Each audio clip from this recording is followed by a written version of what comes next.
always give them the inhalation first and then tell them I'll check on the Yeah. system. But I think she's going to be here today because Oh, good. yeah, like I said, I pretty What, much told what's her. her what's her name? What's her Her name? name is Marlene. Marlene. Okay. Yeah, and she purchased the oils last week or so. So Okay, she let good. me know that they came through. So Good, good. thank you, thank you, thank you. You're so welcome. How's weather back there? Oh, back there, listen to you. Yeah, we are beautiful weather. I get kind of cold, so I wear my hood and my sweatshirt almost all the time because with no hair, that my head and neck get Yeah, cold. yeah. So I wear a hood all the time. But the weather is beautiful outside. We are blessed. How is it there? Beautiful, Snow? snowing. Yeah, it's beautiful. A bunch of snow on the ground, and it's in the process of snowing right now. And look at you. You don't even have to wear a hood. No. You've got lots of hair.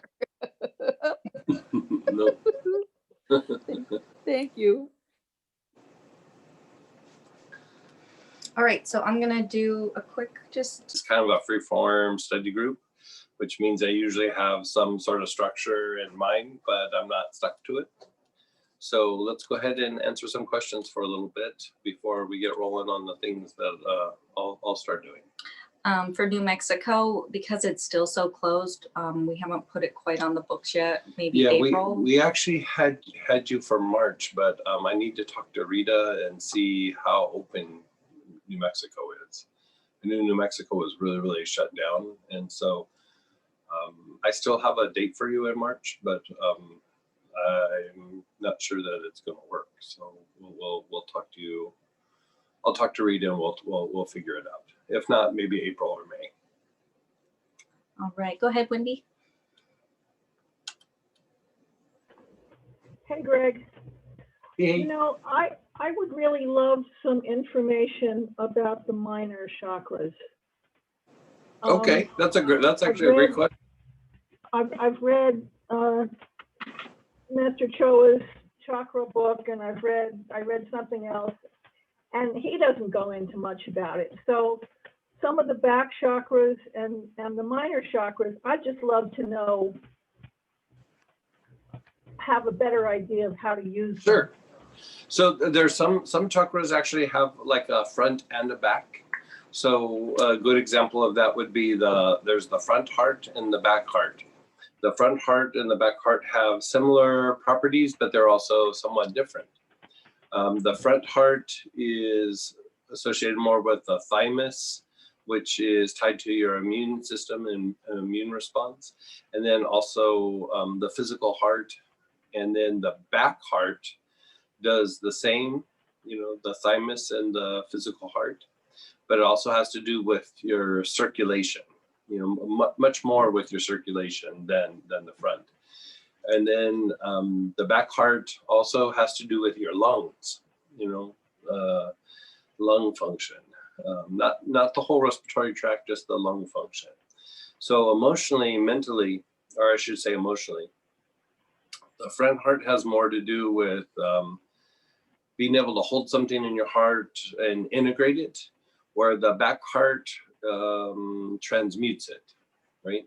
So when you're able to let something fall away or let go of something, forgive somebody, anything like that, that's really happening more in the back heart than it is in the front heart.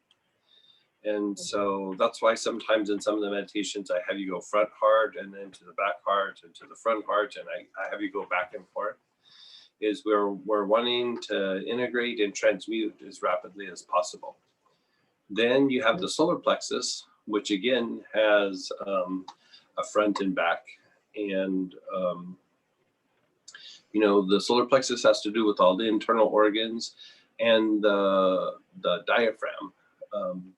But the back solar plexus has a little bit more to do with the liver, has a little bit more to do with the pancreas, and has a lot more to do with overall body tension.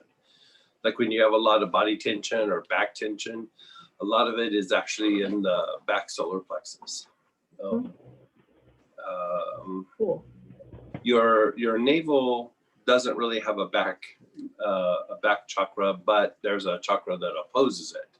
So sometimes I'll say the backside of the navel, which is the Ming Men, but those are actually individual energy centers or chakras. And then technically there is a back throat. The back throat would still have some of the similar functions as the front throat, but there's some esoteric reasons for the back throat that develops over a period of time as you meditate, and helps to create the connection between the incarnated soul and the higher soul. The 3 chakras on the top, the crown, the forehead, the ajna, are all associated with the higher soul, and the heart down is associated with the incarnated soul. And then when you're dealing with the throat is associated with the void or the abyss. And you're crossing the void to experience the higher soul. So it's tied to partially the front throat, but even more so the back throat. And so it's really not utilized in therapy very much, but you know, it affects the spinal cord, it affects the primal part of the brain, helps to regulate some of that. I even think that it impacts the function of the vagus nerve and the medulla oblongata, which has to do with regulating heart function, circulatory function, and respiratory function. And so I do use it in therapy quite a bit. I even use it when treating things like sore throats. Then you have the opposite the ajna here, the center between the eyebrows. You have the back head. And the back head, you know, it energizes the brain. It has an impact on the brain, you know, not just the backside of the brain, but the whole brain. But it also has to do with like processing information and processing the information that comes in through your eyes. You know, it is tied to your visual cortex, and because of that, a very important center. I think it's not talked about very much, but it's a very important center. And so, you know, a lot of times when we have repetitive thinking or, you know, that can be in the throat, in the center between the eyebrows, but a lot of it gets stuck back in the back head. And so a lot of times when I would be doing therapy to try to get some of those patterns to diminish, I would spend actually probably more time on the back head than I did on the front, because it flushes things out to the surface. You know, it helps bring things a bit more to your conscious awareness. You know, we talk about automatic behavior, automatic thinking somewhat, which, you know, everybody kind of does to a certain extent. But when you go through and you unlock that back head like that, that really diminishes that automatic thinking and makes for more present thinking or intuitive thinking happen when it becomes kind of purified and activated somewhat. Then you have along all the joints where they bend, you have a minor chakra, right? So the arms and the legs are associated with the basic chakra or your tailbone. So it's an extension of your tailbone. And so, you know, your palms of your hands here on your wrist, but you'd also have one here on the back, but your elbow, your armpit, there's actually a little minor chakra right here in the front that doesn't get talked about very much that I find to be quite potent. You have the throat minor, which is still connected to the throat, but, you know, it has an impact on some respiratory function and the esophagus and things like that, vocal cords. Then you have, you know, the hips, the knees, which are the backside of the knees, but even on the sides of the joint, you have an even smaller minor chakra. So you can keep going down and down, and eventually the offshoot of the chakras becomes the meridians. You know, the meridians have an impact on the body, but they are just a stepping down of the energy that's happening in the chakra itself. So, you know, when people are doing meridian therapy, they're trying to manipulate the body, but they're also manipulating the chakra as well. And so, you know, even the things like the acupuncture points are little tiny, tiny, tiny chakras, or energy centers, I should say. And then let's see, then your organs also have a center, you know, a little energy center, or sometimes multiple centers, you know. So think of it like as the energy body has the aura, then it has the chakras, and then from there, like a chakra might have, like you look at the solar plexus has the front and back solar plexus, and then from there, to keep stepping down the energy to the specific organs, it has a smaller minor chakra that continues the energy to step down to those particular organs. And then even from there, sometimes it gets stepped down even to a smaller energy center that's like deeper within the tissue. And then eventually it's stepped down to the meridians and the energy centers, the energy points within the meridians. And so it keeps going down and down and down. And so in a way, the energy center, if you look at it from the point of physiology, you know, your overall, say, nervous system, endocrine system, and immune system really kind of drive most of the body's processes, right? And then each system, you know, is functioning within itself. And then from there, within the system, each organ is kind of functioning on itself. And then within there, it gets stepped down to cells or groups of cells that are functioning to do specific functions. And then from there, it goes down to each individual cell. And so the energy body is the same.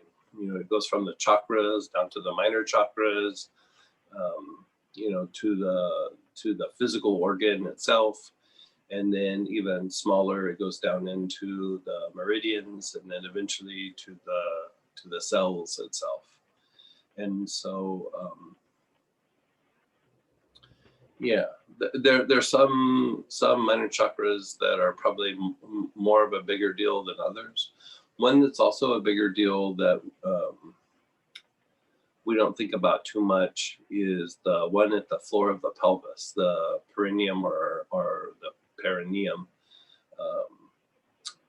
You know, it's between the anus and the sex organs. And so you have a spiritual cord that comes in through here.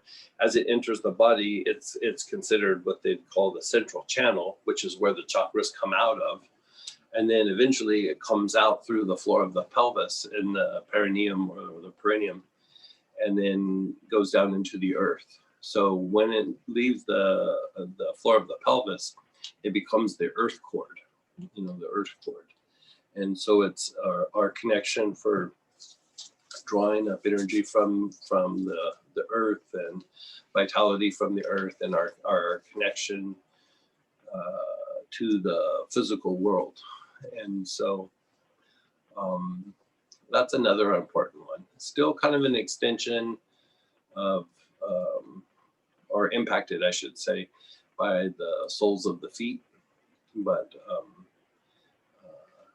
important unto itself. And so,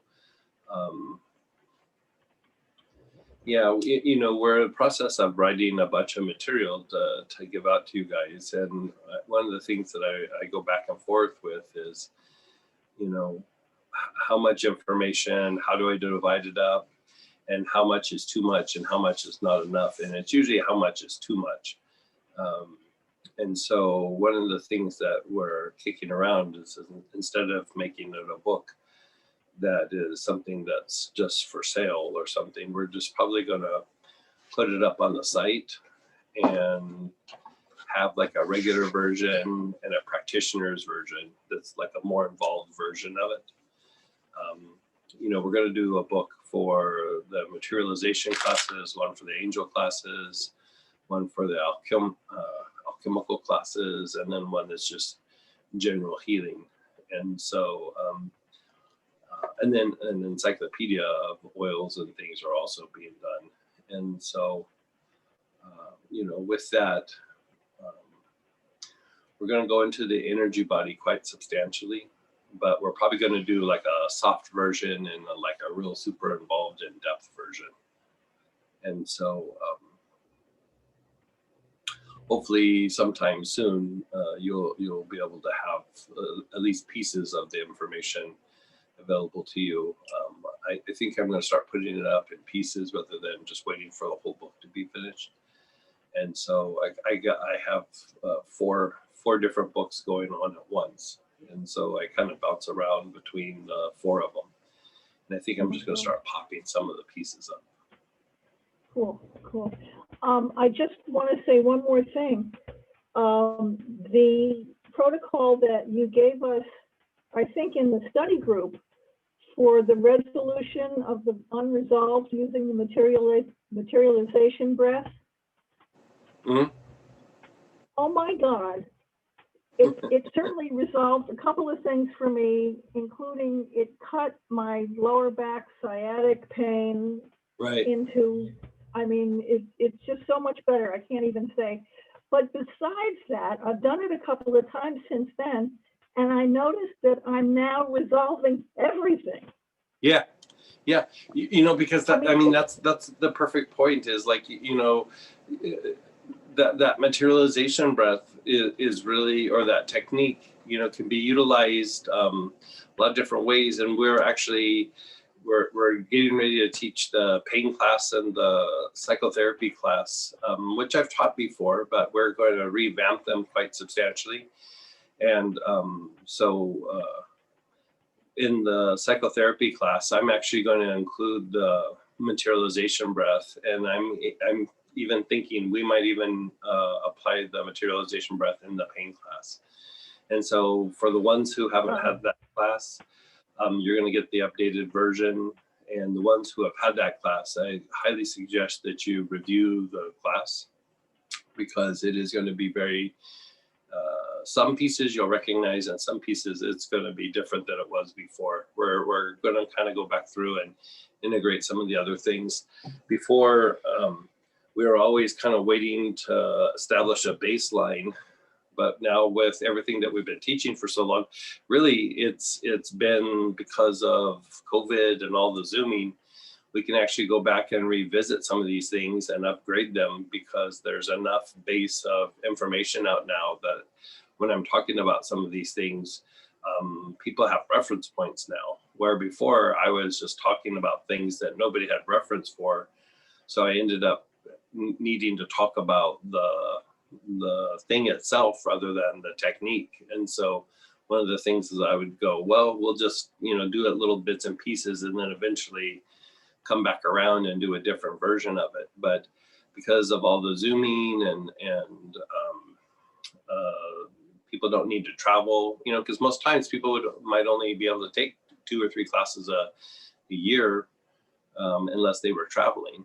And so now with this, people are able to take classes all the time. We're able to do study groups.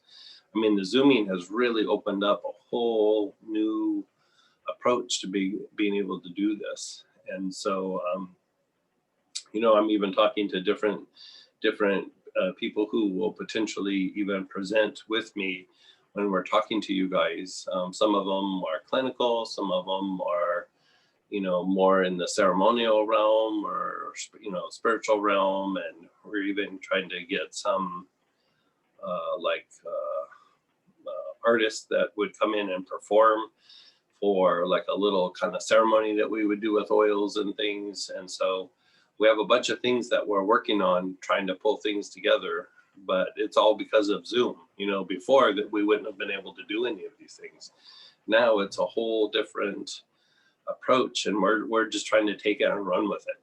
You know, it really has opened things up and the way education can be handled out, or information can be done in such a different way, and you can have an experience with it. Because, you know, for me, if I don't really have an experience with what is being talked about, I really don't get it very much. I have to take it and apply it and practice it and have an experience, and then I kind of get it. And so when we teach, I kind of keep that in mind when I'm teaching with you guys. It's like, if I'm that way, you know, some of you might be able to get it without, but most of us got to have an experience. Good. Thank you so much. I so You're so appreciate. welcome. Yeah, I'm glad, and I'm Every glad your sciatica is getting better. You know, the whole thing, I was starting to go into this on Tuesday and I ran out of time because I had another meeting, but the whole thing is like, you know, we kind of go through this like talk and we talk about like how the mind loves its stories and this and that, but really, like, if we were to boil down what that means is, when we're uncomfortable, or there's pain, or we're having difficulty with things in the environment, or it's the unknown, we start to kind of disconnect from things. We disconnect from the environment, we disconnect with the things that we're doing. If our body's in pain, we kind of disconnect, and for short term, that does bring some relief, but long term, it doesn't really facilitate a healing process. And it's not something that we do consciously. It's really something that our body does. It's not something that we mentally go, I'm going to disconnect from this. You know, we don't make a choice. We have a reaction, and that materialization breath it's such a powerful thing, because I mean, you said it perfectly. Like, you went through and you did something where you did healing on a particular thing with the materialization breath, and then you go, all of a sudden I'm resolving a whole bunch of other things. It's because you're reconnecting to your surroundings, to yourself, to your body, to, you know, you're just reconnecting. And so, you know, when we're holding things in the heart and doing that materialization breath, part of what we're just doing is connecting to the goal, connecting to the situation. You know, when I was taught that many years ago, we actually didn't do it in like trying to bring in positive things. We would do it for difficulties or for healing. You know, we were usually doing it like in some form of a ceremony. And, you know, it was really hard to start off that way, because it's hard to hold something difficult or painful in the heart when you haven't been practicing holding things in the heart. And so, I mean, I'm being honest with myself when I say, you know, when I first started doing it, I really had a hard time with it because of how we approached it. You know, we went just after like big difficulties, and you know, it's like you almost need some successes for a while before you start tackling the bigger, more difficult things. But, you know, you go through and you start doing the materializations, and then you start going, okay, I can use this for healing. I can use this for, you know, a difficult relationship or something like this. And, you know, there was a couple situations where I had some, we'll just call them difficult people in my life. And, you know, I didn't ever seem to be able to handle it well, or deal with them, or contain the things that they were doing. And I would do the materialization breath, and I would just be like, this is how it has to be handled. Like, you know, it would just become so apparent. And, you know, it took me many years to realize it's because I'm not trying to push that situation away. I'm sitting with it and realizing, you know, if you're able to hold it in your heart, your body will start to heal at a much faster rate. You'll start addressing issues because, again, the heart sees the truth and it sees the stories, and it just lets the story fall away. And if you sit with it for a little bit, you'll go, oh, this is the truth. This is what I need to do. And so what I was being taught in the early days, it was a very good thing that they were teaching me. It's just, it was hard for me to do it because I didn't grow up in the culture that was teaching it to me. You know, most of them, they had grown up with it. And so I was like a bit of an outsider. So I was like, if we don't have the experience with it, if we didn't have it in our culture, then we have to approach it a slightly different way before we can kind of take it and run with it. And so, you know, that's when we started doing it with like, if you think of positive things first, then eventually let's go and start addressing negative things. And when I used to do healing full time, almost every session I started with that materialization breath, that technique. Almost every session I did, and you know, before I would even get started doing the healing, I would do that, and you know, the person would text and go, "I'm already starting to feel better," and you know, I was more connected to the situation for the healing, and by doing it for somebody else, it was also helping them to connect to the situation and what they needed for healing. And so, I mean, it really is literally can be used for just about anything. And so we are going to start integrating it more and more. I'm thinking at the moment that what I would like to use it for, and I'll get to it in the next day or so, is use it on disconnection. Yeah. I mean, you're just by doing it, you're doing it. So, you know, you just start picking topics like, what am I avoiding doing? What am I, you know, having difficulty with? And what am I, you know, and as soon as you start connecting to a couple of those things, that's like what you said, you know, you start resolving other things, because it's almost like you undo the tendency to disconnect, you know, because the thing is too, is that there's whole healing modalities that have the approach of disconnecting the mind and the body for healing, because you're not aware of it. So it does bring some comfort to the mind, but it doesn't really accelerate the healing process. And so by going through and doing this, not only are you addressing the issue at hand, you start addressing things because you're starting to have that tendency where you just go, okay, I'm just going to tackle this. And so, you know, I constantly do it, and I catch myself that, like, even when things are going well, I'll sit and go, yeah, but I could have done this a little bit better. I could have done this a little bit better. I could have, you know, I'm doing well here and I'm kind of phoning it in a little bit. Like, I need to be a little bit more progressive in my approach, or a little bit more innovative. And so, you know, even like how we were just talking about, like, you know, the booklets and everything like that. It's like, okay, everything's going really good, but how can we improve it? And it was like, well, you know, I don't want to sit in front of the camera and make these little short videos. But then I started thinking about it. I was like, I don't want to, but it's actually the next best step. So it's not that I don't want to, it's like, now I really want to.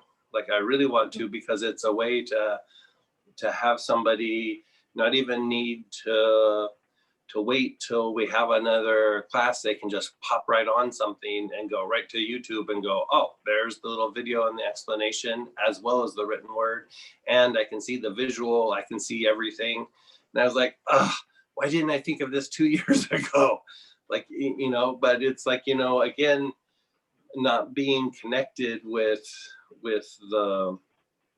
the process. You know, this is a really perfect example, is the classes and the books. This is a new process for all of us. You know, it's only been a year, and look at what's happened in this last year. You know, we were looking at how we were doing things a year ago, and it was completely opposite of how we do things now in the office and with the classes and the booklets. And it's not that we've disconnected, it's that it's so new that we haven't connected with this whole process enough.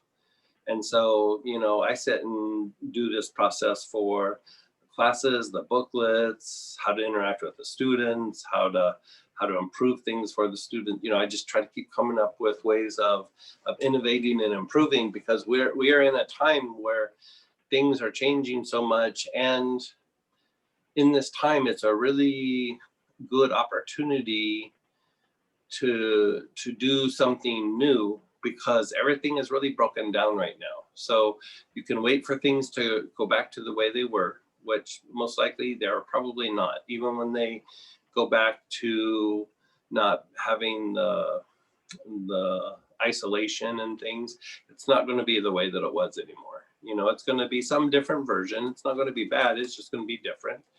But, you know, instead of waiting for something to go back to the way it was, it's like, let's think forward and let's think innovatively, and like, how do we take what's happening now and just keep it going, moving forward and growing with it.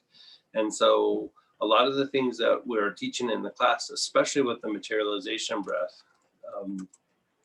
is really tied to that. And so we actually have even started standardizing a meditation in Astara, utilizing that materialization breath, just so that we can help people adapt to a very ever-changing world right now. The rate at which things are changing and in flux right now is, I've never seen anything like it. You know, it's probably the way things were like during World War II or something like that. I mean, I can only imagine, where, you know, people were having to scramble around and make changes and shifts in life and lifestyle because of demands of the conflict. And, you know, we don't have a war happening like that, but we have the flux and the shift and the changes. And so, you know, why look at it as a bad thing? You know, we hope that the virus gets resolved here sometime soon. You know, viruses kind of come and go, and they have these tendencies to pop up like this from time to time, and it's just one of those times. And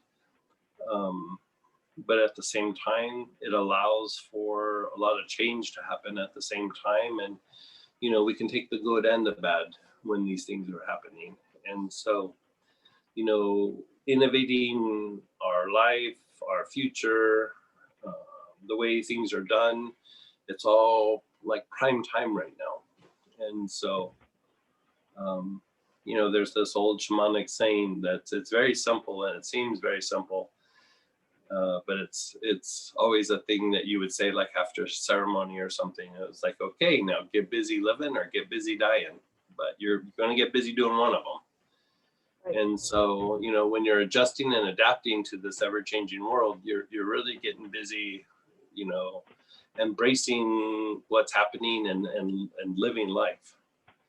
You know, if I think when we fall into that category of waiting for things to go back to normal, it really is starting to be a little bit of a slow dying process, because most likely it's not going to go back to the way it was.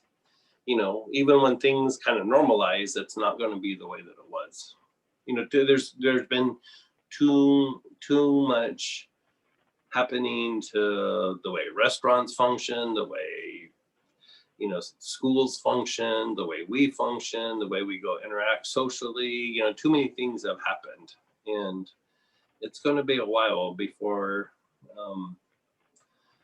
things calm down. Hopefully it's just a couple of months, but after that, we're not just going to snap back to the way that it was. Well, thank you, thank you, thank you, thank you, thank you, thank you, thank you. If thank you were written in the stars, it wouldn't be big enough. You're so sweet. That is very sweet. Thank you. Yeah. And Hey, Kathy, Greg. Hey. Go ahead. Kathy, go ahead. Okay. First of all, I recently had, well, first of all, when you mentioned the solar plexus, those are my conditions, liver, pancreas.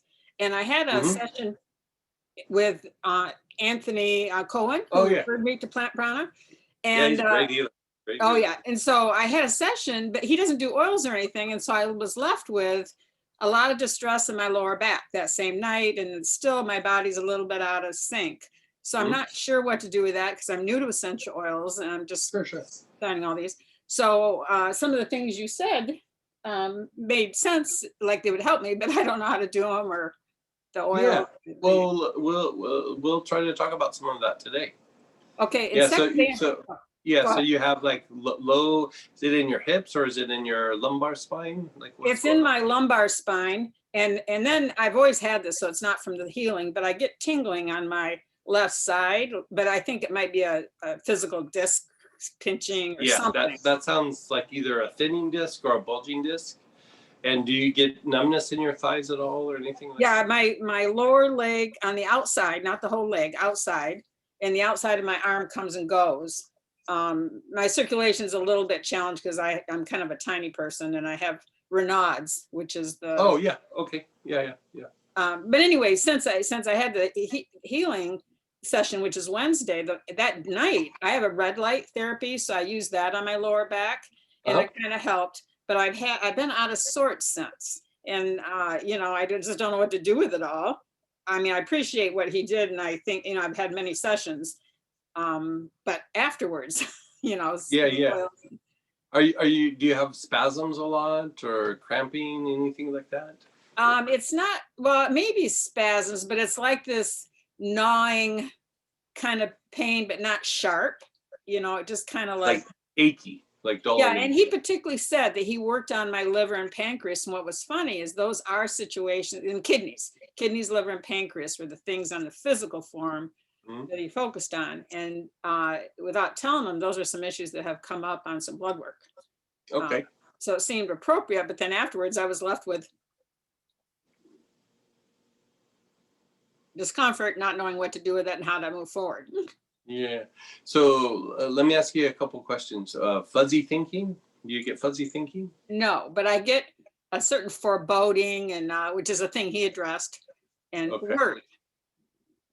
And joints achy? Not really.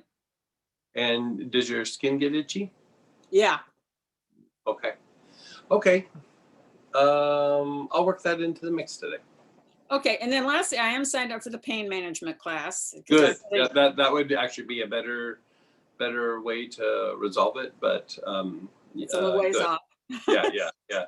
But I was so thankful he pointed me in your direction because I ordered my oils from you, and I try to get. If for some reason that because low back stuff and everything is always an issue with people. So if for some reason, because the day can take on many faces today, Mhm. if we don't get to it, are you able to join us on Tuesdays on the Tuesday study groups? I hadn't noticed that, but most likely. Are you available to join us on Tuesday? We At what do. time is it? During the day? It's for your East Coast. Yes. It would be 7 p.m. Tuesday night, your time. I'll make a note. Just sign up for it on your site. Yeah, sign up for it on your site. And if you can't make it, we can send you the recording. Okay. And if I don't address it today, I'll address it in the study group. How's that? Perfect. I mean, whatever I can take, I've been trying to learn because I'm kind of new. Yeah. Yeah, and Kathy, I don't think you're part of our newsletter yet. We do No, send. I think I am, or at least I get your calendar if that's in the newsletter, but. Yeah, Yeah. because the newsletter, every Monday night we send it out, and it has the Tuesday link Yeah. in it for you too. Okay, I'll look for it, and if I don't get it, Yeah. I'll Yeah, send it. I'll make sure we can get that for you though. Yeah, and that's the thing is the Tuesday night things are a free thing, and we cover a lot of different topics and everything. And what we're going to do is post those things on YouTube, so you can not even need the link. You'll just be able to go and search for it on YouTube and be able to access it that way. And perfect. And do you have a introduction kind of oils class coming up at some point? I mean, I do a lot of different things, but I don't know about application. Yeah. We might do something like that. I do have an introductory oils class. What we could do is we can actually send you the recording to the teacher training, and it's not about becoming a teacher. It's about like the top 20 oils and how to use them and different applications. And so we'll send that to you so that you can start kind of playing with that a bit. Thank you. Yeah, and that's just a 1-day thing. So it'll be like 5 or 6 hours of recording. Good. I just need more. I mean, I'm moving Yeah, forward. you need more information. Yeah.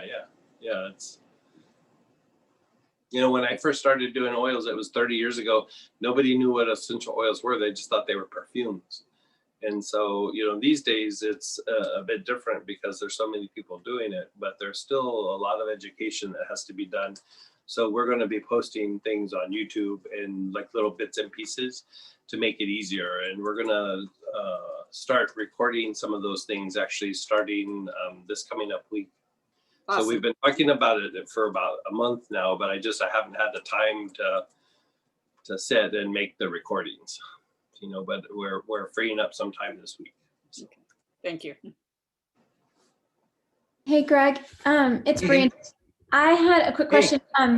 It's nice to be here, by the way. I miss seeing you. Yeah, good to see you. Yeah. So with the materialization breath, I wanted to make sure just that I was clear on the technique. You're talking about the reverse turtle breath where you place something in your heart and then you do the reverse turtle breath with an oil. Well, it's not reverse. You're inhaling, hold, and so you're doing like a lock. Yeah, like so you're inhaling, and then you hold, and then you exhale, and then you lock, and then down again. And then inhale and then back up. Okay. Right. Great. Yeah, I was making sure I was clear on that. And then in particularly for these, is there a specific oil that you guys were talking about that I think it was wind? Like one of the things that is like an easy one to do, I know like you could do this even with your athletes. You could do this with your gymnasts and your figure skaters and stuff, like especially if they're having anxiety about performance or something like that. And so you could use hyssop, but you use so much of that chakra root cleanser in your work already. You could actually probably use that. Okay. Because part of that is it's a deep lymphatic stimulant. It is a very deep etheric cleanser. But part of what that was made for way back in the early days was for archetypal work, for bringing something from the unconscious to the conscious. And so, like you have somebody like an athlete's a perfect example. They've been training. They're very capable of doing it, but they start getting in their head a little bit and start doubting themselves. And so they're disconnecting from their ability to perform. And so, the chakra root cleanser helps them to bring out the unconscious, like, I can do this. I've had the training, I have the experience, I've done it repetitively, but the breath itself will help connect them to what it is. And so, you could just have them hold the event or the activity in their heart, and then just do the breath and do it 8 or 9 times, have them, wait a little bit, and then 8 or 9 times again. And I think that it would be like the person said in the beginning, I think it was Wendy, that, she resolved one problem and then started resolving a bunch of other problems. I think that the same thing would happen with your athletes. I think it makes not just athletes, but it makes you more motivated to like take action. You're connected to something, and instead of sometimes the difficulty we have taking action is that we're in our head and it's hard to connect the mind and the body. But when the mind and the body get connected, and there's like this thing of like, oh, I got to take care of this. It's just like you just kind of start taking action because there isn't that disconnection. And so it really starts that evolutionary process or that innovative process without really having to think about it super hard. It's just like how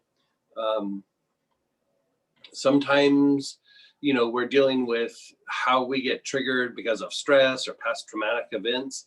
But when you really connect the mind and the body, you can also get triggered by by like insight and inspiration and like foresight, like, oh, I need to take care of this. This is going to be a problem. And boom, you start to take action, and it's really, you got triggered, but like in a positive way, you know. And so the more that the mind and body are connected, the more the positive triggers happen and the less the negative triggers happen. You know, it's natural for us to get triggered, but it's like, what kind of ways are we getting triggered? Like, is it more negative or more positive? And the more that we get out of our head and connect the body and the mind, the more that the positive triggers start to happen rather than just the negative ones. Great. Yeah, that sounds really good. And you can do the breath, like some of my athletes, not all of them are into oils yet. You can do the breath. You can do it without, you could, yeah, you could do it without it. Yeah. And the oil makes it stronger, but like if they're not into it, you could just tell them, hey, I'm going to have you do this breathing technique, and just start them off with that. I mean, that's what we started doing with the Astara, with the meditation. You know, we had them do the heart and the crown, and then visualize the spiritual teacher or deity in their heart, and then do that. And we're not using an oil or anything. And so you could just, you could actually kind of present it as a visualization technique and just go, okay, just, you know, think about it, you know, let's just center yourself. So put your awareness on the center of your chest. You don't even have to use the airy fairy words or anything. You know what I mean? Just keep it really simple. And then, you know, visualize the outcome, and then let's have you do this breathing technique and just leave it like that. And, you know, that's the beautiful thing about athletes is if you can produce a result with an athlete and it works, they won't really question the process a whole bunch. They just go, I'm going to do that thing that makes me perform, you know, like if it works, they run with it. Yeah. I mean, it's the same in business. Like when I first started as a therapist, I was like, if I can make a difference in with athletes, with people who are really sick, and in the business world, they will tell me if I'm not doing it good. And I mean, they'll be blunt about it. And if I'm doing it well, they'll tell me too. And so that's what I focused on those first few years of therapy. And it was like having 10 years of experience, like in a year or two. Yeah. Yeah. And the HISUP would be good if there's like an emotional component, or what's the HISUP more? Because the HISUP's good to make them less reactive. Less reactive. Like, yeah. So you could say an emotional component, but it really calms down the interaction, because a lot of times it can be with a person, and it could be with just an event. You know, like you think like, okay, I have to perform, I have to go clean out the garage, I have to go do my checkbook. And if you start just thinking about it, you're kind of bouncing energy back and forth between you and the subject or the person. And the HISUP just calms all that down so that you're not dealing with this escalating energy. And you're able to go, okay, I'm integrating this, I'm feeling connected. And then you can actually start a different thing in motion and have a different kind of momentum. Okay. You know, so HISUP's really super good for that. You know, it's basically, it's another way of saying you're reducing projections. You know, you're stopping your projection of this is hard, this is difficult, this I can't do this, and then you connect with it, and then the projection it really starts to do. It's like less projection and more like emanation, which would just be like taking action. You know, like when you're able to sit there and see something and go, yeah, that's hard, boom, and you just start tackling it. That's not really a projection. That is an emanation of like just the body and the mind being connected, and you're able to take some action. When you sit and go, this is hard, this is difficult, I don't know if I can do this, that's a series of projections. And then you're wrestling with the projections. Yeah. Yeah. You know? What about like personally, if I'm trying to work on something deeper, like that kind of level of stuff? Yeah, it could be for anything. It could be a goal, it could be a relationship, it could be your spiritual practice. You know, it's that thing that Solomon says in the Old Testament. He says, you know, purify me with hyssop, make me white as snow. It really, when you diminish that tendency for projection and that interaction like that, and you're able to just kind of slow everything down, it allows for more soul energy to come in, because you're integrating the form and the mind, you know, the body and the mind, and you start to take action without really thinking it out so much, like being in your head, like you think it out, but it's like it's a different thing. And you know, like one of the things that you know, I was really reflecting on the middle of last year was like, you know, what happens when you end up taking a bunch of effort and detaching from this and detaching from that, and really genuinely not just disconnecting but releasing certain things. All of a sudden, like you realize, okay, I've released a bunch of things, but if you notice, like it feels good for a little bit, and then all of a sudden a little bit of anxiety or uncertainty or a little bit of fear sets in. And part of it is even when we're dealing with the negative issues, we have this kind of momentum, and we kind of know what's going to happen in the future a little bit. Like, you know, like I know the direction, I know how to maneuver. I know I need to do this step and that step, and my ordinary brain can decide to do this and do that. And when you start releasing and detaching from a bunch of things, all of a sudden everything kind of goes blank, and you have this like fresh like canvas to do something with, and you kind of don't know how to maneuver quite the same, because you've taken away all the restrictions that have been self-imposed, right? And so it actually can cause a little bit of fear for a little bit, because you're like, but I really don't see where I'm going. I don't see the momentum.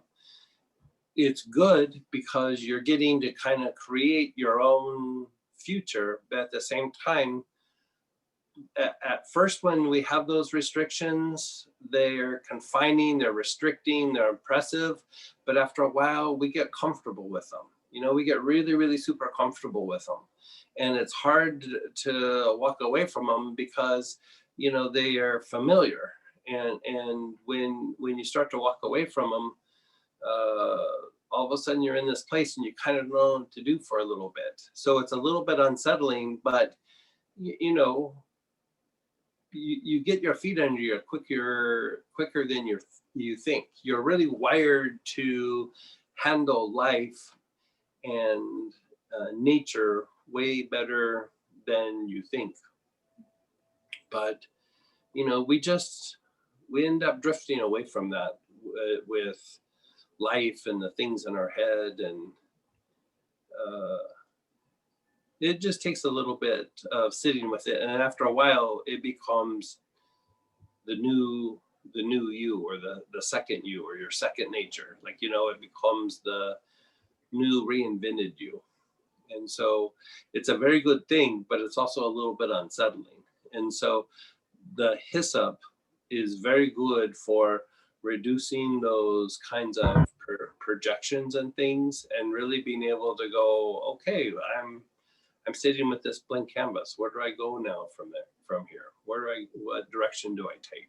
And so it's one of the ones that we use a lot for the materialization process, just because of that. You know, it reduces the projections and things, and calms things down, deepens your breath, helps connect your mind and your body, and helps you to move forward without getting too stuck with the stories in your head.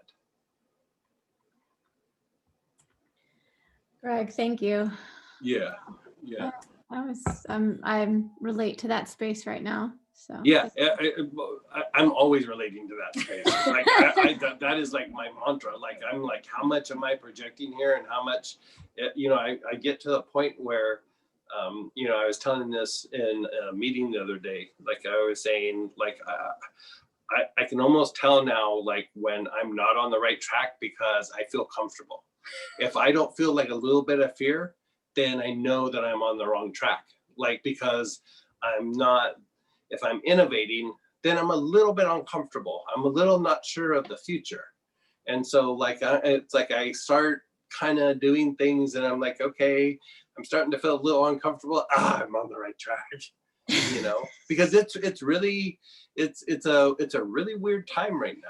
Like, even if you're really good at figuring things out and having strategies, there's no strategy that you can see that is going to work probably in a month or two. Like, Yeah. you know, you have no idea what's going to happen. You know, no idea. Like the best thing you can do is say, my strategy is to adjust and adapt. That's it. Like, I'm going to innovate and adjust and adapt. Yeah, that's great. I've got some bigger projects that I stepped into a couple times and just, yeah, I had to step away for a bit. It was just too over. I mean, because I have small projects moving, which are adjusting, adapting, and moving, you know, the daily Mhm. grind, right? But then the bigger projects, it's like, I know that that's where it needs to go, because it's like, but was so super uncomfortable. I needed to step away to do work. Right. On me, and then step back in. So this was helpful, and it's helpful for the clients as well. Yeah. Yeah. Thanks, Greg. It's kind of prime time to bring in big things right now. Like, as weird as that sounds, like if you're bringing something in that's like really innovative and different than the way things have been done in the last, you know, 5, 10 years, 20 years, whatever, like everything's broken down right now. So to bring something in that's new and big is easier right now than it was 2 years ago. Thanks, Greg. Yeah, you're so welcome.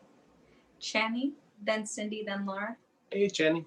Hi, good morning. Greg, you had Hey. me cracking up when you said, don't worry about the airy fairy words when you were Yeah. I was just cracking up about that because I do like the airy fairy words. Oh, we all do, but like when you get into business or you get into, like, she deals with athletes a lot, you got to let go. You have to change the language. You know, you have to let go of the esoteric words or the new agey words and everything, and you have to go into, like, you know, just very, very practical words. And so I understand.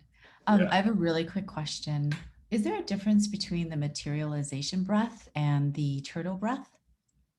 Turtle breath is, yeah, there is a little, it's the same motion, but the turtle breath is you're inhaling all the way up and then exhaling down.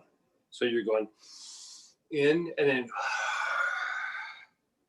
So the materialization breath, you're doing more of like a lock, where you inhale and then you hold your breath and then you move your head up and then you exhale.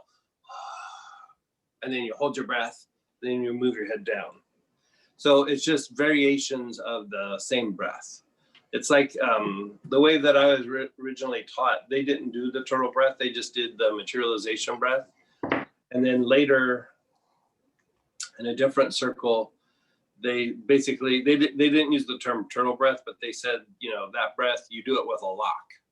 And so, you know, that's the holding your breath, you know, moving with your breath, holding it, and then, so it does slightly different things. You know, when you're doing it with a lock, you're really connecting to whatever your attention and awareness is on. When you're doing the turtle breath itself, where you're inhaling up and then exhaling on the way down, you're increasing your awareness.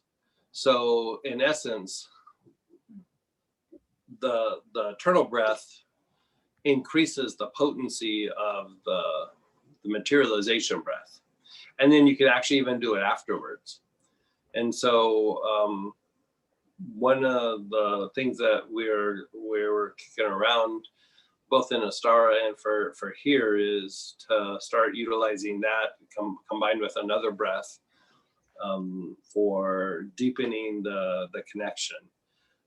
But you know, first we just wanted to get the breath out and teach people how to do the breath and how to use it, and then there's ways of making it more potent. Okay. Much more potent, actually. Okay, great. That really helps clarifies it. And I am just wondering if these two in combination have any connection to creative and creative destruction and materialization process that we talked about over the weekend? Yeah. Well, it would definitely accelerate creative destruction. I'd have to think about that one, but the creative process, very much so, very, very, very much so. Because with the turtle breath, you're increasing sustained awareness. When you sit and do this, and then you're being still, you become really extremely aware of your surroundings.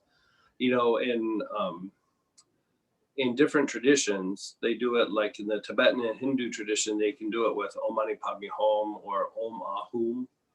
If you just sit and chant Om Ahum, it does it. But in like the Christian, especially the Catholic tradition, it's praying the Hail Mary. Like when you do Hail Mary, you're basically doing the sustained awareness. Actually, even the Gayatri Mantra will do it, And so anytime that you're wanting to affect some sort of change, it really has to start with awareness. Because if there's no inner reflection or looking inward, then there's no awareness of yourself and your surroundings. And if there's no awareness, there can be no change in direction, or you're really stuck in just automatic behaviors. And so it is tied to the creative process and eventually can lead to creative destruction, but usually creative destruction takes on one extra piece, and that could be done a lot of different ways, but usually it's movement up and down the spine. Okay, great. Yeah. Thank you. I love it. Yeah. We're going to keep building on this, both in Astara and with Plant Prana. I think it's super important given the time. It's not just a teaching, it's a teaching with direct application that produces a result like here and now. It's like it's needed. Thanks, Greg. Yeah, you're so welcome. And then Cindy and then Laura. Hey, Cindy. Hi, Greg, Sam. Hey. A question that Mhm. came up earlier made me think of this. You were talking about how negative reactions were replaced by the positive and the negative go away. But what? Yeah, triggers. Yeah. The triggers. Yeah. Right. Yeah. But yeah. So what happens when the triggers come back? So they're cleared out and they aren't happening. And then maybe 2 years later, they start coming back. Is there a protocol that you start looking for, a sequence? Like, is it? You could still, you could go through, and a lot of times that has to do with the immune system. And so you can do the body technique with like Sweet Annie, or even the blood purification pattern with Sweet Annie. And a lot of times that will calm down. But also by going through and doing the materialization breath on a regular basis, it usually will diminish it quite substantially as well. There's like a couple of different ways that you can do it.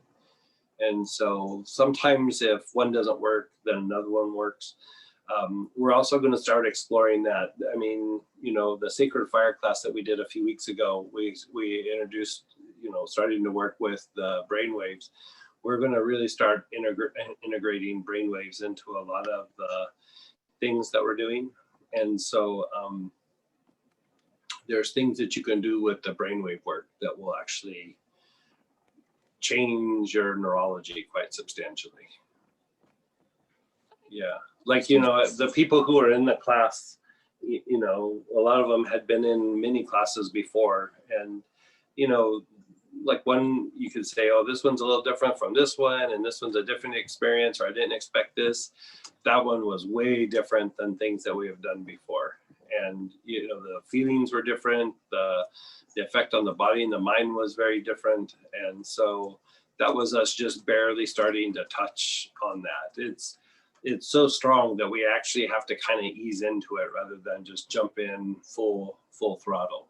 And so, when early days, of playing with the brain waves. You know, this is many, many years ago. I would play with them, and not knowing how to temper it, I'd put myself in a little bit of crisis almost, because I'd push the envelope a little bit because I was trying to see what happens if I really work this for a while. And it's better being done consistently over a period of time rather than full throttle, where there's a lot of things you can just do full throttle. Working with the brain waves, you have to allow the physiology and the mind to shift and change with what's happening. So it's better to do it in little bits and pieces. Oh, that makes sense. Yeah. I'm anxious to try it with the kit because I didn't have it then, so it'll make a Yeah. big difference. It's huge. It's Yeah. amazing. Yeah.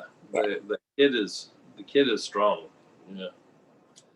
Thanks. Yeah, you're so welcome. Go ahead, Laura.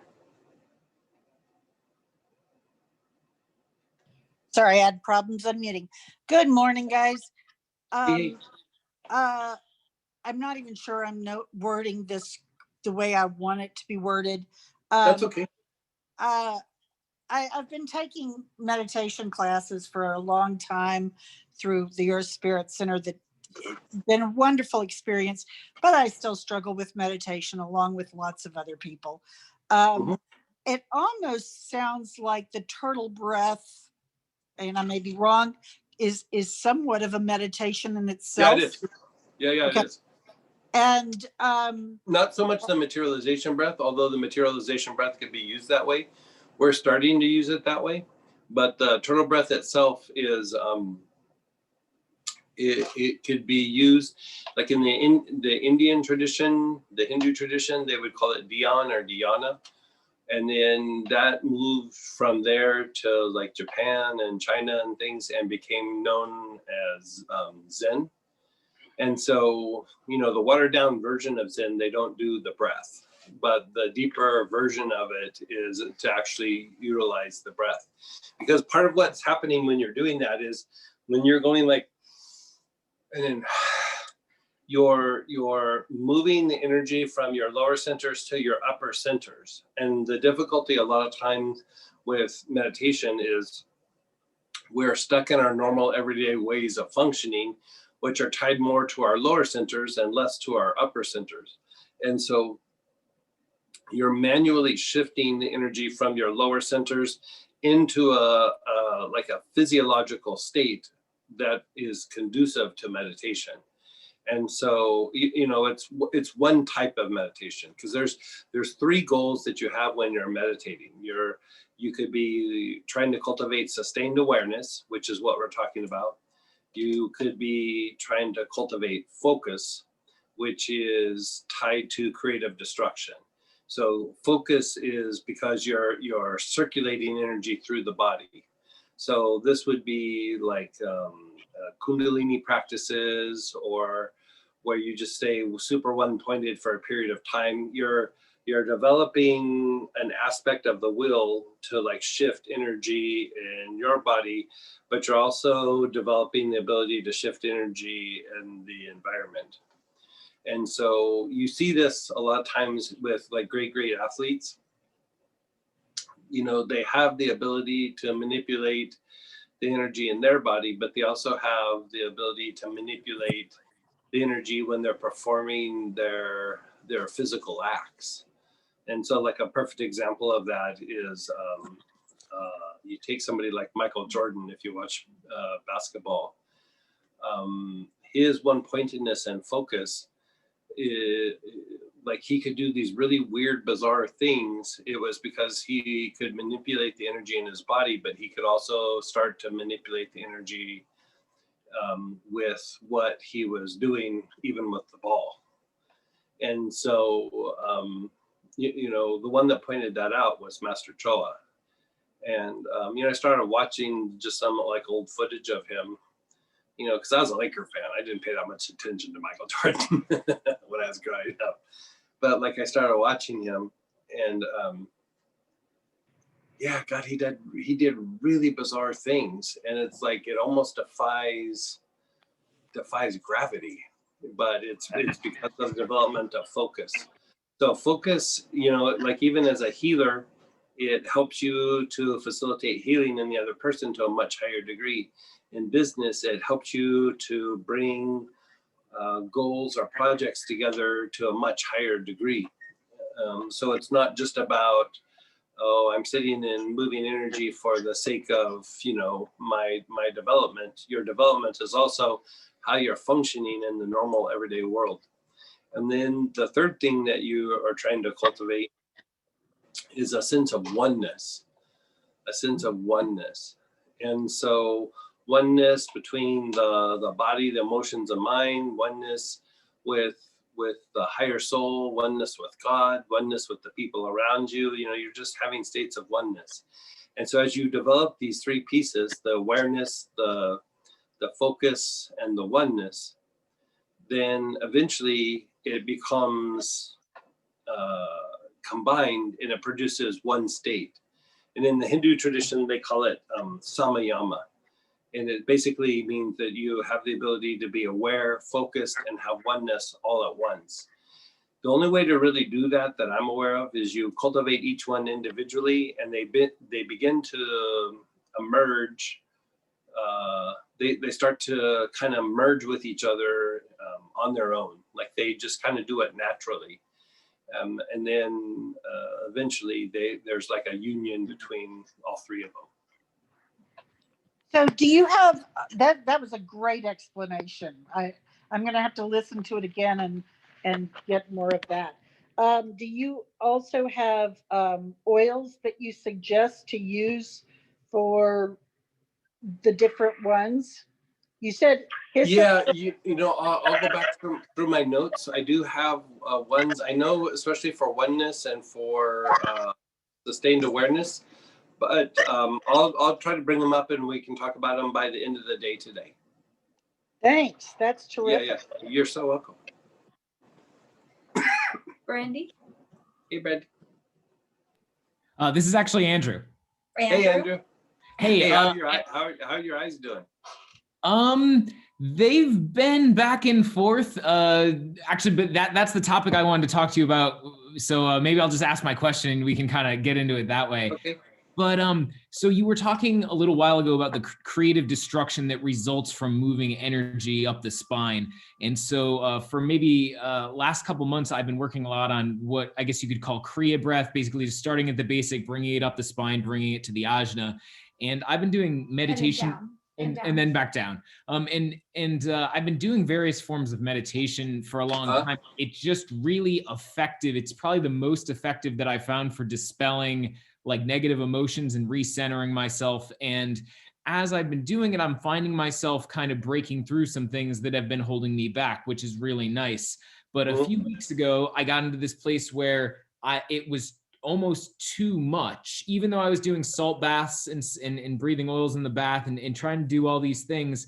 I was getting manic in a good way. I felt really good, but my mind was racing. And then a little over a week ago, I started I was continuing with the Kriya breath, but doing everything I could thinking it'll just resolve. But then I broke out in this, what you already know about the allergic reaction. Yeah, the eyes. The doctor, and it's all over my body, like I'm scratching, and the doctors don't know what to make of it because there's no obvious allergy that would be entering into my life. It's probably a little bit of Kundalini syndrome. Yeah.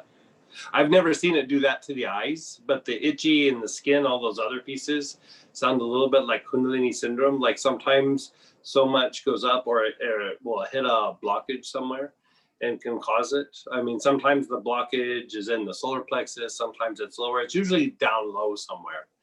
And so, so when you say in the Kriya breath, you're talking about like a bellows breath, like you're breathing really fast in and out, or you're just breathing out really. It's basically just you start with your concentration on the basic and you draw the energy up from the basic up through the spine and then makes a line towards the ajna and then back down all slowly, just so one breath up, one breath down, just kind of like that. Inhale and then exhale. Inhale, exhale.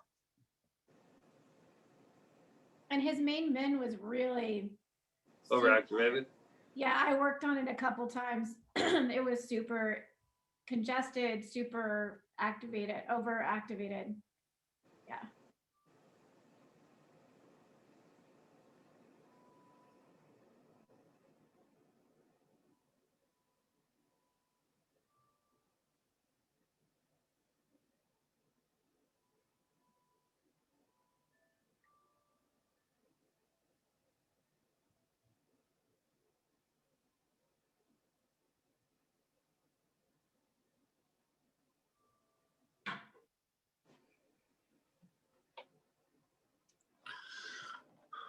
Um, I think doing it in that manner, it was energizing and not very much releasing. And so,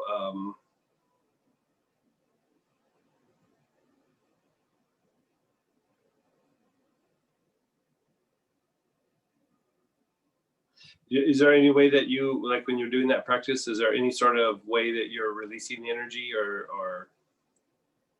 Well, I guess I just see the energy going back down my spine and to the basic and back down. Is that the release? But I don't know, Brandy. How No, you're doing an energizing cycle. Like, you know, one direction makes the body energize and one makes it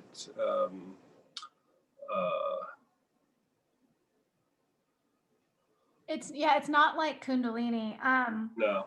It's he's moving up and down the central channel. Thing is he doesn't have the full practice. He got part of the practice from YouTube, so he doesn't have the full practice. Like it comes with multiple, like the full practice comes with multiple techniques and like a mantra and some other, and so it may be that the other techniques is what ends up distributing, because you finish with Mahamudra, which is a technique that distributes things. Let me think about it. We just got to come up with a way for you to be able to release some of that energy or have a cycle of releasing. It's like you keep inhaling and not having an exhalation is basically what's kind of happening. Okay, great. Yeah, I thank you very much. Yeah, let me think about it for a little bit, and well, I'll talk to you guys. Thank you. You're so welcome. Okay, I'm gonna go to the top of the questions I have for you guys here. What specifically is in the foot rub oil and ointment? What specifically is it for? Soothing, strengthening? The foot rub ointment is for increasing circulation. It reduces some inflammation a little bit, somewhat, but it increases the circulation. Feet circulation is usually quite poor, and it's where a lot of toxic material can settle. And so it's to reduce some of the achiness in the feet, increase lymphatic function in the feet, help the feet detoxify, and take some of the pain out of the joints. And so for specific conditions, you can use that for actually quite a few of the conditions that can happen in the feet, but when they start to be some severe condition, you might have to modify it or use specific oils for it. But what is in the blend is, I can tell you here in just a second.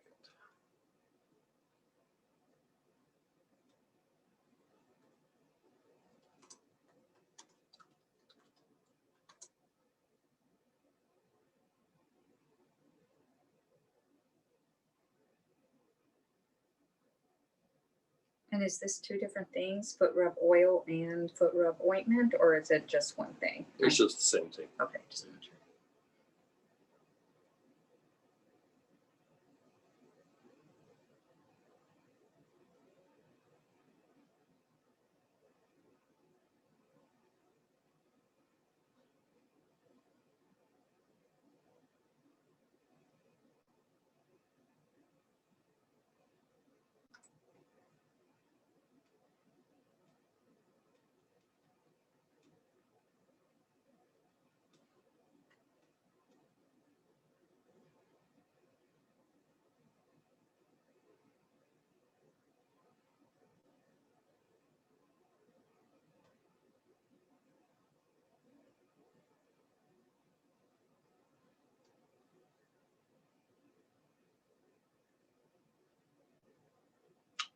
I know that I've modified it, but here's a version of it.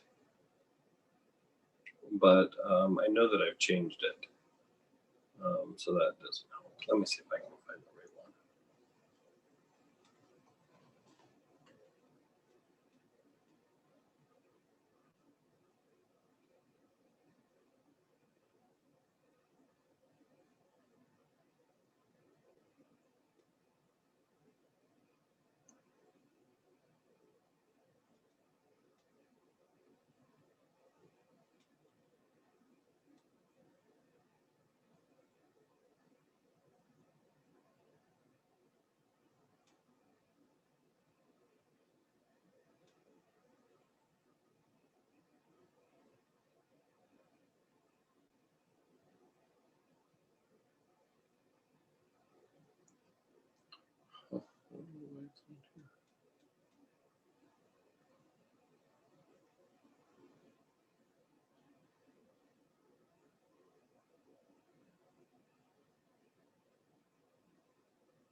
I'm not finding it, but I can tell you, like, just from memory, kind of what's in some of it. It's Taggets is the main component, and then Valerian, helichrysum,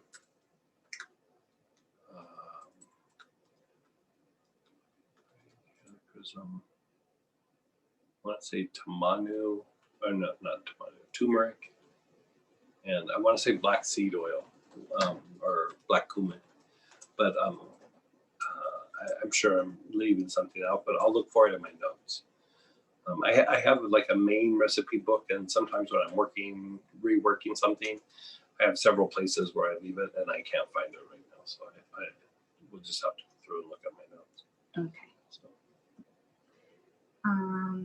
Whenever you were talking about those minor chakras, is there a resource for the information? Not that I'm aware of. I'm looking for solutions around sleep. I sleep for the first 2 to 4 hours really well and deeply. Then I wake up and it's a struggle to get back to sleep restfully. Sometimes not at all. Any suggestions appreciated. Do you have stress or anxiety in your life, or what's going on in your life? And you can unmute or you can type in. Hi, Greg. That was my question there. I don't feel like I'm stressed out any more than anybody else.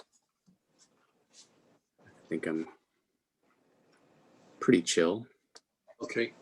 And so that just kind of came on, or was something going on when it came on? You know, I think I've had it for a very, very long time. Probably, I would say maybe at least 10 years or so. And it just it comes in cycles. Sometimes it'll be bad for a couple months, and then I'll have kind of a normal month, and then it'll come back. I haven't quite identified any.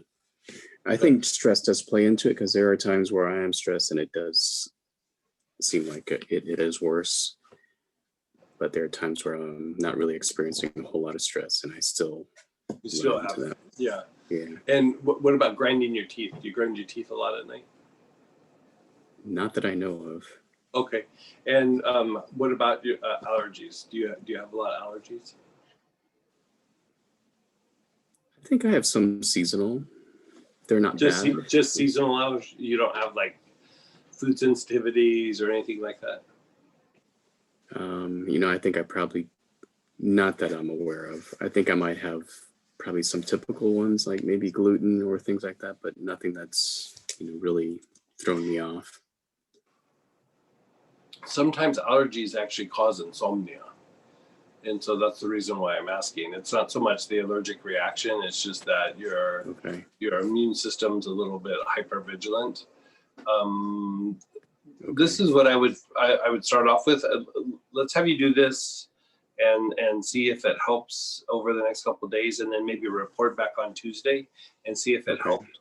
But take like a dab of mugwort, and if you've already tried this, let me know. But take a dab of mugwort and put it on all the joints of the arms and legs, like, you know, here, then a drop here, in your palm, like so each arm, and then the side of your hip, behind your knee, your ankle, the sole of your foot, and then on your navel and 1.5 inches below your navel. And then just take some long, slow, deep breaths before you go to bed and see if that changes that.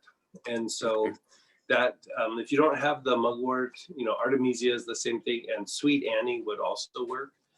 Poplar would also work. And so try that. And if that doesn't reboot and reset the immune system and regulate the sleep, then we need to investigate a little bit more of what's going on. And so do you have any inflammatory condition or aches and pains, injury, anything like that? Something that's been going on for as long as the sleep, so it would need to be a 10-year-old issue or so. Yeah, not really. I mean, I've had some little injuries here and there, but I feel like I've recovered from those. Okay. Yeah. Okay, so try this. Let's see if it's just immune system related. And if that doesn't work, then we'll tackle it with something a little bit bigger, a little bit stronger. Okay. So, like a lot of times I like to try to start off gently, even though it's been a long period of time. The other thing that you could also do if you want to utilize this is you could inhale tarragon or even hyssop, like while you're laying in bed. Okay. Just start inhaling it like 15, 20, 25 times until your body just really relaxes. Still do the mugwort thing, but you can add the tarragon and the hyssop, and it will help calm down the muscle and the sensory nerves. And so the stronger version of that is to use like the ANS support or the higher consciousness, which is relaxing smooth muscle in the body. And it allows for your higher faculties to kick in, which is what you're trying to do when you're sleeping, is you're trying to go into your higher mental faculties, and consciousness actually leaves the body a little bit. And so the ANS or the higher consciousness, part of what it does is it relaxes the muscle of the smooth muscles of the digestive tract and of the respiratory tract, also the urinary tract. But when that's tight, you have no awareness of it because you don't have sensory nerves there, and it can leave your body in a little bit of a fight-flight mode. And it's not because of what you're thinking, it's not because of your emotions, it's simply because there's tension in the gut or respiratory tract. And so that actually will throw off your sleep. It can produce a little anxiety. It could cause a heightened stress response. It could cause exaggerated emotions. And it's usually not all of them. It's just usually like one or two. In the extreme cases, it can be all of them. But the next thing would be is to really try calming down the smooth muscle. I tend to fall asleep really easily. Mm-hmm. And those first 2 to 4 hours are great.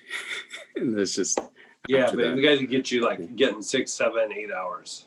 Right. Like that second half is like you're not having your immune system, nervous system, and endocrine system aren't rebooting enough in that 4 hours. Like you still need to get another at least 2 or 3 hours.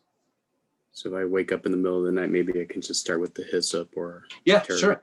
Or tarragon, and see if it just knocks you right back out. I mean, spikenard can help, marjoram can help, but I'm wanting to target more of the smooth muscle and the relaxing the diaphragm, which is relaxing your spinal muscles, things like that. Okay. Yeah. Terrific. So let's have you do the mugwort thing, the tarragon, and the hyssop. Okay. Thank you, Greg. You're so welcome. Are there any oils that can help a gluten allergy? My daughter coughs a lot and eats gluten. Yeah, some coughs can be caused by poor digestive function. And so again, going back to the ANS support, sometimes it's not just the tension in the smooth muscle, is that the nerves aren't innervating the gut as well. And so there's 3 things that I usually look at when dealing with a food allergy or food sensitivity. And so I say 3, I would even actually add one more, 4. So one is improving nerve innervation into the gut, which is the ANS support, relaxing the diaphragm, which again is taking just long, slow, deep breaths with the Hyssop. Hyssop, frankincense will kind of work, Sitka would work. Stronger is an oil called Anula graveolens or Ami Visnaga, but Hyssop is usually good enough and it's inexpensive. And so doing that, and then also starting to unwind the lymph nodes and the lymph in the gut. So when you do that, you can apply lymphatic oils to the gut itself, and you could also take a little bit of something like bay laurel or lemongrass and some water internally, like just a drop or two, and take it internally, and that will help unwind the gut. But a lot of times with people who have food sensitivities or allergies, the lymph nodes are really impacted in the digestive tract, in the gut. And then, as weird as it sounds, is you want to treat the skin. And so I usually have people either use like a liniment of parsley and like alcohol and rub over their body, or take parsley baths. You know, about 12, 15 drops of parsley in with a little, you know, cup or two of salt. Usually I have a pound of salt, but and soak in water, and it really helps to increase the skin's ability to detoxify, and it strengthens the skin and helps with the detoxification process of the kidney, liver, and spleen. And then finally, one of the things that I have people also do is take a drop or two of Palmarosa every day in water, which helps to increase the friendly bacteria in the gut. And so usually by the time we've done all of that, food allergies change quite substantially. You know, not every time, but most times. Thank you, Greg. I appreciate that very much. Yeah, you're so welcome. This is Can RT. I ask how old your daughter is? Yeah, she's 20. Oh, Yeah, good. Yeah, and our whole family is like, my husband's got dairy allergy and gluten allergy. My Yeah, daughter I would try is very everybody. allergic to almonds. You know, Yeah. my son is, oh my goodness. Yeah. We can't eat anything. Yeah, So, I would try. I mean, because you know, sometimes it can happen actually even after an illness. You know, like you could have a stomach flu or something, and Yeah. then after that, you just slowly start having food sensitivities. It could be, you know, the thing too is some of the foods that we eat have just massive amounts of herbicides and pesticides in them, and Yeah. it can cause a reaction in the gut. And even though you might not eat them now, you still have the impact of what it was. And so if you go through and you do this, I mean, I've had clients who were so allergic to something that if they even touched the food, not even eat it, just touch it, they would end up in the emergency room. And, you know, we treated them for a while. And after that, they were able to eat the food, you know, once or twice a week and not have a reaction. And that went on for years. And so there was this one, it was the worst patient I ever saw with food sensitivities. And I check in with her from time to time and I go, you need a tune up? And she's like, nope. oh, wow. Like, you know, she's good. And Yeah. so the reason why hers was so weird is, she actually had a thing with her vocal cords that needed to be treated. And it's very rare. It's usually somebody who's had a thyroid surgery or a severe thyroid issue. And so luckily we found it and reversed it. And so we got it like 90% of the way except for that. And once we reversed that, I mean, it's been years since I've treated her. And I check in with her about every 6 months or a year, and I ask her if she's still doing okay, and are you doing any treatment? And she goes, no, I'm fine. You know, she just doesn't want to be bothered by it ever again. So she just, you know, she doesn't even feel the need to do maintenance. So. Wow, that's pretty Yeah. amazing. Yeah. Yeah, I always tell her like maybe a little bit of maintenance might be good, and she's like, yeah, I don't think so. Well, that's really great. And I just want to say thank you so much for all that you do for us. Sam, thank you so much for Oh, my pleasure. making it so easy. This is amazing information. And I just feel really blessed to be able to learn from you. There's a lot and I'm still trying to figure it all out, but I appreciate that you make it so easy for us and you're so Thank you. willing We're trying to make it support more us. digestible. We're Yeah, trying to make it's it really easier great. access, and we have a couple people here that help us that we're utilizing. So we're gonna try the next few months. We're gonna try to make it even easier and easier to use. So Well, thank you. Thank you. You are getting blessings every single day from thank a you. lot of us. We Thank appreciate you. it. Thanks. Thank you. Thank you. Thinning hair in 65-year-old woman, just left very stressful job and relationship. Thinning hair. I mean, that can be endocrine system. Sometimes, a lot of times, that can be really a lot of stress, which would impact the lymphatic system. I would say treat the lymphatic system, get it jump started and moving. And so you could take some time internally, like a couple drops a day, and then topically apply lymphatic blend or take salt baths with lymphatic blend. And we started actually playing with 2 herbs that are not in essential oils that might impact that. And one is this herb called Foti or Foti. It's like F-O and then T-I. And then, take 2 or 3 capsules of that daily. I would do it in the morning because it does make your body feel a little bit better. It makes you more able to kind of have a little bit higher energy levels throughout the day. If you take it at night, it's not going to keep you up, but might as well benefit from taking it in the morning. And then the other one is, it's a type of seaweed called what's it called? Bladderwrack. Bladderwrack.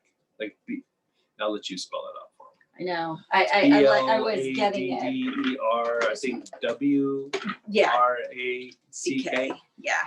And it helps to reduce accumulations in the body. And accumulations is another way of saying like backed up lymph.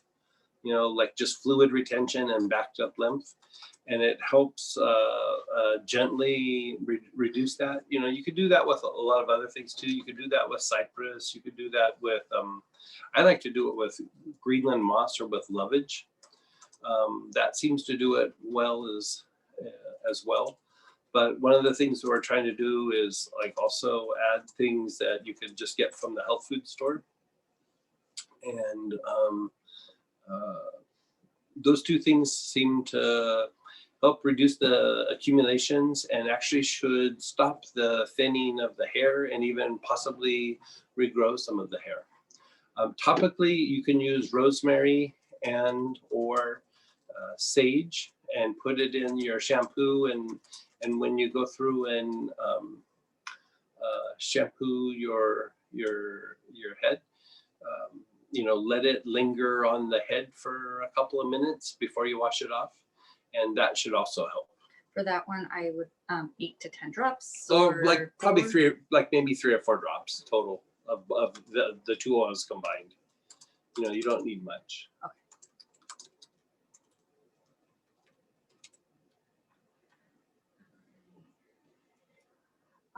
I'm trying to get off a medication that I've been taking for a few years, meloxicam for lower back pain.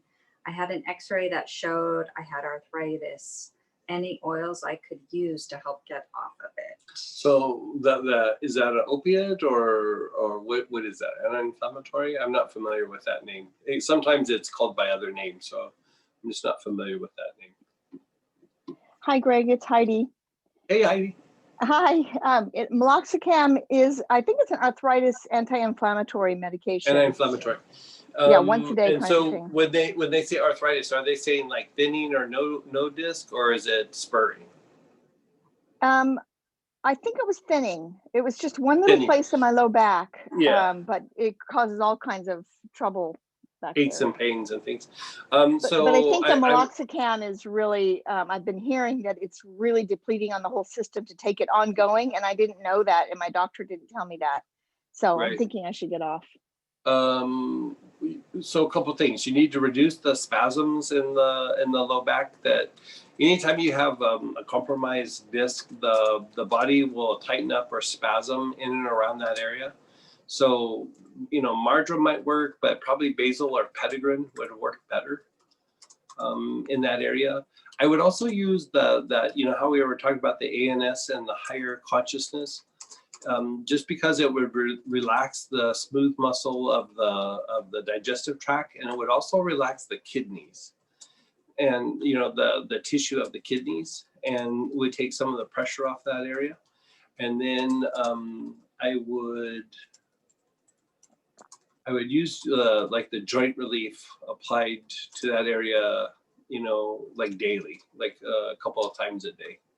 And so you can make it in a liniment so that it dries and doesn't leave, the area greasy.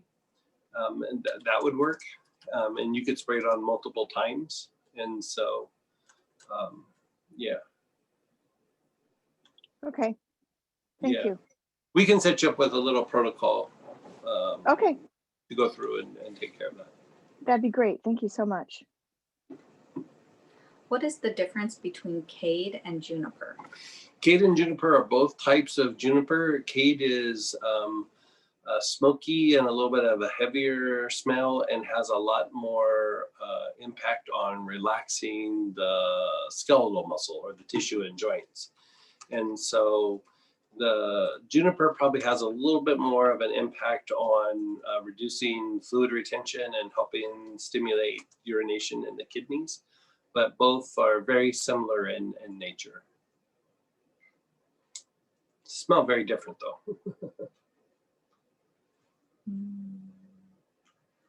Okay. I think somebody already asked the oils for the materialization breath.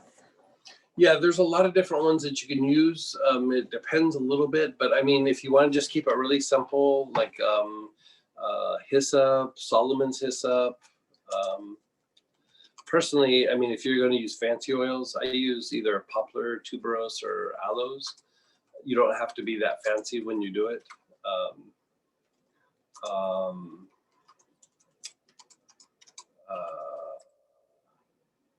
Rose would also work. Cinnamon and cassia, tamala, all of those are very good. The Abra melon blend is very good. Trying to just do this off the top of my head. You know what, guys? I'll go into the materialization. Yeah, we'll thing and go I'll do a into copy the paste. notes and pull it out of the notes, because I'm going to miss a whole bunch of oils. I don't remember seeing any classes specific to dreams or lucid dreaming utilizing the oils. Did I miss seeing any class on this topic? Dreaming and lucid dreaming, we're going to be teaching an advanced sleep class that will tackle some of those issues. We were laying the groundwork with the sleep class, but there is actually 2 advanced sleep classes that we're going to do. We're at least going to do one of them, but we might do 2 of them. And so that actually is probably going to come out in the next couple of months. I think we had it scheduled for March, but we might have to back it up to April, just for depends on where we're going and who wants what. So External hemorrhoids. a lot of times if you use cypress for that, cypress will take it internally, but you could also use something that's a venous tonic, which would be take some cypress internally, and then take and you can apply a little bit of some cedars, or a really good venous decongestant is red pine. Red pine works really good as a venous decongestant. It just moves blood away from the area. So that's physical. Yeah. And then for the internal with the cypress, how many drops? Internal, I would say 2 or 3 drops taken in water at least once a day.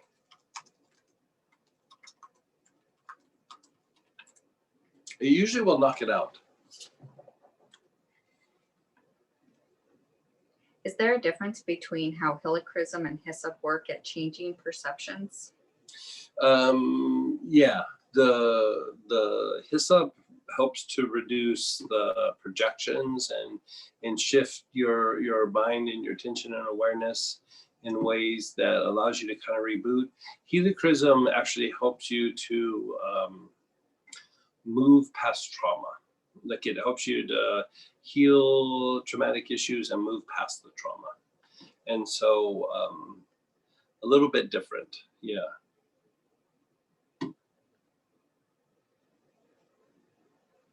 After the angel courses and study day, I was a bit on a high. I felt connected to the angels, but in the last week, old issues have come up with my feelings of self-worth, and they seem to have come back with a bang. Is this normal? You know, you're flushing things out of the system. It's not normal, but it can happen. And so,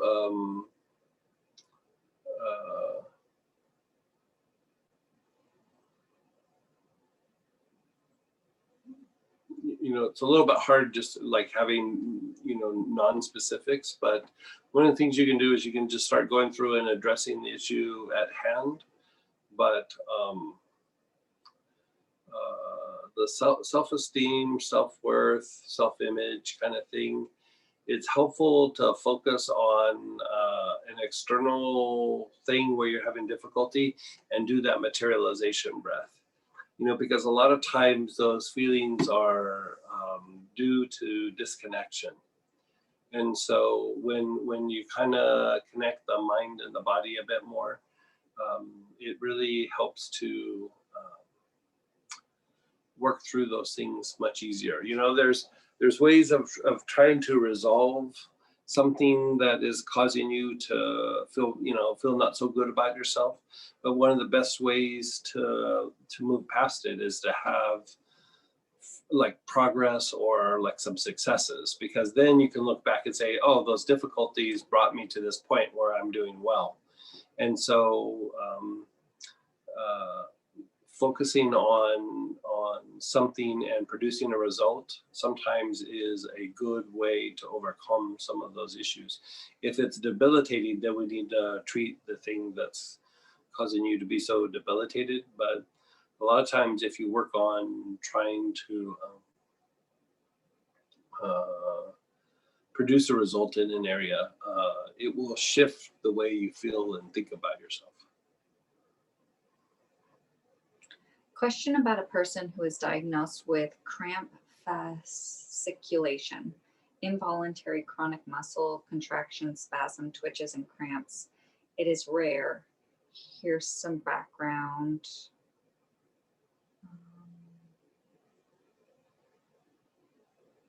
Okay, classified as a peripheral nerve disorder. Cramping is mostly in hands, legs, sometimes torso.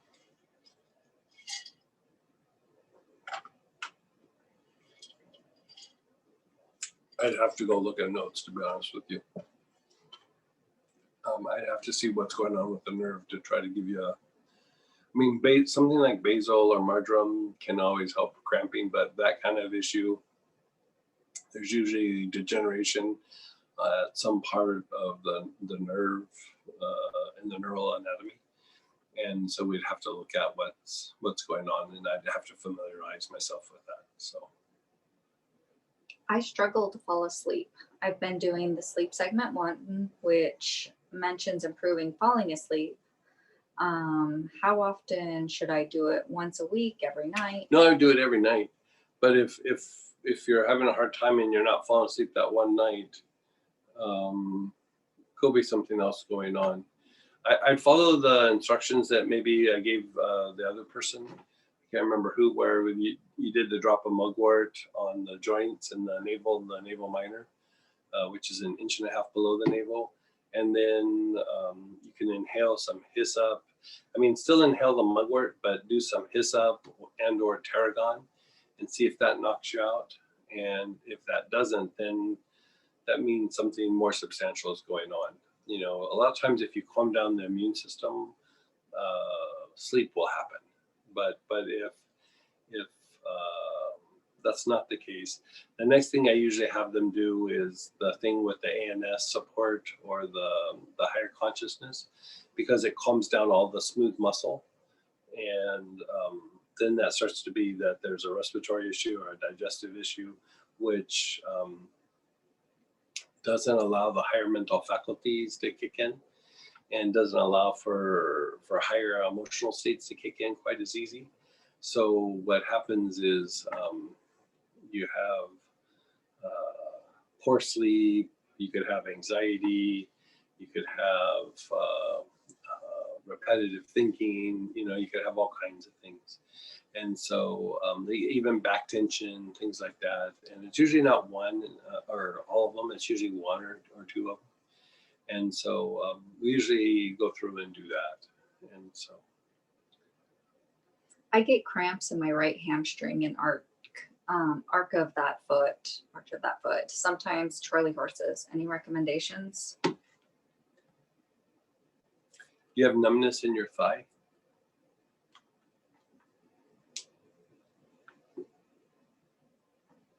No. Okay. Because that potentially could be a sciatic issue, which means it's the hip or the low back. But if it's just simply you're getting cramps in the calf and the arch of the foot, I would do a little bit of self massage, not even really massage, but take like some sort of massage oil or lotion and put like 6-8 drops of marjoram and start at your knee and just start rubbing it on the knee, up the back of the leg into the hamstring, and then down the calf and along the shin, and then eventually the whole foot. So every time you do it, like put 6-8 drops on the knee and the hamstring, and put another 4 or 5 drops on the shin and the calf, and then another 4 or 5 drops on the foot. And if you do that 2 or 3 days in a row, your foot should feel very different. I do a thing where it's a thing from Ayurvedic medicine. What do they call it? Abhyanga or Abhyanga. And it just means like self massage. And it's like a lot of times I'm not even doing it to treat a particular thing, but I'll use oils that, like, you know, I might use sage or German chamomile or something. And, you know, I'll do my legs and my hips, my back, and then, you know, do the arms and the shoulders. And, you know, it's just like 15 minutes. And then, you know, I put on a pair of pajamas or whatever, and that way I don't oil up everything that I touch. But, you know, I rub it in pretty good. And, you know, every time I put oil in my hands, I put about 4 or 5 drops of oil in and cover the area. And, you know, I've had 9 surgeries. Most of them were when I was young. So the body got beat up pretty bad when I was young. And it takes a lot of the aches and pains away. I mean, it really does. So you can do that with marjoram. You can do it with basil or petitgrain, but for what you're describing, I'd probably do marjoram. And I know we have a lot of questions, guys. I need to take a quick break before I answer any more. Yeah. So how about we'll do a bathroom break? We'll come back before lunch and do a little. Okay, everybody. We are going to do a little bit. We keep talking about the materialization breath and everything. So let's do some variations of that. First, we're just going to do it. And then we're going to do some different things to enhance it. Right? So let's pull out something that you would have in your kit, like hyssop. Let's just start with hyssop, Solomon's hyssop, any form of hyssop. If you don't have that, some of the other oils that I mentioned,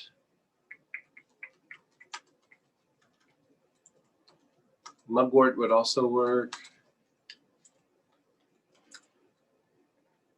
Chakra root cleanser would also work. Splendor would also work.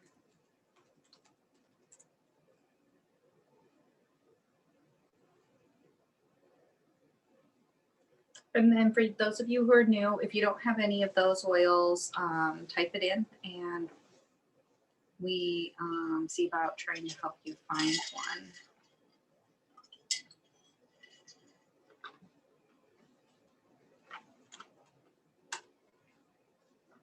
Okay, so this is what I'd like you to do. Think of something, let's just start with something where you're trying to do something positive. A goal, something, you know, healing, improve a relationship. Let's just start with a goal, or if you don't have anything that you really comes to mind, it could be connecting to a spiritual teacher or a deity. You know, if you grew up Christian, Christ. If you grew up Buddhist, Lord Buddha. If you grew up, you know, whatever it is from you, the Jewish tradition or the Muslim tradition, Hindu tradition that you connect to, just go ahead and think of it.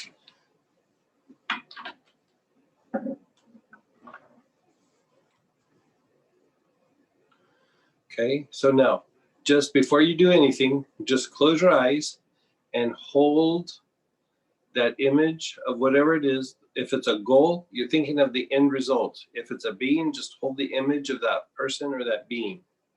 Okay, hold it in your heart. Just with your eyes closed, hold it in your heart.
Okay, now your eyes are still closed.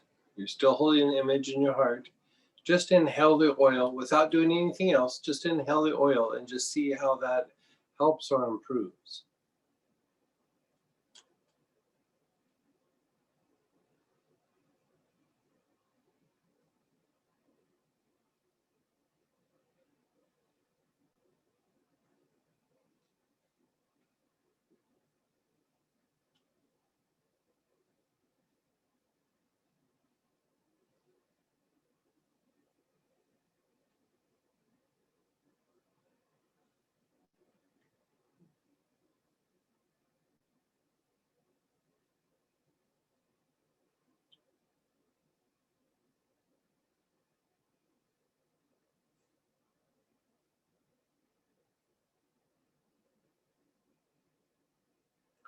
Just be still.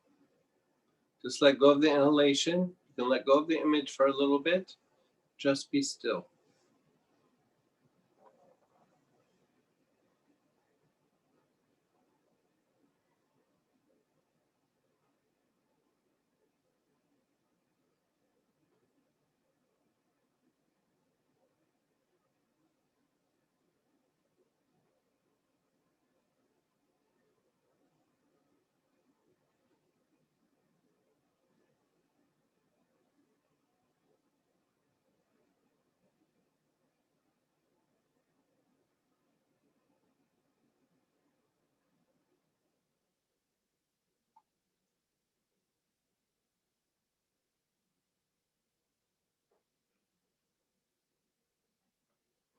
Okay, you're going to hold the image in your heart again. Your eyes are closed. You're not inhaling anything. You're just holding the image.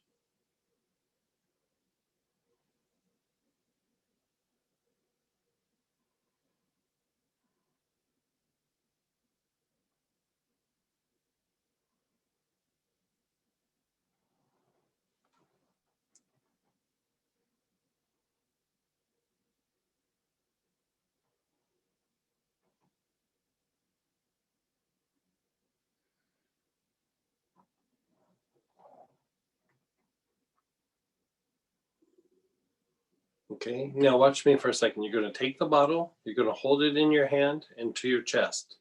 This does nothing other than help you to mechanically do what we're about to do. So you're letting go of the image, your head's going to go down, you're going to inhale, so you're going to go, you're going to hold your breath, move your head up, and then exhale. And then hold your breath, head down, inhale, up, exhale, down, inhale, up, exhale. So again, head down, inhale,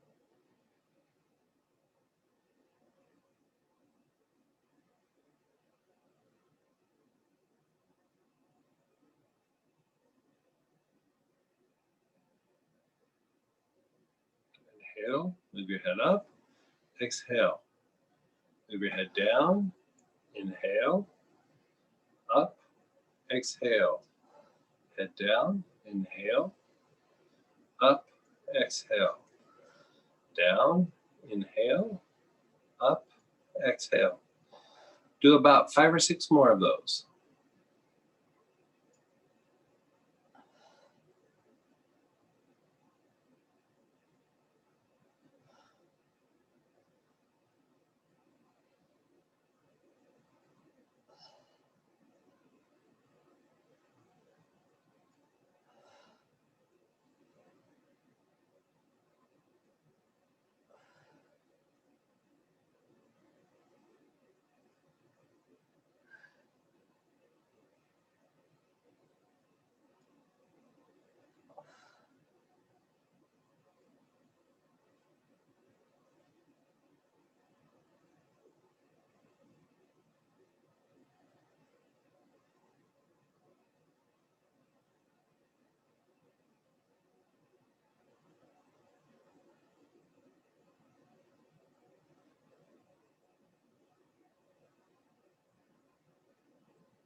Hold the image in your heart.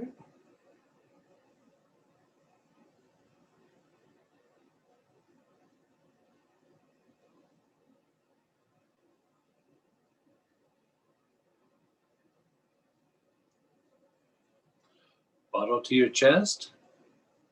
You can let the image go.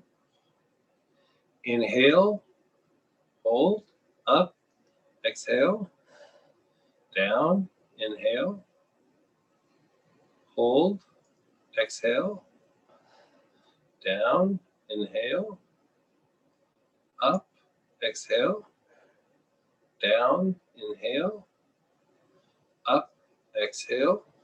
Do about 5 or 6 more.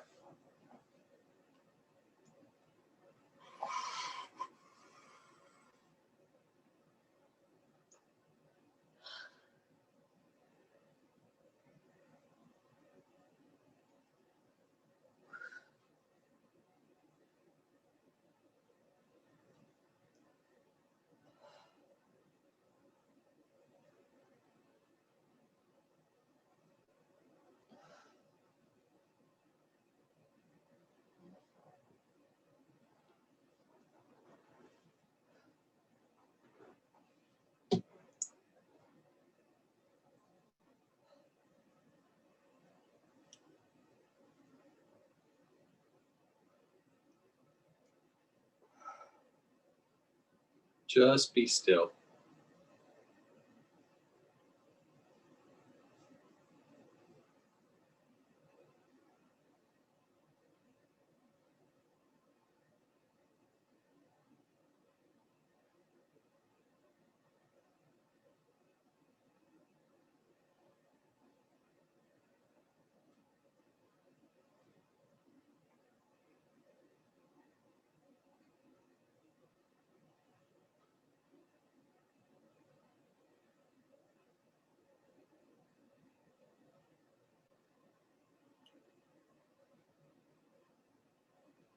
Hold the image in your heart again.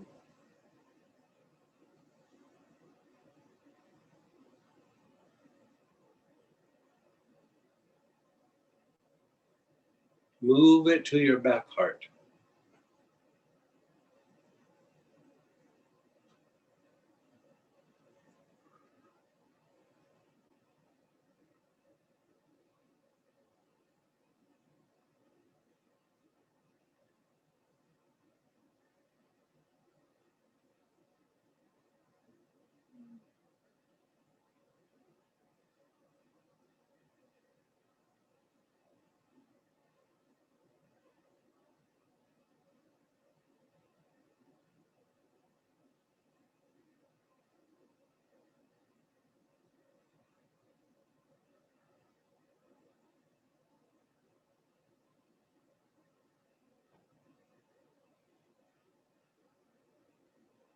Hold the bottle up to your chest again. Your chin down to your chest. Inhale. Hold. Up. Exhale. Do 8 or 9 more.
Just be still.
Maintain your stillness, maintain your awareness, keep your eyes closed.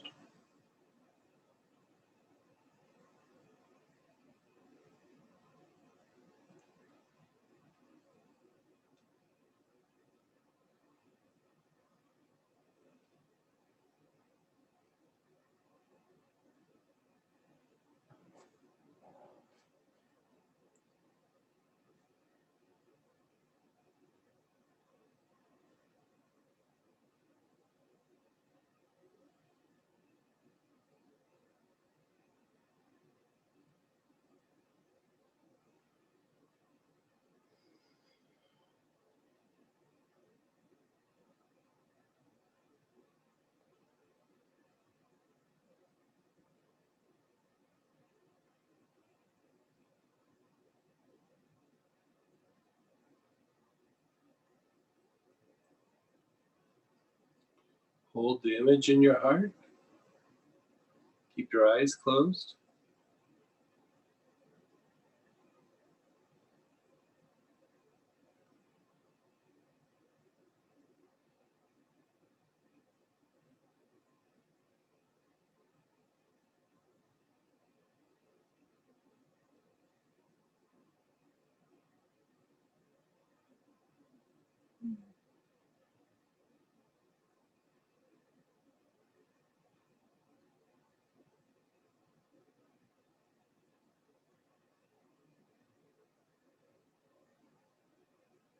Hold the bottle up to your chest.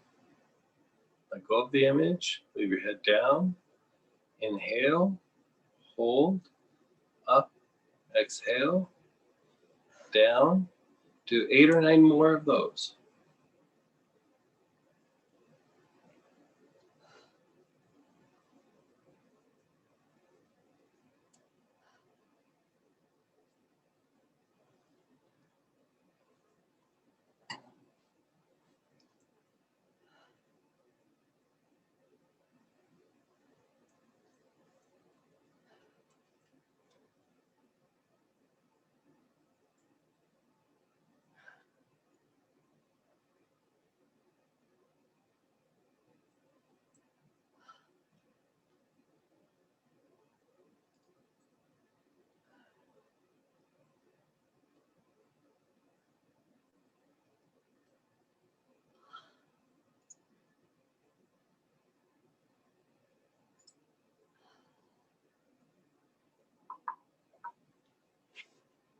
Just be still. Be aware.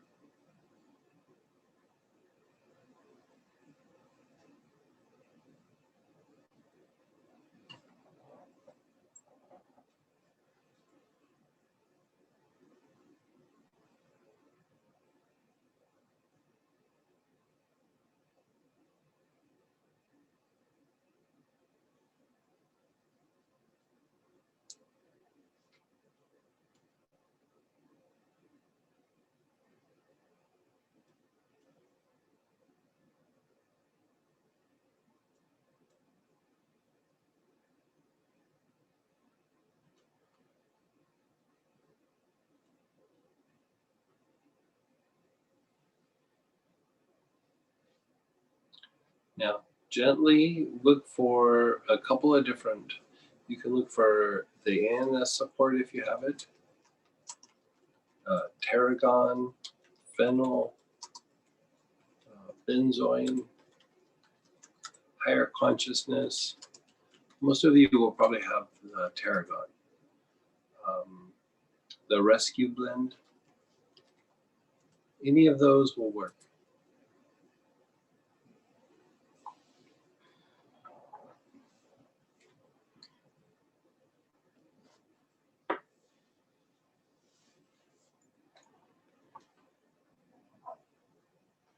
Okay, so with that, you're just going to close your eyes. You're not even doing the breathing, materialization breathing or anything. You're just simply just closing your eyes and just taking some long, slow, deep breaths.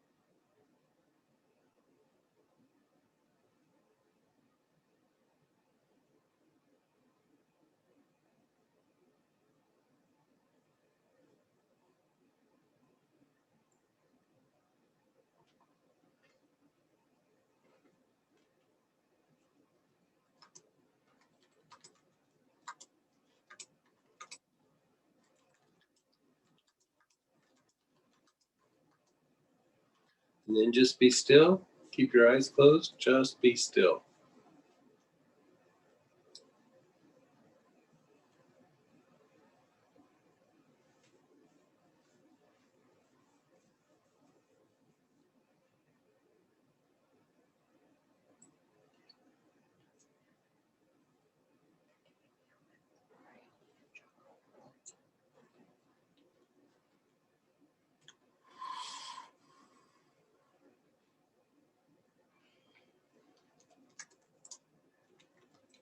Begin inhaling again.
Again, you're taking long, slow, deep breaths.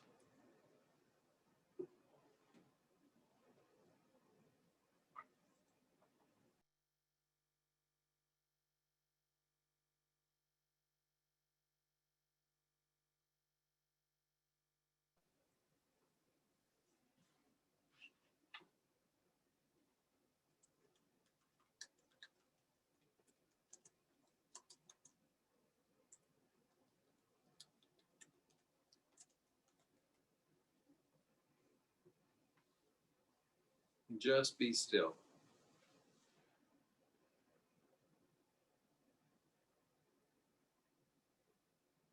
Just let go of everything. Keep your eyes closed. Just be still.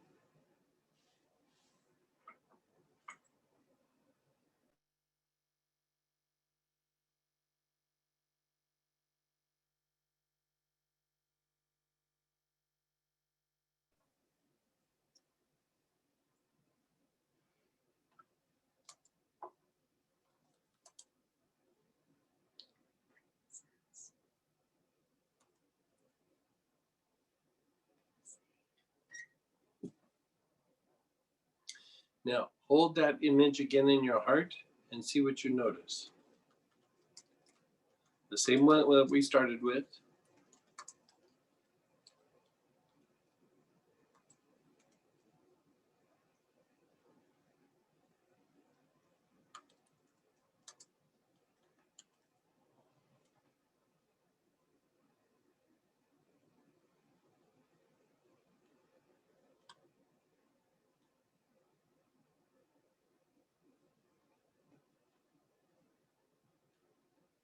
Do you notice a difference? Even from when you ended the materialization, do you notice a difference?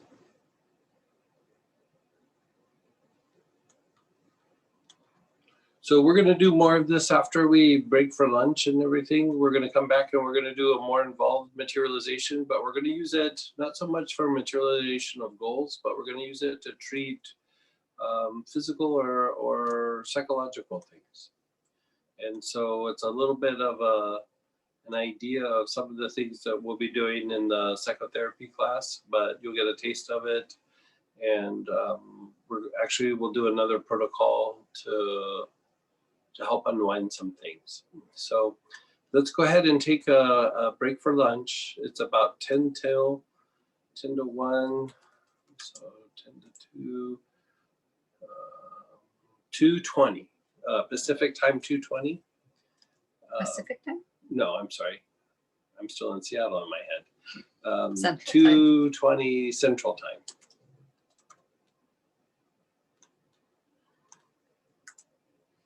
And we still have all your questions.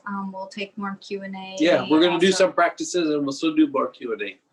So we'll break for lunch, we'll come back and we'll do some more. Okay, everybody, let's come on back.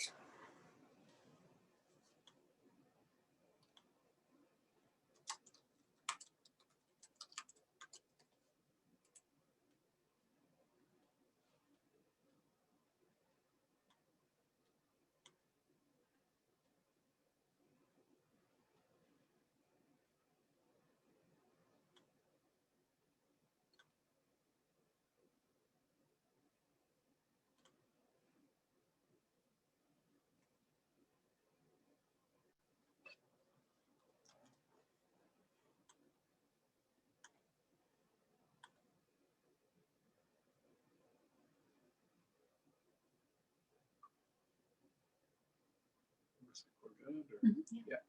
Okay, so we are going to do more questions and answers, but we're going to jump into just doing a little bit of some deeper, you could call this psychological work, but this is more based on the physiological psychology rather than your psyche.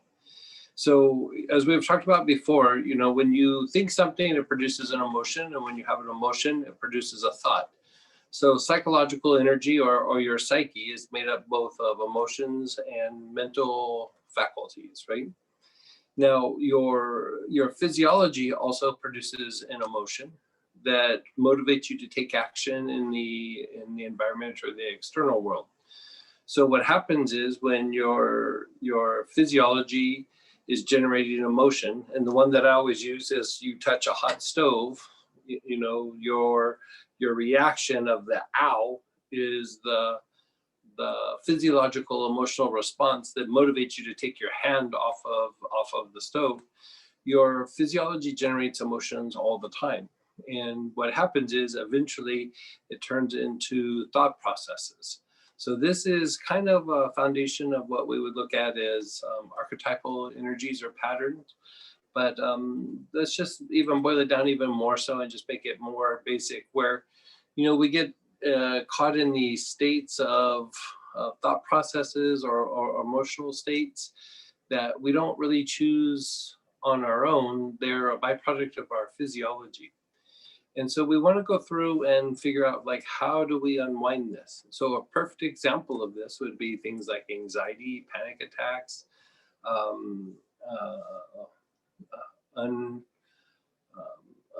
fear that is really has no reason for it being there. So irrational fears in times of also being triggered.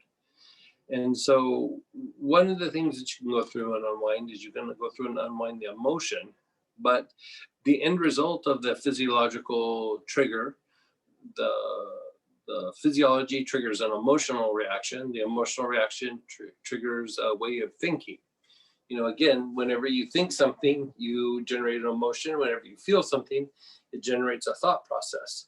So we actually have what we call homeostatic thinking, or thinking that's based on our physiology rather than our mental faculties. So when we think that we are choosing the things that we do in our life, sometimes we are, and sometimes we're just reacting, and the reaction is coming from our physiology. So we want to go through and start to unwind this. Now, this has a lot of benefits. For one, it starts to change your thought processes and makes it easier to break out of patterns.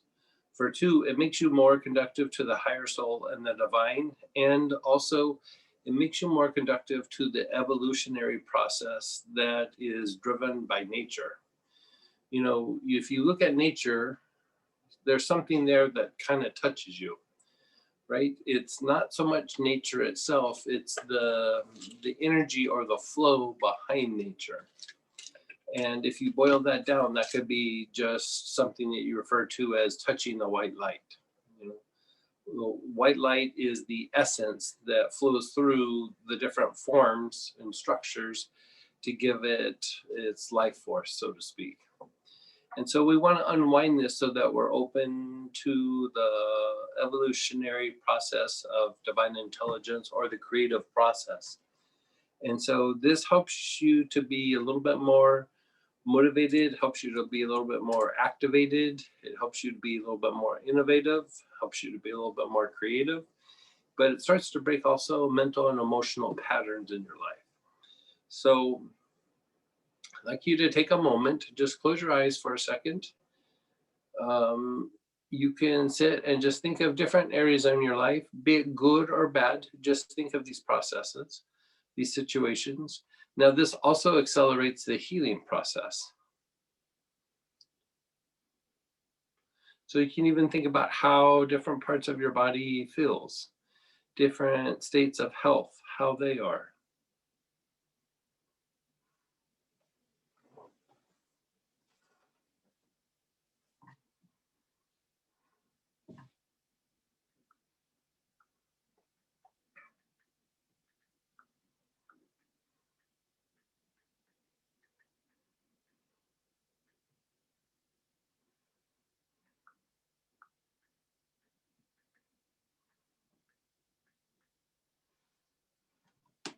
Okay, the very first one we're going to work with is this is going to be a little bit of a process. So we're going to do this and then we'll do some Q&A afterwards, but this is going to be a bit of a process.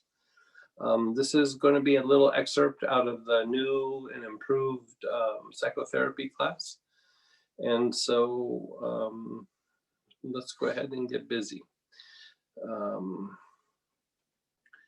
You are going to use the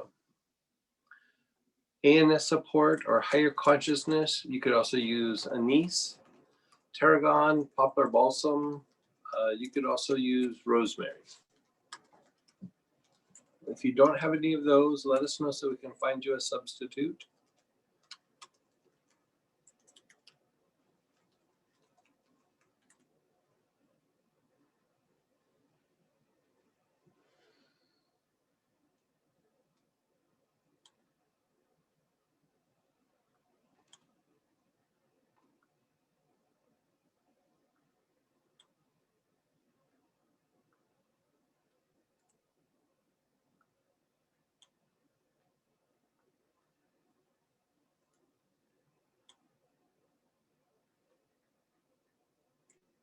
How are we doing? Everybody looking like they have it? Nobody said otherwise, so I think Okay. So you're going to inhale. Your awareness is going to be on your front heart.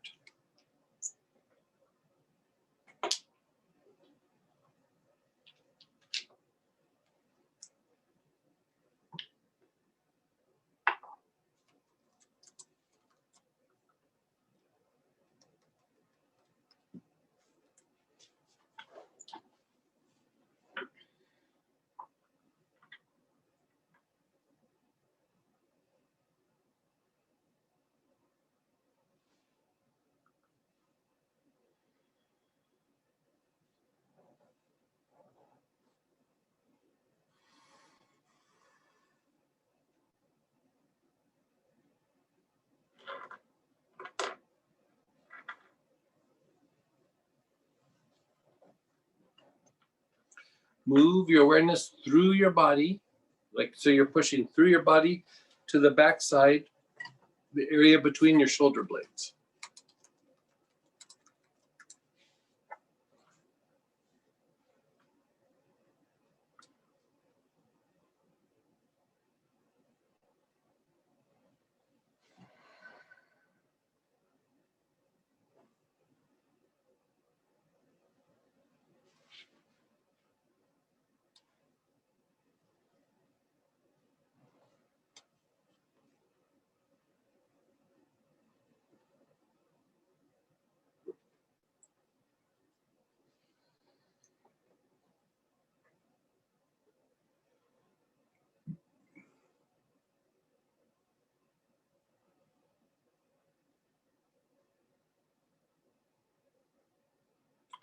Move your awareness back through your body to the front heart, the center of your chest. You're not visualizing anything. You're not thinking of anything. Your awareness is simply on your front heart.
Move your awareness through your body again, back to the back heart.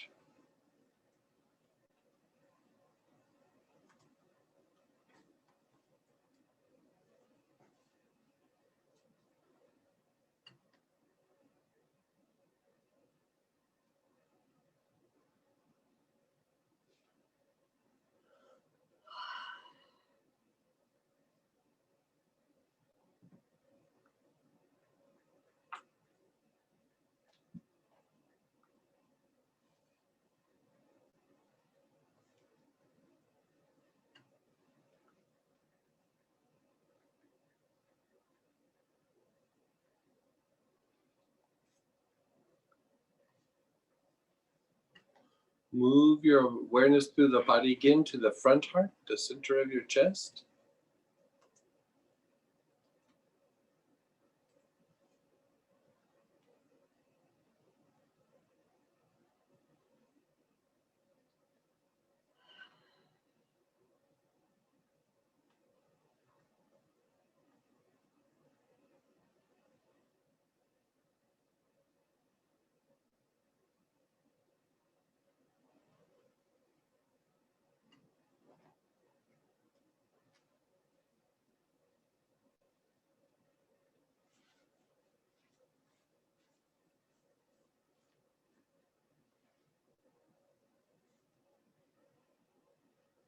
Your awareness is on the center of your chest.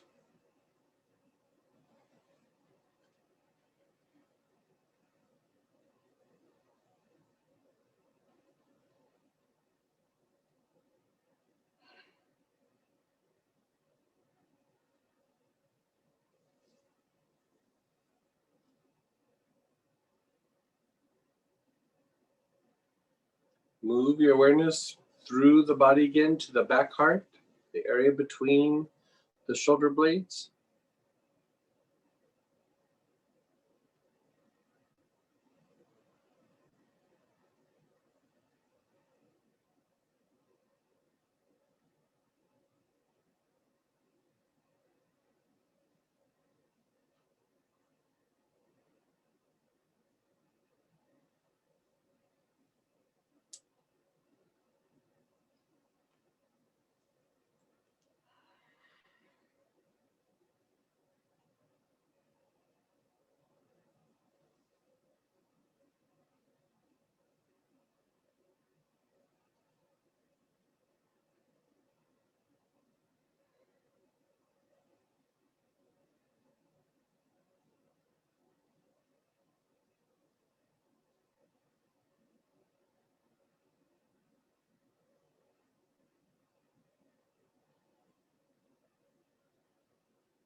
Move your awareness to the jaws, where the jaw hinges in front of the ear canal.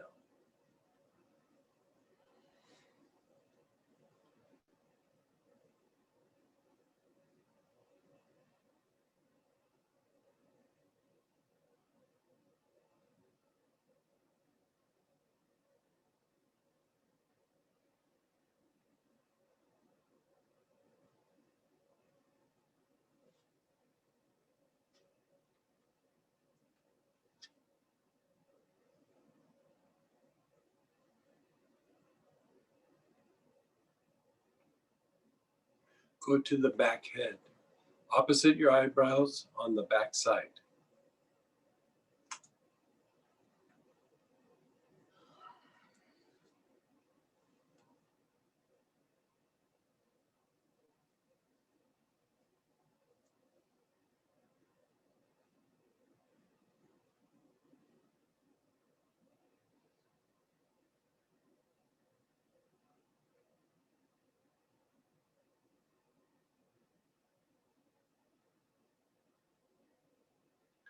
Just be still, be aware, keep your eyes closed, just let go.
Okay, we're going to the next phase. So your next oil, here are your choices.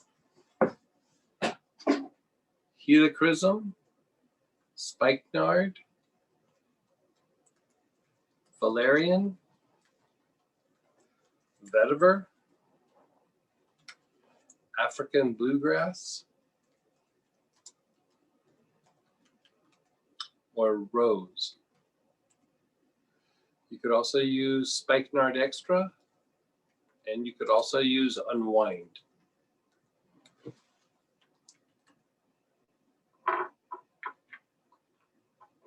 Are all of those A choices? Yeah.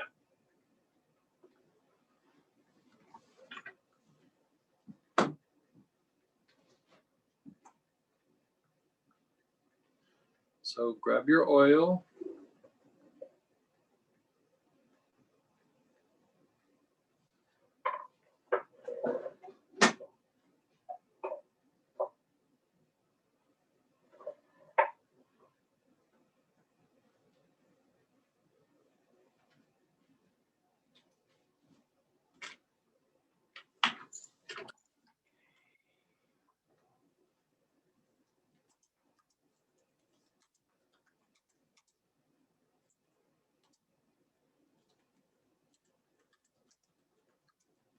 Okay, again, begin inhaling.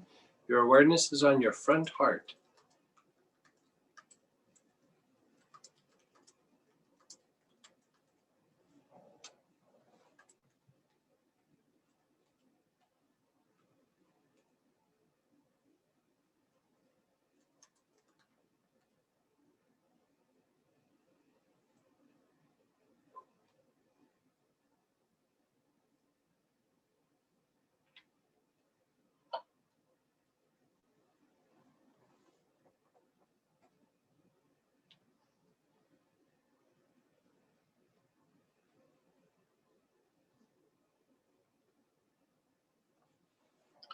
Move through the body to the back heart, the area between the shoulder blades.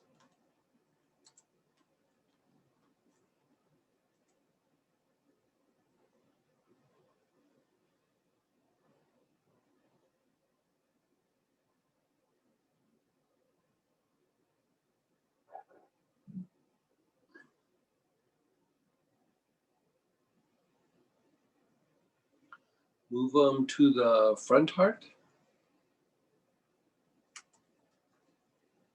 the center of your chest.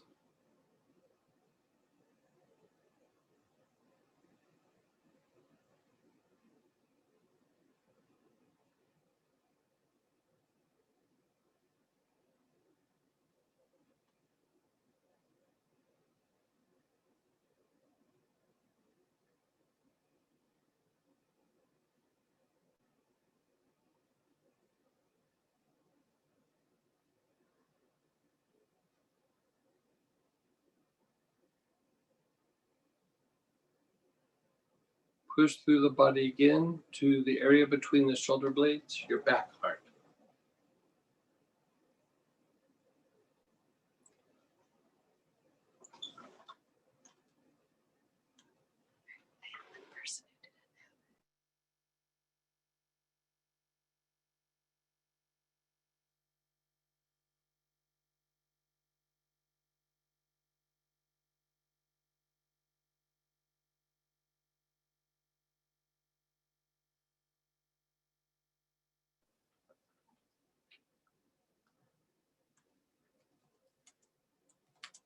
Again, push through the body and you're back to the center of your chest.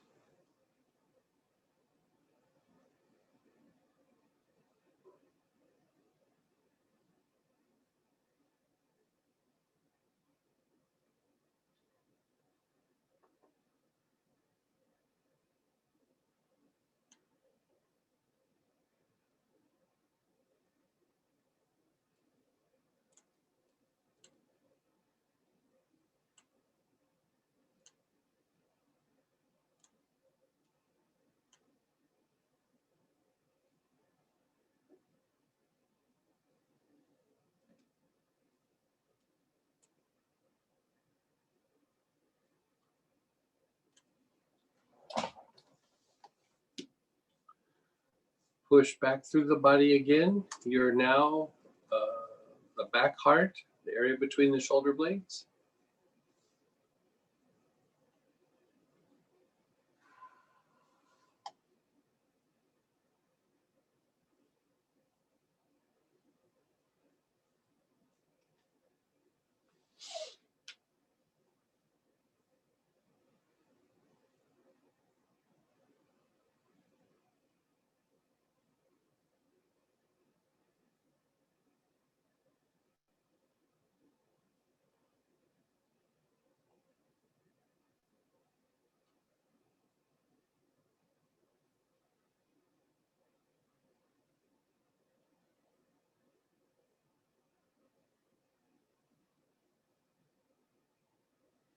Move your awareness up to the jaws.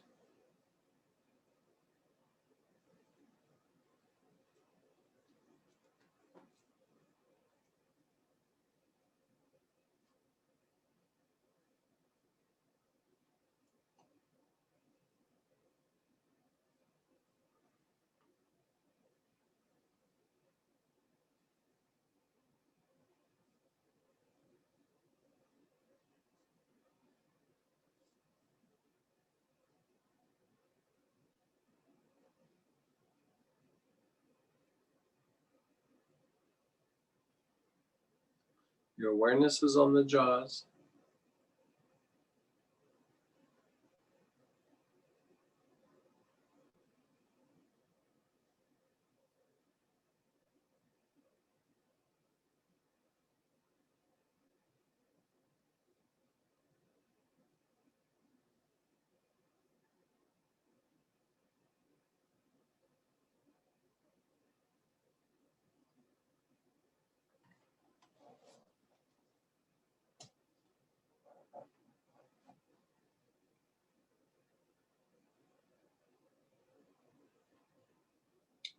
Your back head.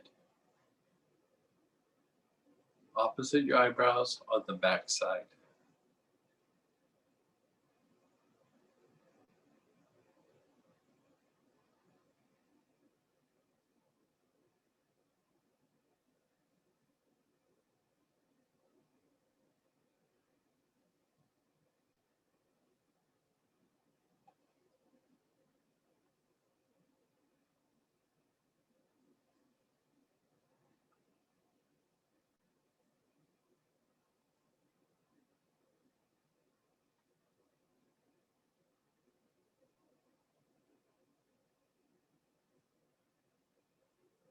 Just be still, be aware. Just be still. Keep your eyes closed. Just be still.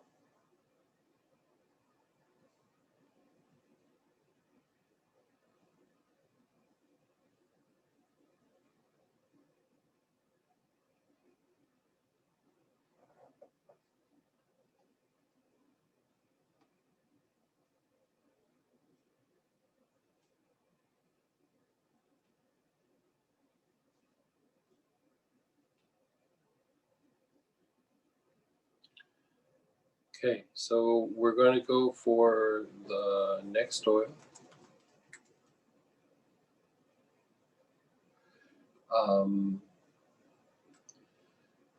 This would be any of the sages, any of the frankincenses, or if you have the blend Gamma, and Gamma by far is the strongest. I know a lot of you don't have that, but if you had that, that's the one to use.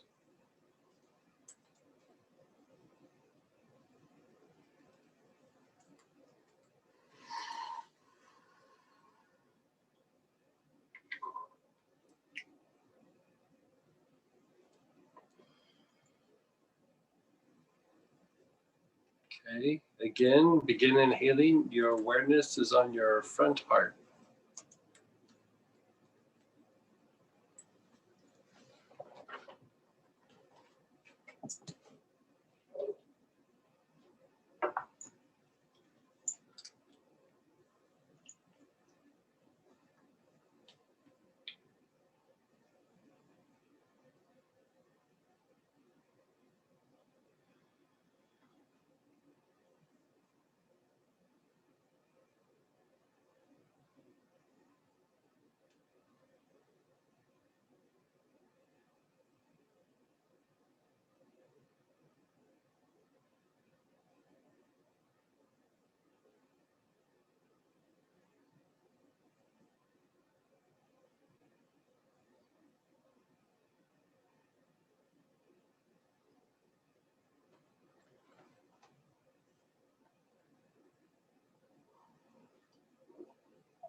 Move your awareness to the back heart, the area between your shoulder blades.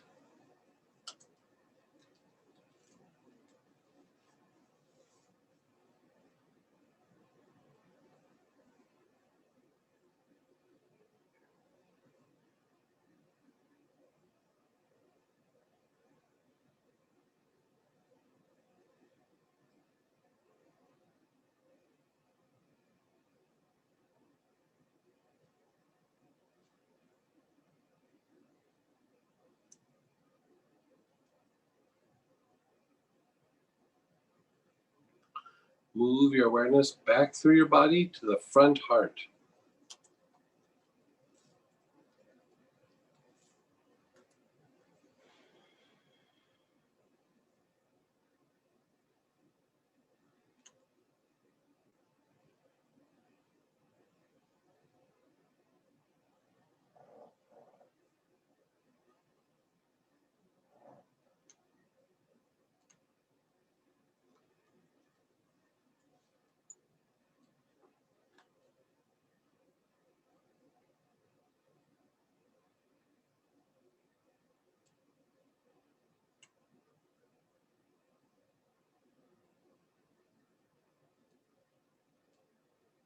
Your awareness is on your front heart. You're still inhaling.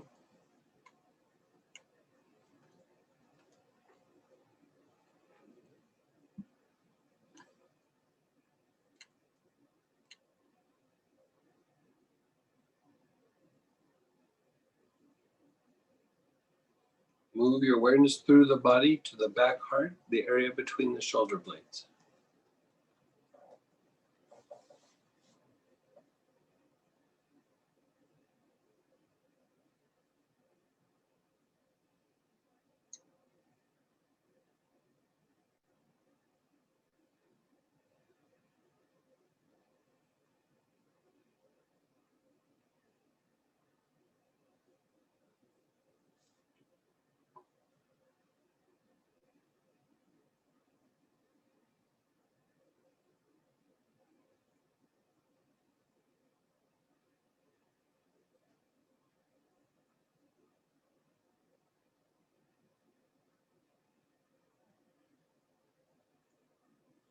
Move your awareness through the body back to the center of your heart.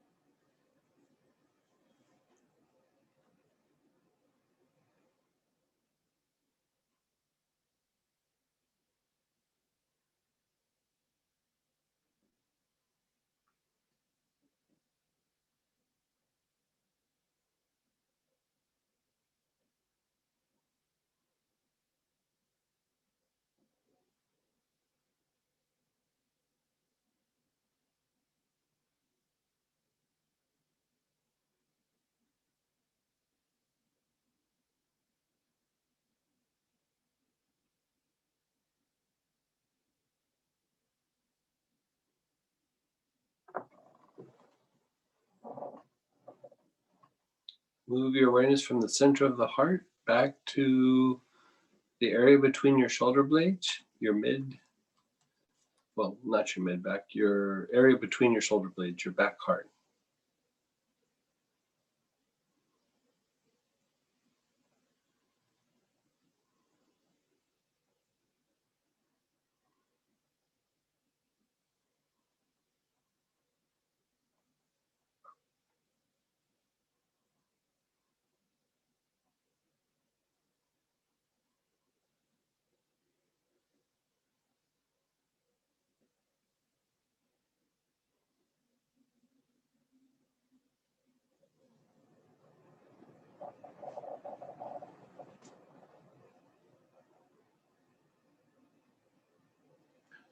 Move your awareness to the jaws where they hinge in front of the ears.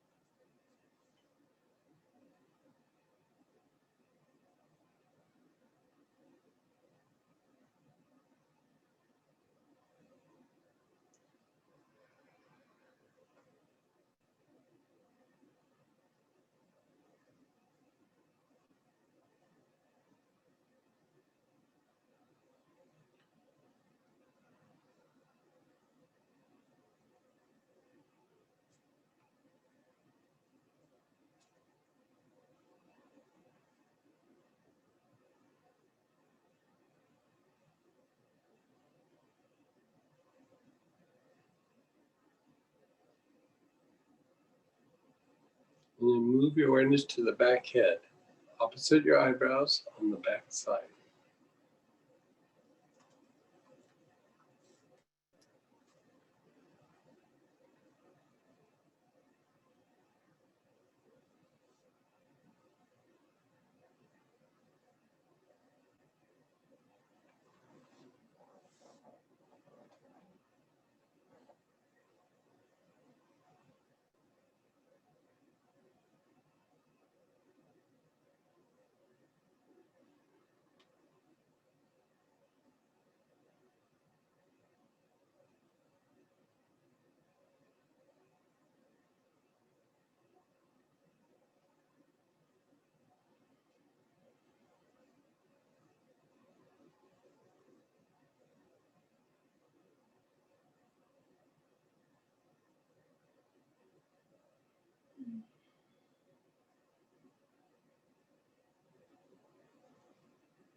Just be still, be aware.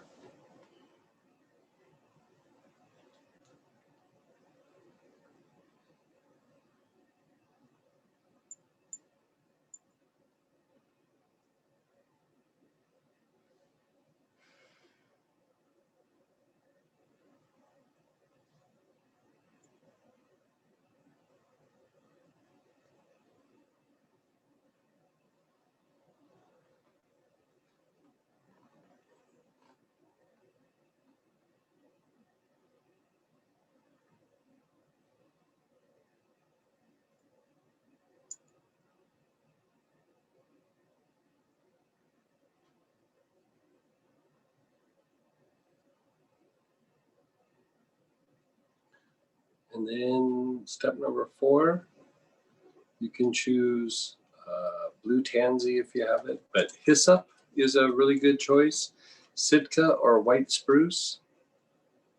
Amibis naga if you have it, and if you're fancy, ginger lily. Hyssop and Sitka are your probably 2 solid choices for most of you. Any sort of hyssop will work, by the way.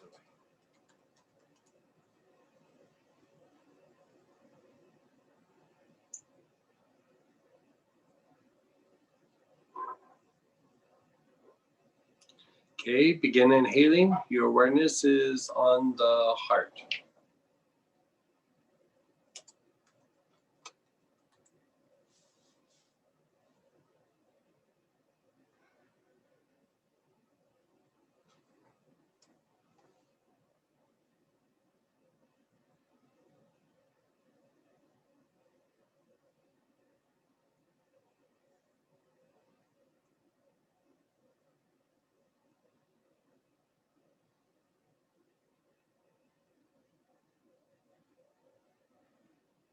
Move your awareness to the back heart, the area between the shoulder blades.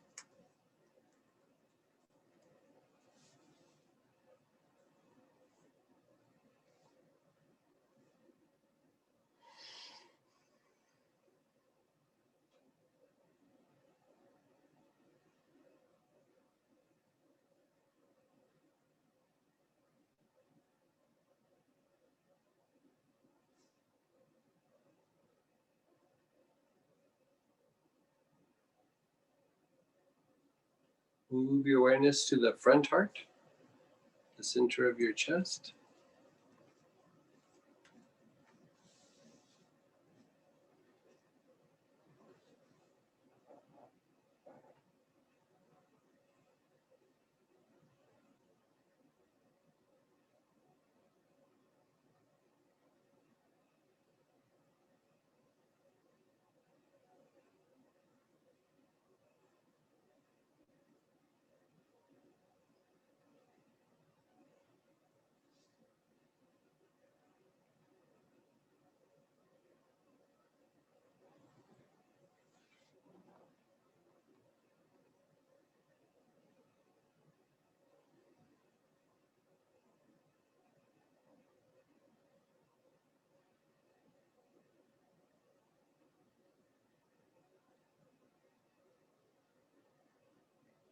Your awareness is on the center of your chest.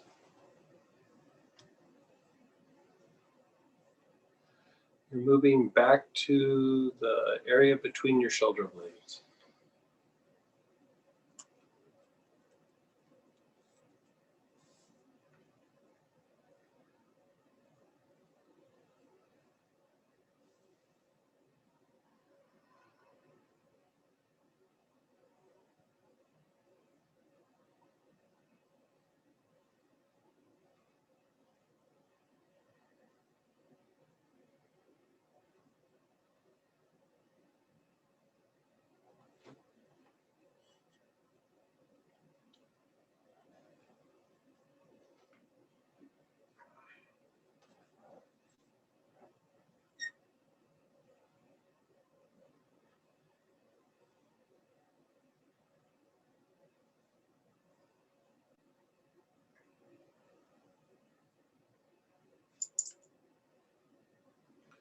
Move your awareness to the center of your chest through your body.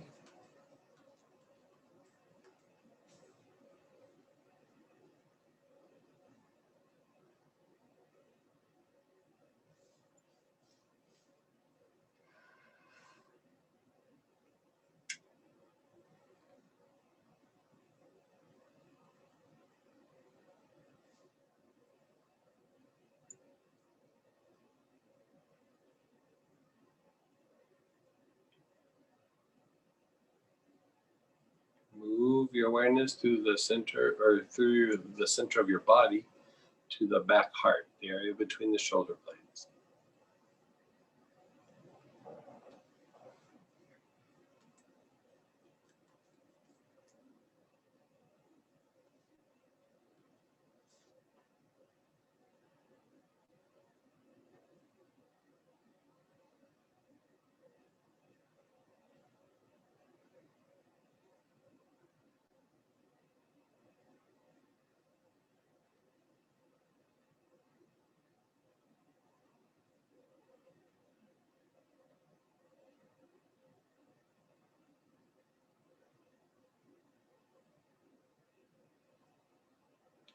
Move your awareness up to the jaws.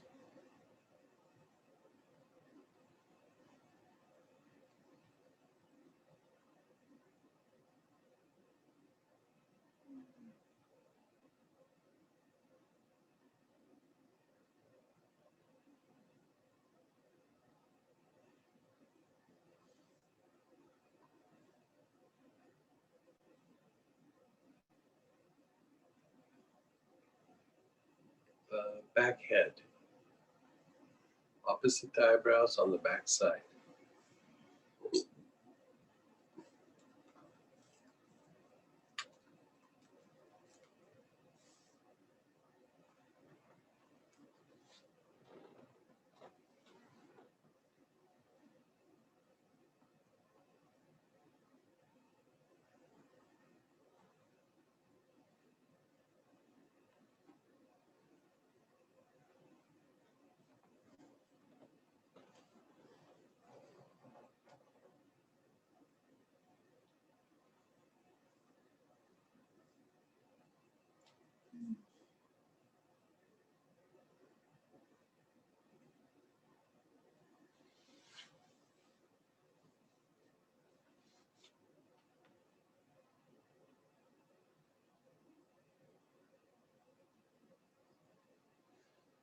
Just be still, be aware.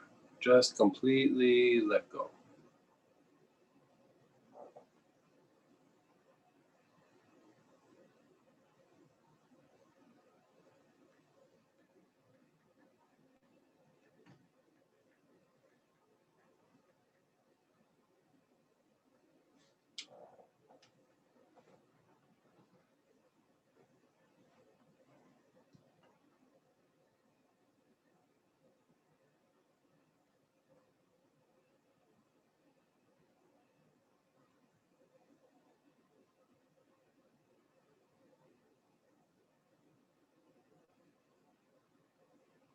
Now, in your stillness, in your awareness, think of some area in your life, be it your body, your psychological life, your external life, situations with friends or work, where you'd like there to be healing, like some sort of shift,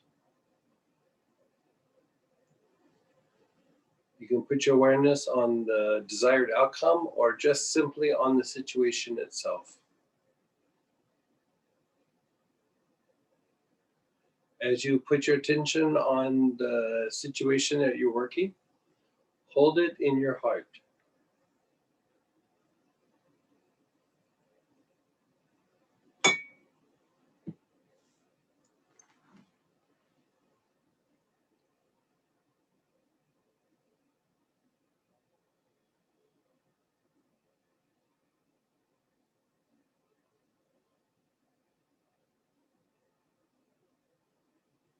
Now hold the bottle of hyssop up to your chest or whatever you used in that last session.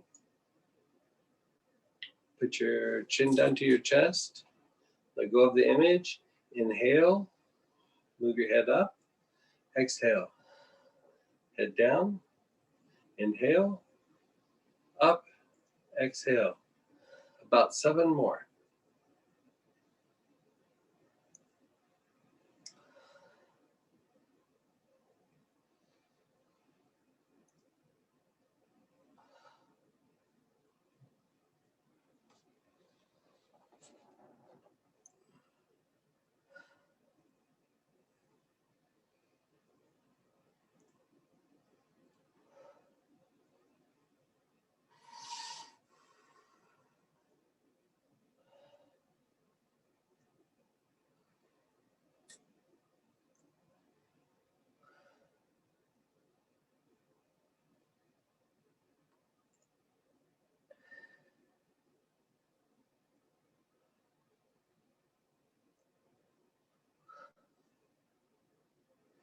Just be still, be aware, keep your eyes closed, maintain your stillness and awareness.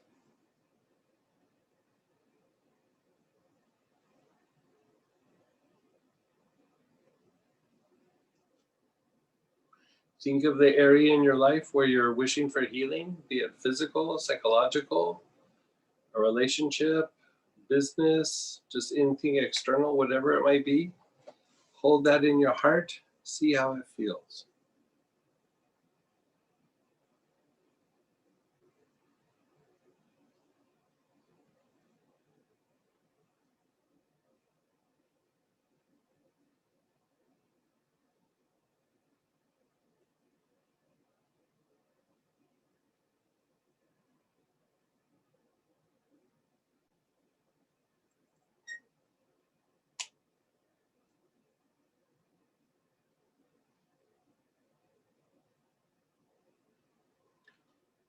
You're holding the image in your heart.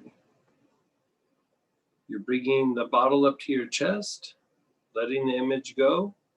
Do 8 or 9 materialization breaths on your own.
Hold the area of healing in your heart again, the same spot.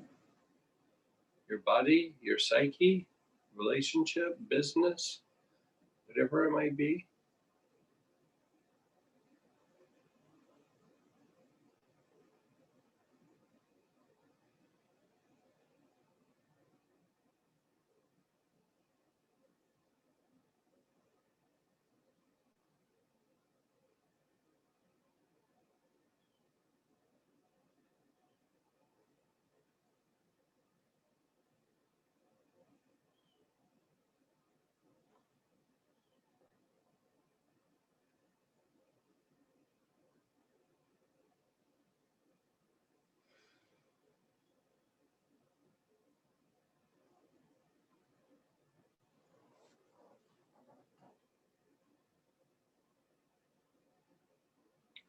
Again, hold the bottle up to your chest. Do 8 or 9 materialization breaths, long, slow, deep breaths. Inhale, hold, lift your head up, exhale. Do them on your own.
Just be still, be aware.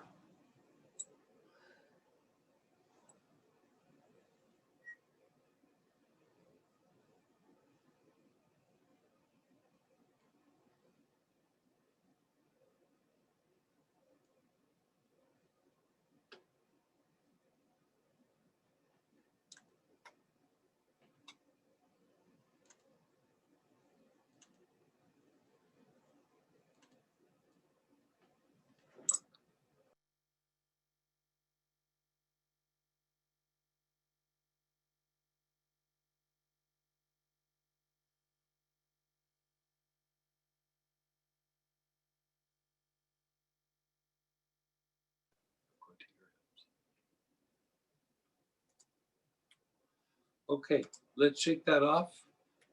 Hold it in your heart or just touch in with the goal, the healing, whatever it might be. See how it is at this place. Check in with it and see where you're at with it.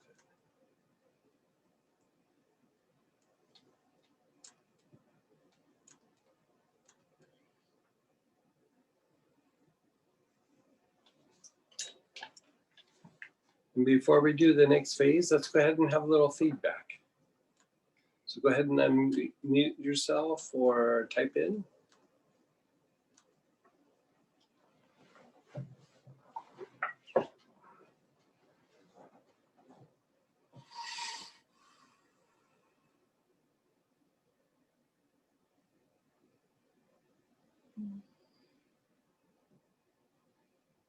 Greg, I really don't know that there was much of a change in what I thought or felt, or I know I put it out there and it was multifaceted. But then when we just did it again to check back in, what appeared was a sparkly necklace. So I'm thinking maybe it makes me feel kind of sparkly or something. I'm not quite sure, to be honest with you. What do you mind sharing what your goal was? A better financial position. I got used to living one way and now I have to adapt Right. living to a different way. And so it was just, yeah, that's what it was. Silly, Okay. but yeah.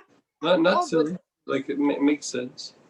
adapting. Interesting that it's a big sparkly necklace that kind of is around your neck that would be like a symbol of prosperity, maybe, but. Maybe. But thank you, thank you. Kathy? Yes, sorry, I was trying to raise my hand. I wasn't sure to do that.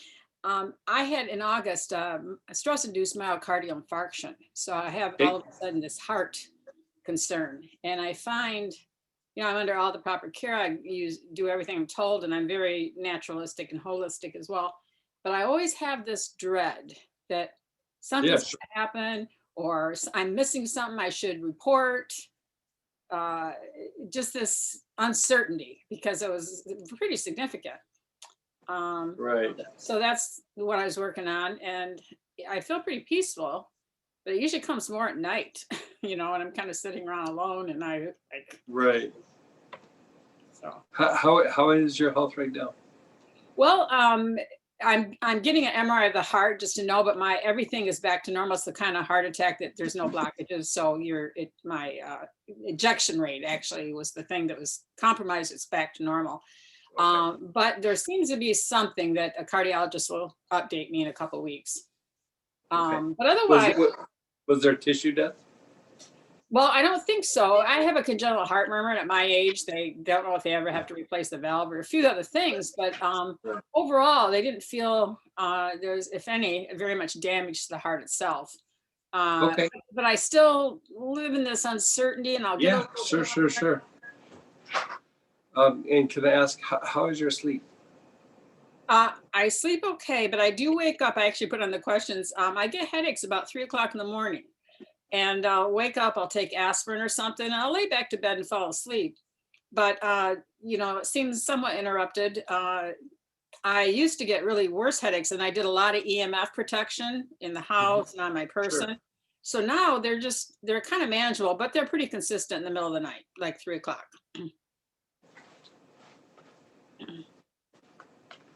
I have high blood pressure, so I'm on blood pressure medicine and a beta blocker. What kind of blood pressure medicine are you on? Losartan, small dose, 25 milligrams, but I'm always a little bit high, but the diastolic is always good. Okay. Okay. So I just, I have a cardiologist so I can email, and I drive him crazy. He keeps saying, yeah, well, it's the heart. I would drive him crazy. Yeah, That's very, very good advice. Drive them crazy. Rather than worry, because obviously it's stress induced. So I have all these oils for relaxation, anti-anxiety. Keep reducing stress and things like that. Make sure you're getting good sleep.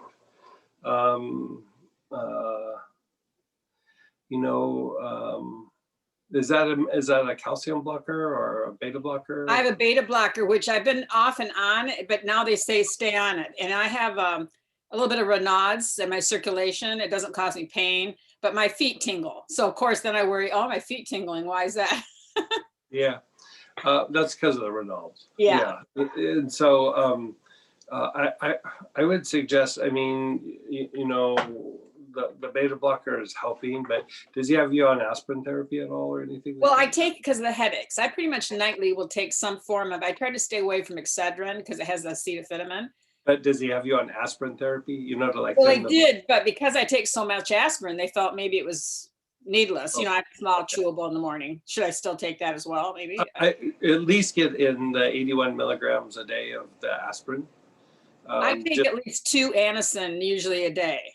Just because of the headache. But I don't think that's aspirin. I think. Oh, okay.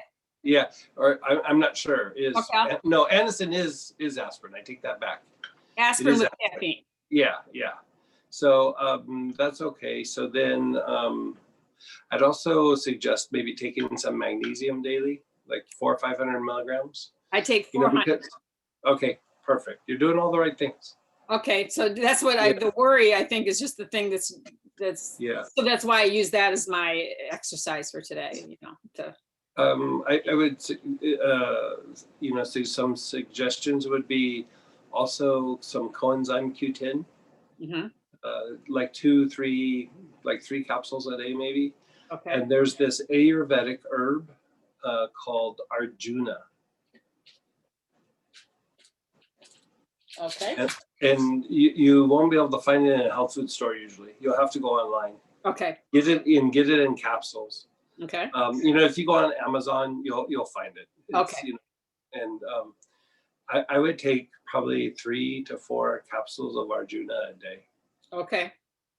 The thing with Arjuna is it really helps rehabilitate a heart that's gone through difficulty or has had an incident, according to Indian studies, and really helps a heart that has had an infarction. Oh, good. Yeah. Thank you. It helps undo the effects of the infarction. Okay. At least that's what the Indian studies say, I should say. Yeah. I've used it clinically quite often and consistently. I've been very pleased with the results. I'll order it today. Yeah. Good for you. And so anybody else like to share? Laura?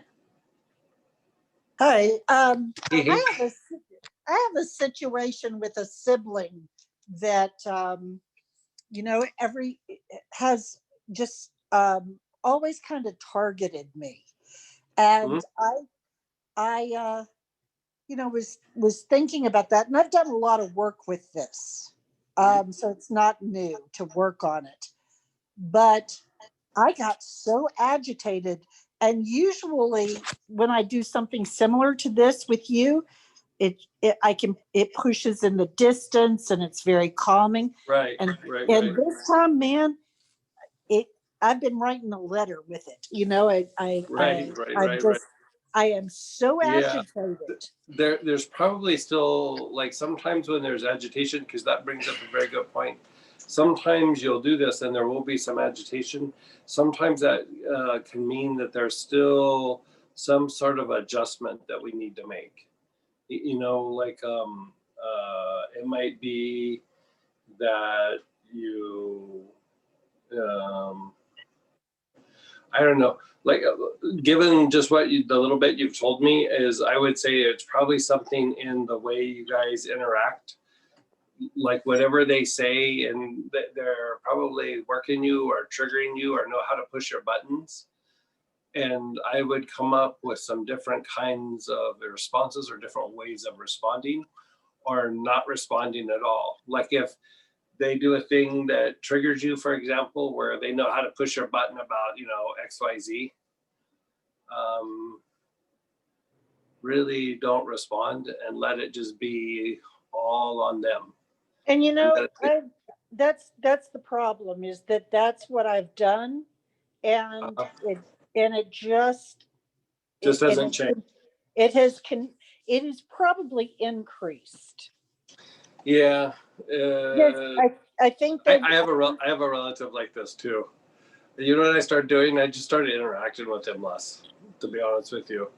I tried everything. I tried everything to resolve it. I tried everything to make it better.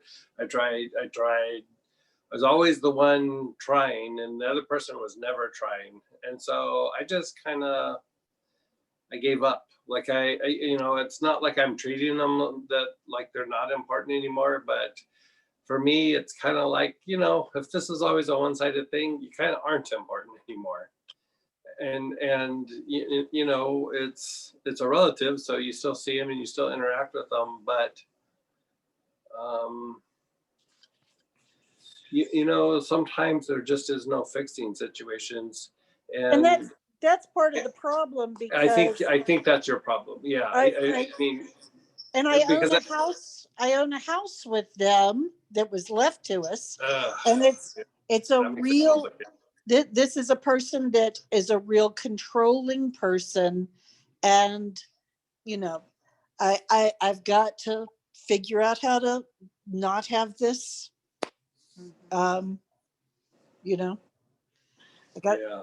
But I was really surprised at what it brought up, the level. Yeah. Sometimes, like in situations like that, like we feel like we're trapped or we're out of control. Like I'd say for you, you probably feel trapped. I feel trapped. Yeah. And so keep working on it, but you're probably going to resolve it by coming up with a way of not feeling trapped. You know, are you guys renting out the space, or you're going to sell it, or what happens with that space? It'll never be sold. It'll be a combination of people being there and sometimes renting.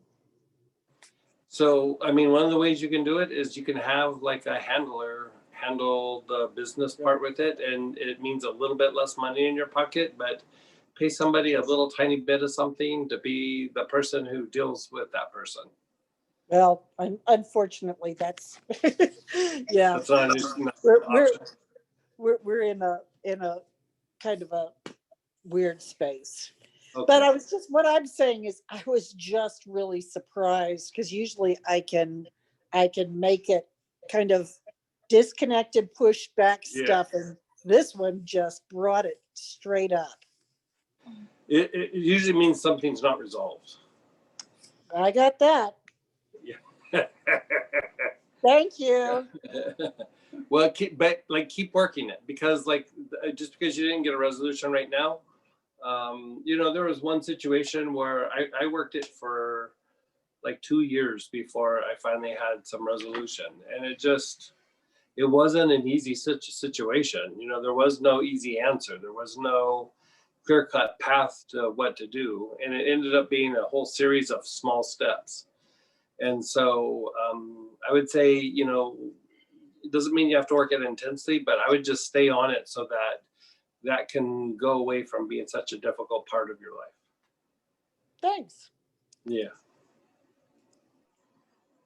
I feel less triggered by it, less negative emotions, and a little more compassion. Good. My body felt calmer, not as tense. This person used Helichrysum at the jaw. My jaw and mouth came alive with tingling and buzzing. The back of the head, animal visualization, moose and cats. Result of target is a thumbs up. Calmed and relaxed. The last round I used blue tansy, my tongue tingled. Yeah, tansy is nice. I chose to work on reconnecting with my sadness in childhood, the feeling freed up in my heart with light and love. I also had trouble speaking what I needed in my life, so the energy is now stuck in my throat. Okay. Well, we're not done. This was a phase. So what I want to do is, it's almost 3:30. Let's take a 15-minute break, and we're going to come back and we're going to do another round. So come back at a 1/4 and we'll do another round, and then another round of materialization. So we're going to do more therapy and then more materialization. So I'll see you at a 1/4.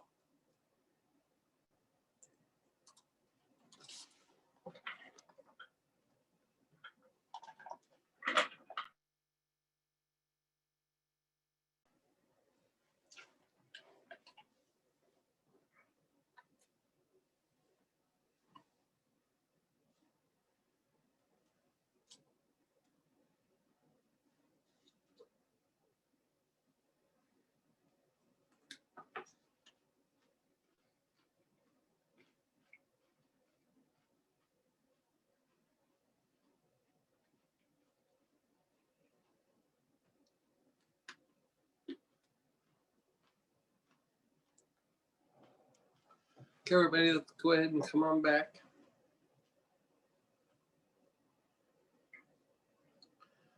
We're going to do segment 2 of this. We won't do the whole thing, but we'll do a good segment of it. And so let's again go back to the first oil that you used in this process. So anise, tarragon, poplar, ENS support, higher consciousness, rosemary.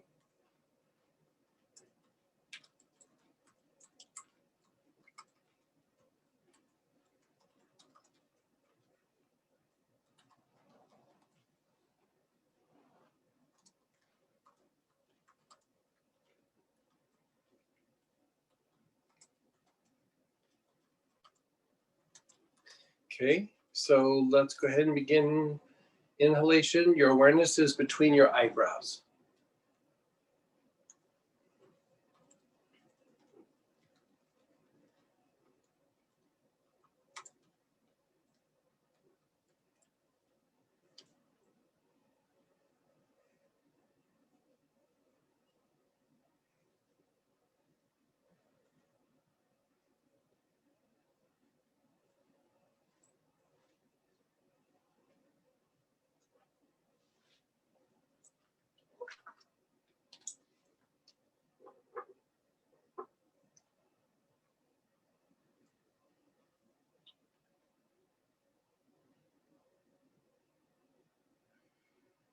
Move your awareness to your throat, the center of your throat.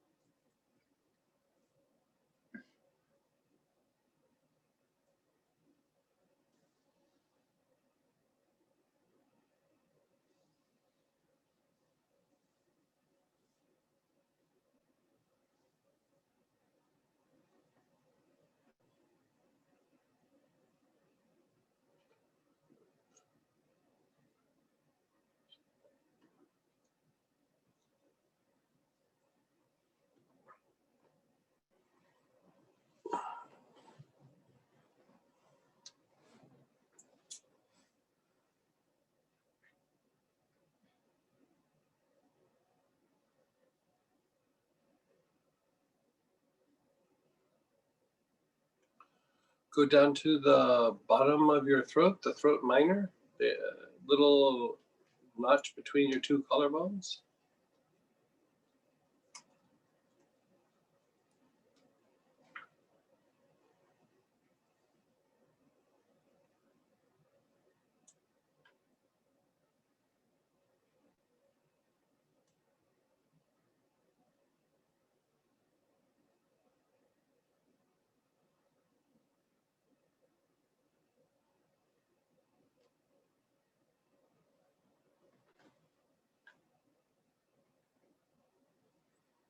Go to the cheek minors, the area just below each cheekbone.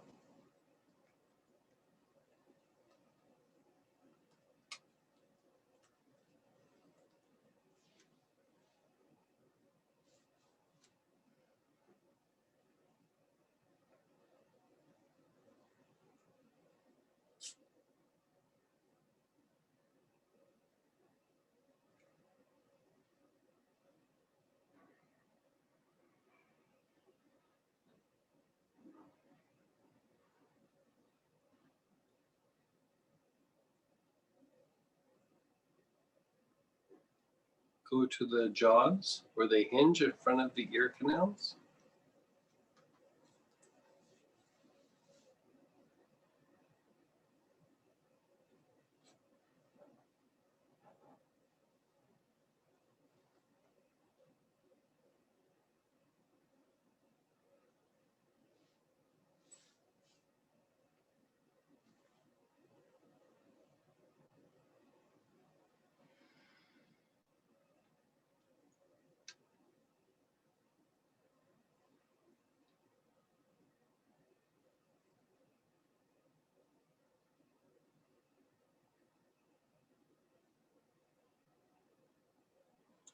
Go to the ear canals themselves.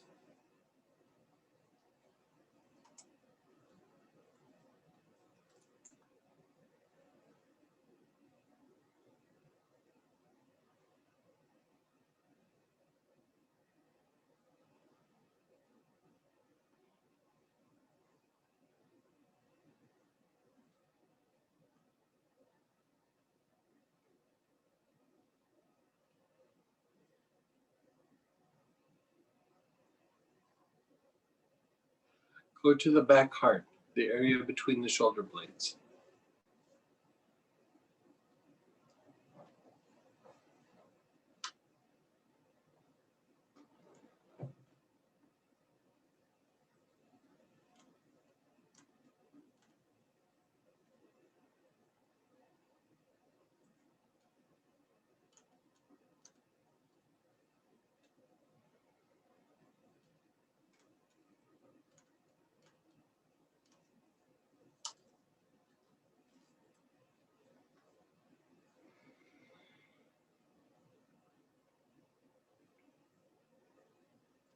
Go to the front solar plexus, the area below the front of your ribs.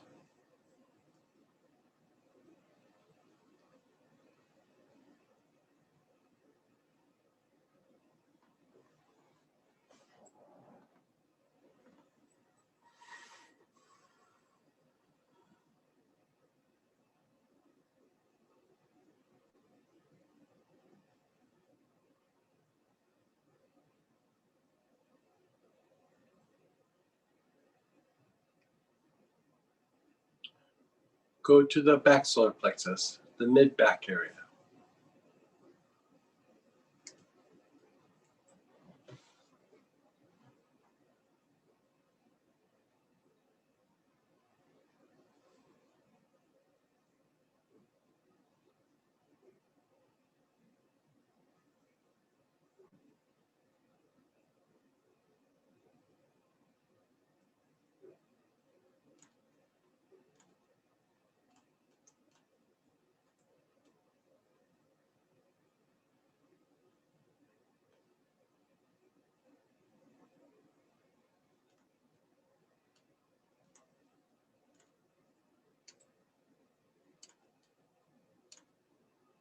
Be still, be aware.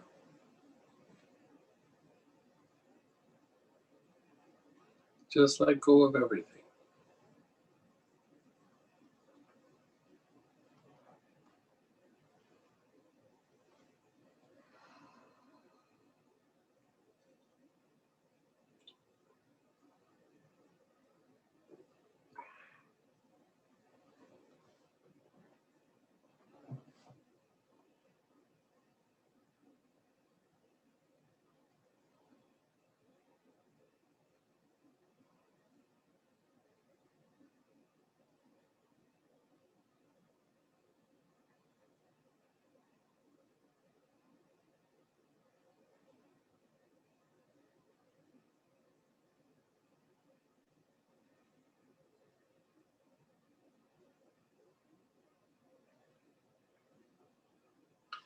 Now go to the second oil that you used. So again, helichrysum, spikenard, valerian, vetiver, African bluegrass, rose, myrrh, also spikenard extra, and unwind.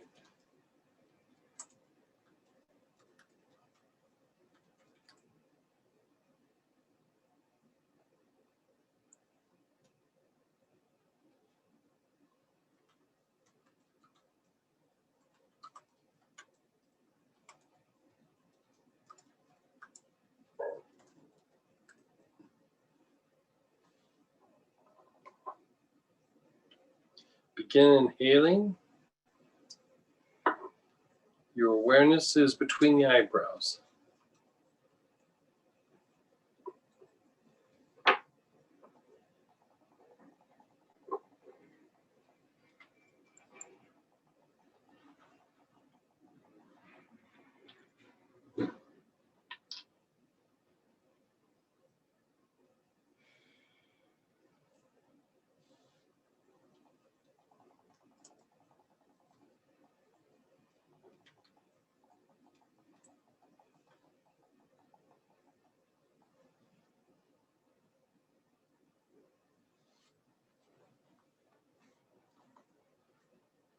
Down to your throat.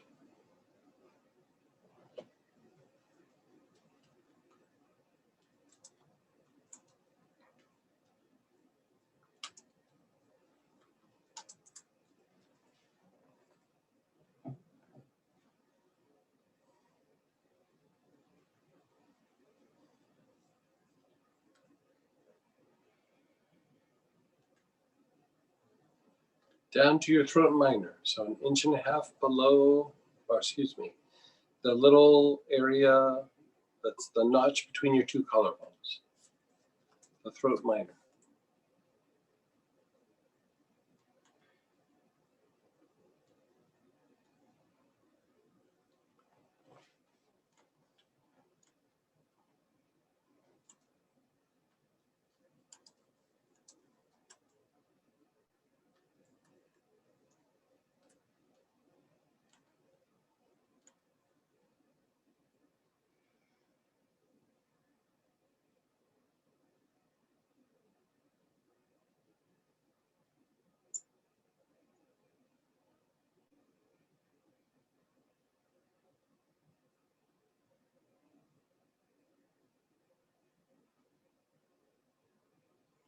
Go to the cheek minor, the area just below each cheekbone.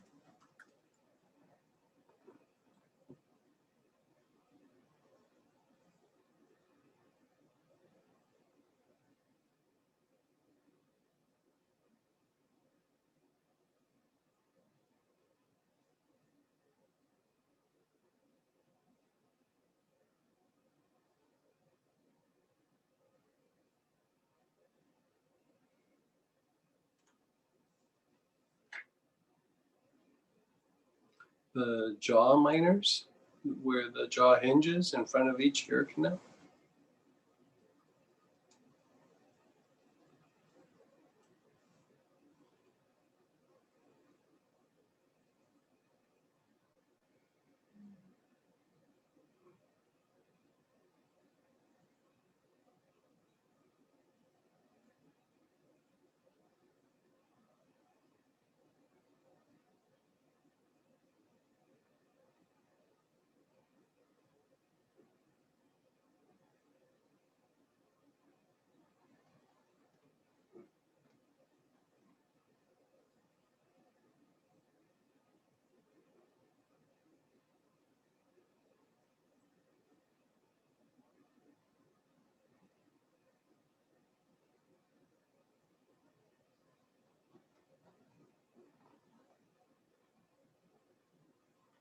The jaw.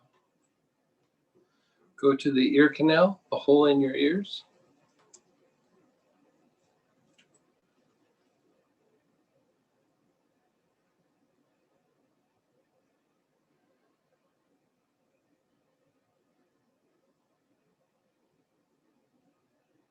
Down to the back heart, the area between the shoulder blades.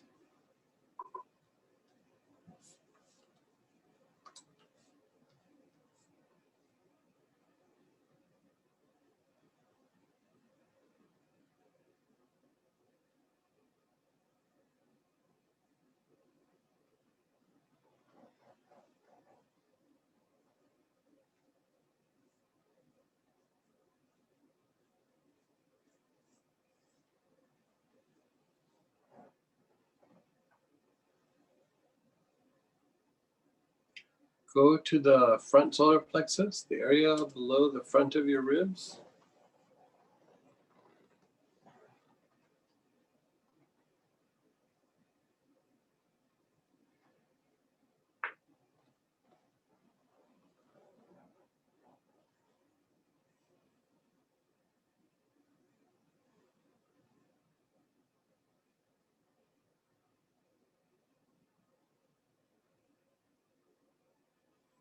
Go to your back solar plexus, your mid back area.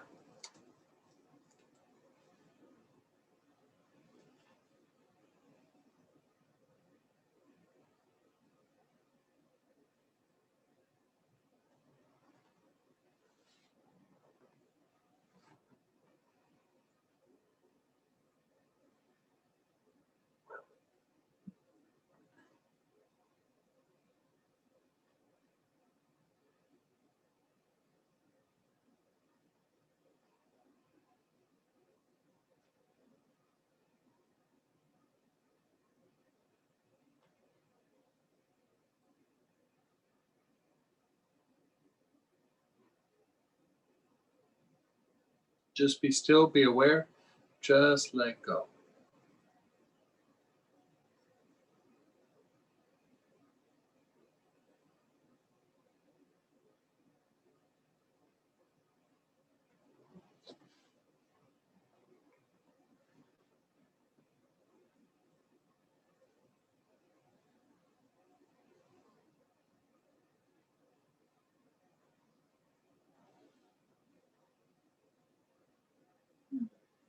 Let's go to the third oil, which is one of the sages or frankincense, or if you have the blend gamma.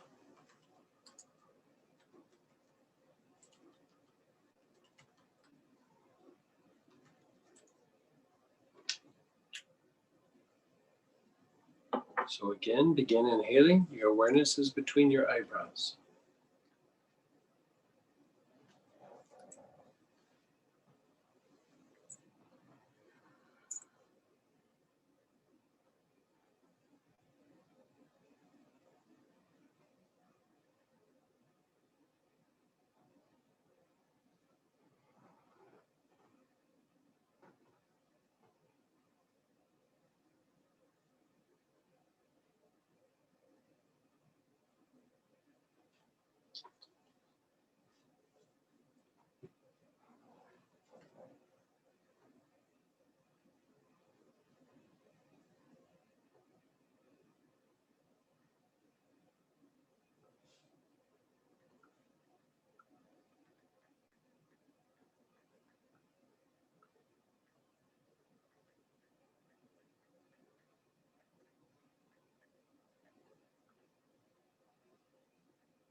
Between the eyebrows. Move your awareness to the throat.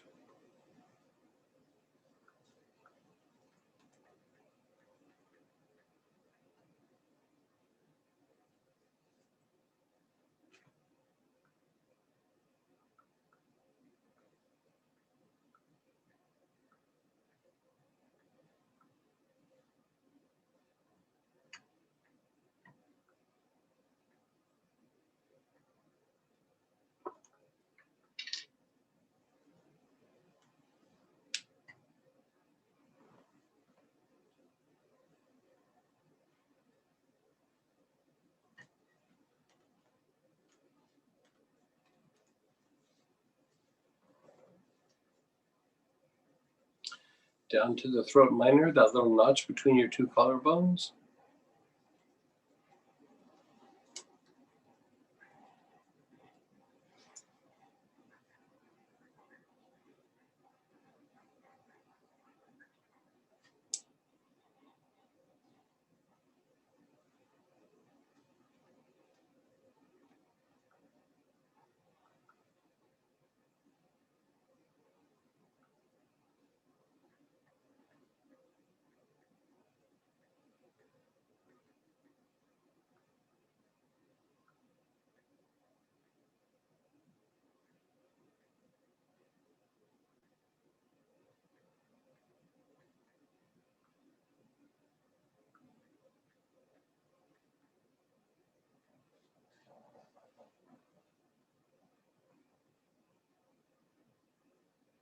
Your cheekbones, just under your cheekbone.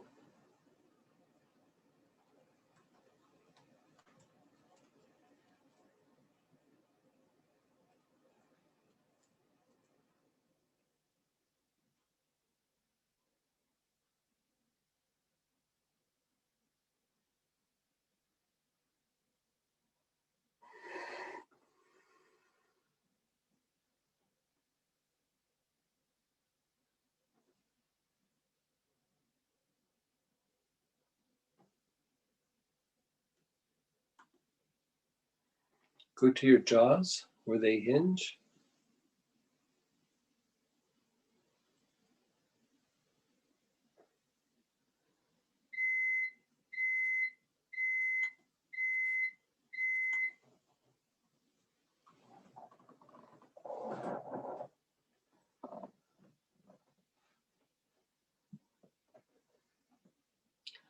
Go to the holes in your ears.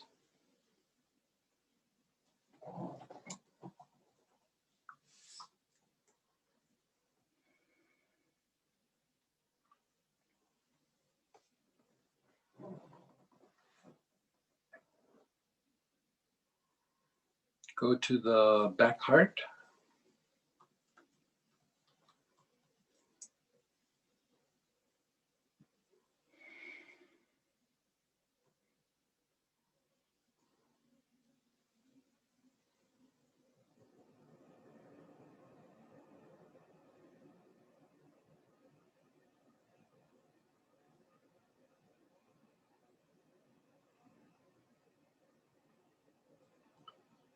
Go to the front solar plexus, just below the ribs.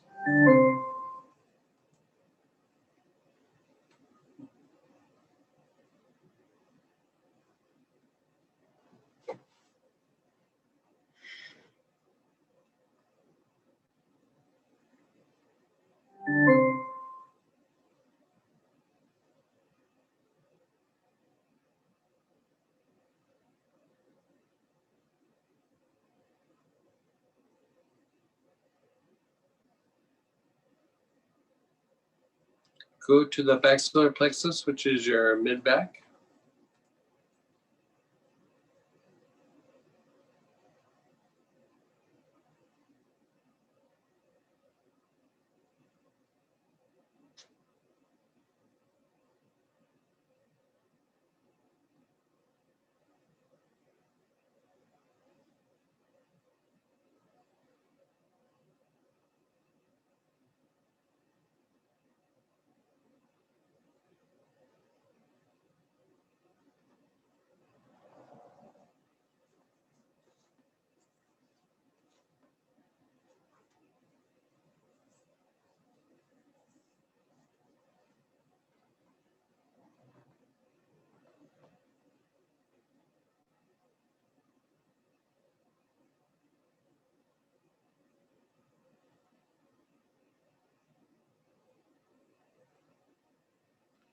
Just be still, be aware, keep your eyes closed. Just be still.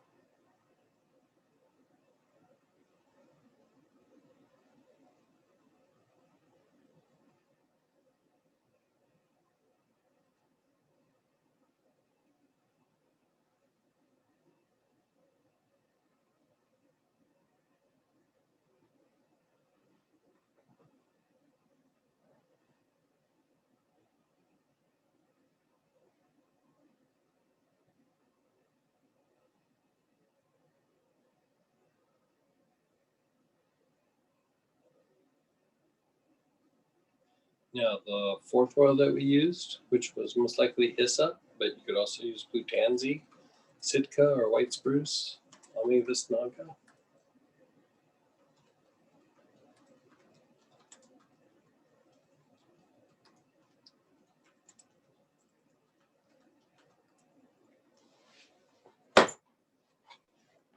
Begin to inhale. Your awareness is between your eyebrows.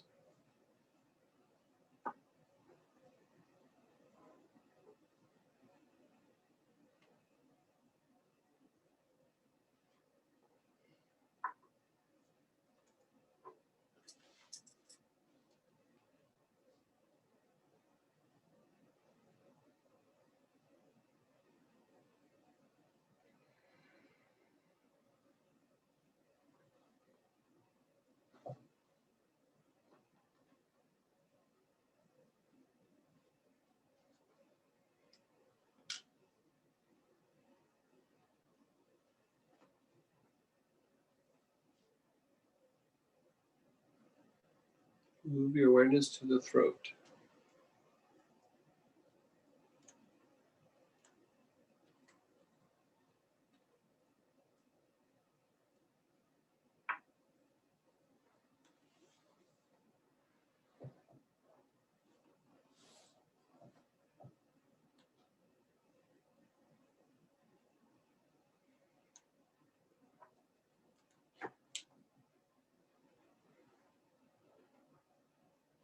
Drop down to the throat minor, which is that area between the two collarbones there, that little notch.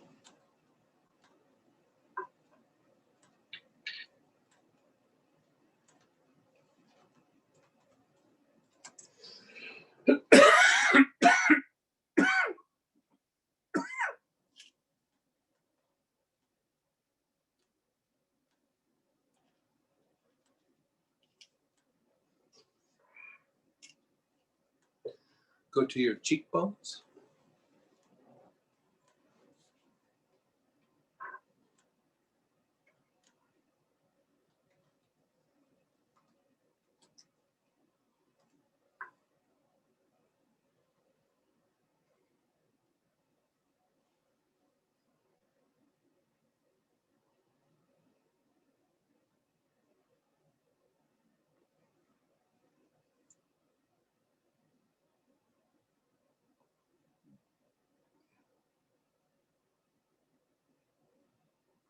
Your jaws.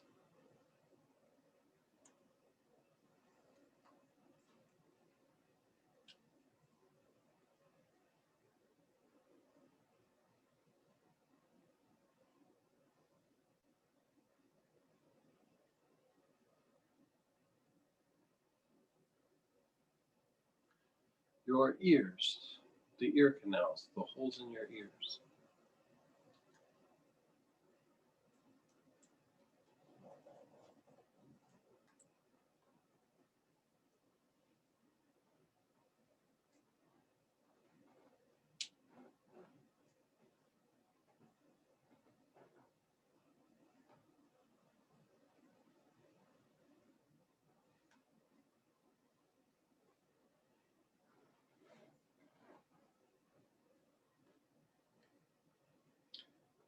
Down to your back heart, the area between your shoulder blades.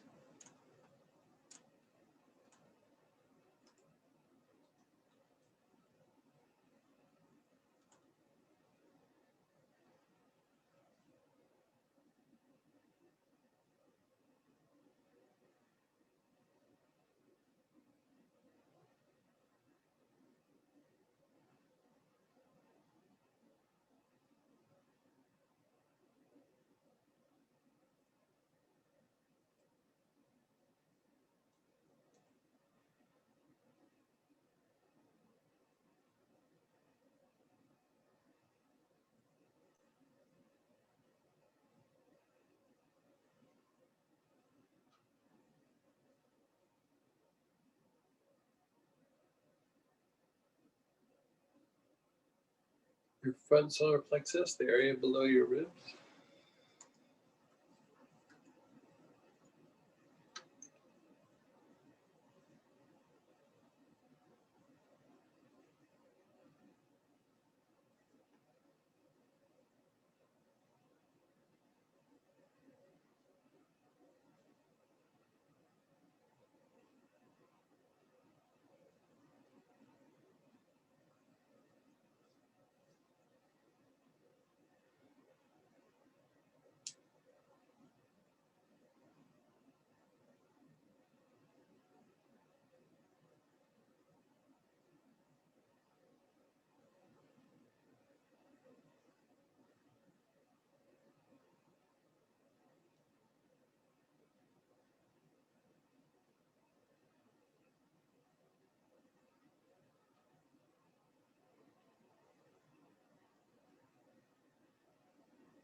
In your back solar plexus, the area between, well, your mid back actually.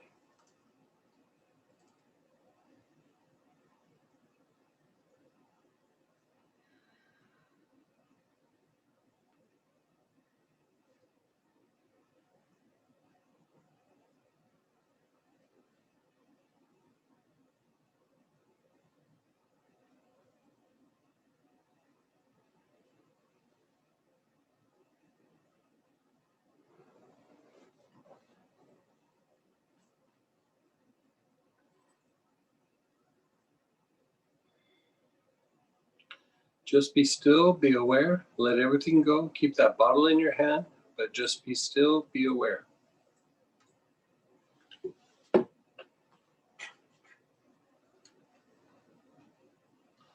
Hold that same goal, that same healing, whatever it might be, hold it in your heart, keep your eyes closed.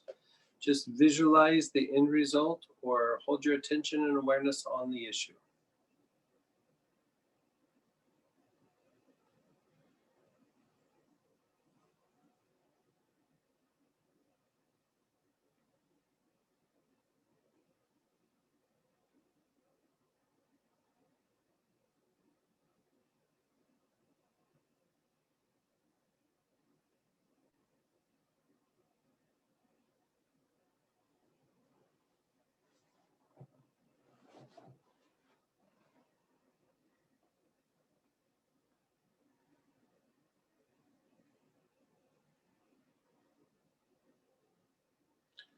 Your bottle to your chest, your head down, inhale.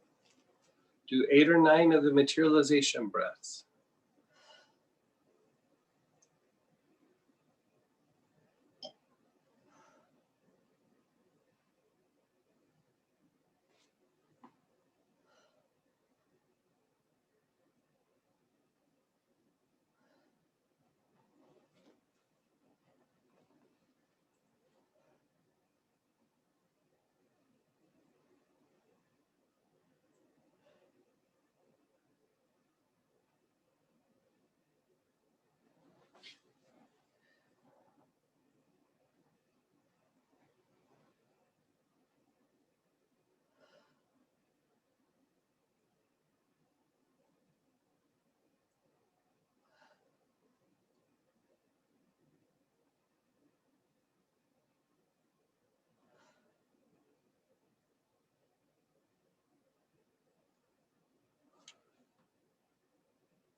Just be still.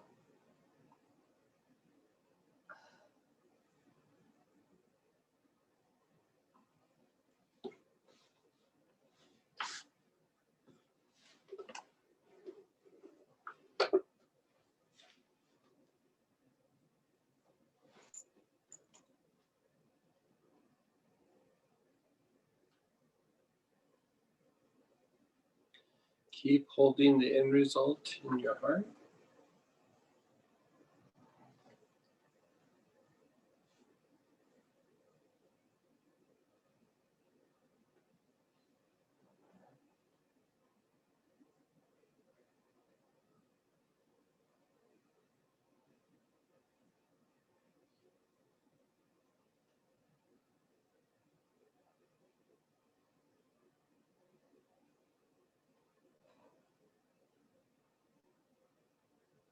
Hold the bottle to your chest and do 8 or 9 materialization breaths.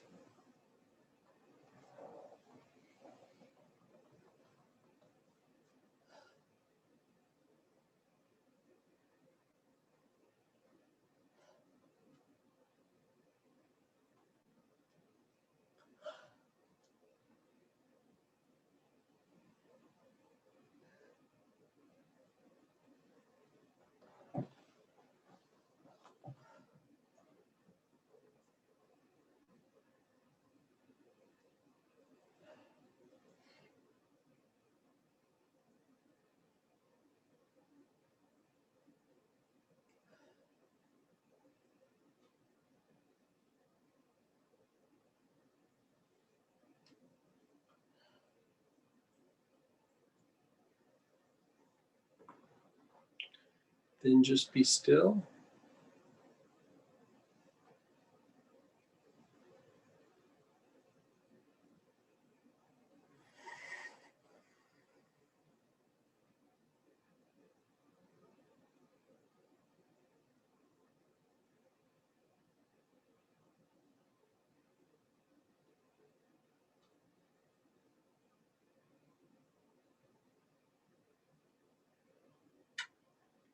One more time, hold the image in your heart. Keep your eyes closed.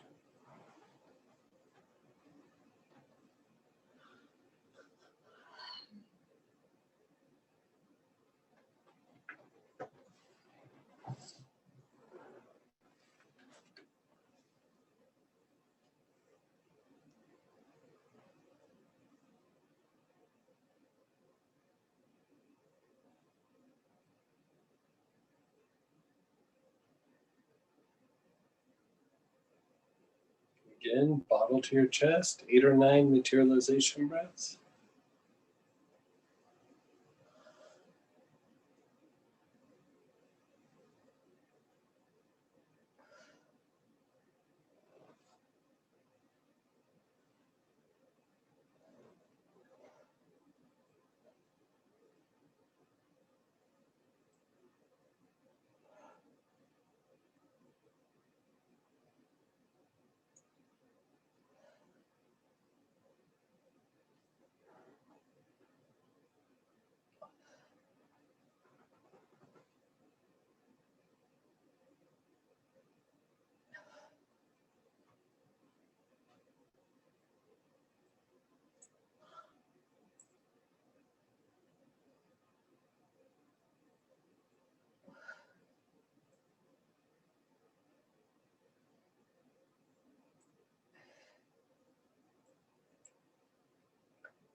Now, let's go back to the second oils that we were using, which was like helichrysum, spikenard, valerian, African bluegrass, rose, vetiver, myrrh, spikenard extra, unwind, whatever that is.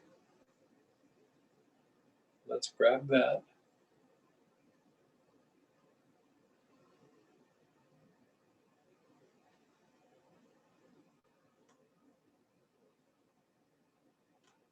Begin inhaling. Your awareness is on the soles of your feet.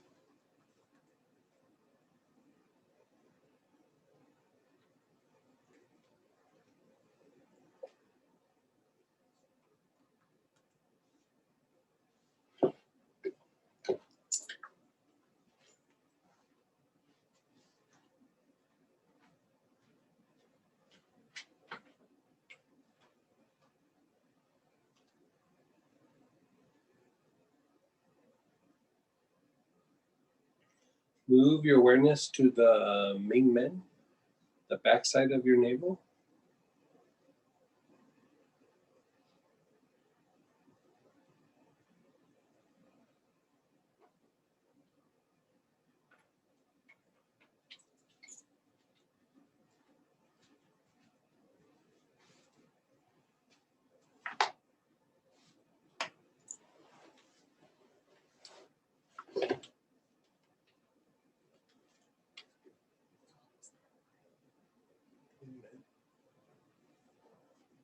Move your awareness to the back heart, the area between your shoulder blades.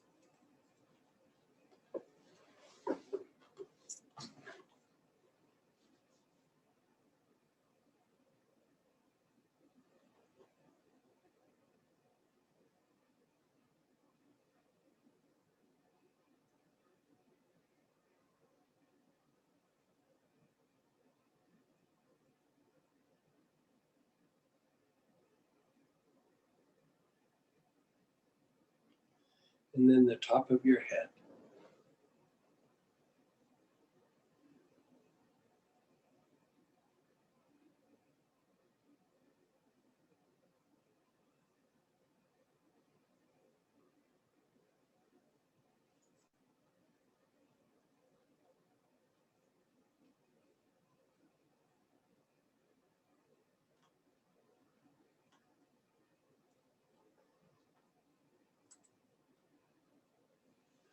Just be still, be aware, just let go of everything.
Check in with the situation, check in to see how it feels. We're only about halfway through the process, but with the time we have today and everything, we'll just check in with it right now where it's at. Yeah, go ahead and unmute and share your experience. And just share your experiences right now. Yeah, we'll do questions later. Let's just do experiences for a bit. I I must share. I'll wait. May I speak? Yep. Yes. Oh, okay. I just wanted to share that I've been asking for family unification. And I just wrote in the group chat, my 17-year-old daughter, she's finally opening up and sharing with me a lot. And I'm able to communicate on a higher level with each and every one of my relatives. And that is huge for me. So I have tears of joy right now. Oh, tremendous. God, that makes me so happy. Thank you. Yeah, very good. Especially when it involves a teenager. Yes, Talk absolutely. about tough cases. Yeah. Yes. Okay, I'll unmute myself. Thank you, guys. Yeah. I'm so happy for you. Thank you.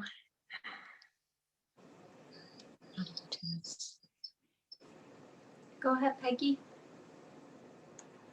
Thank you. Hey. I didn't realize initially, or I thought I knew, I didn't understand, but it came to me just near the end of this last, that there was a form of communication, which was a throat, and it was sparkly and rich. And that what was being communicated to me is that my life has been very sparkly and very rich and abundant. And that abundance is the greatest form of prosperity that there is.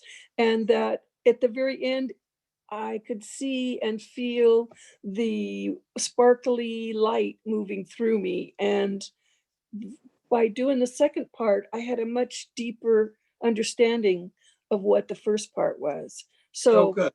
love is the greatest form. Thank you, thank you, thank you. Yeah, good. Andrew or Brandy? Hey.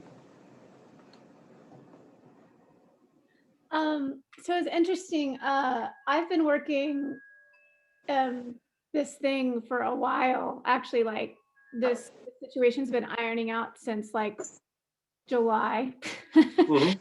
and it's had its ups and downs with quite some karmatic, interesting things, and a lot of tests going through it. And it's been interesting. One is that I've worked it multiple times when I've done this materialization technique with you.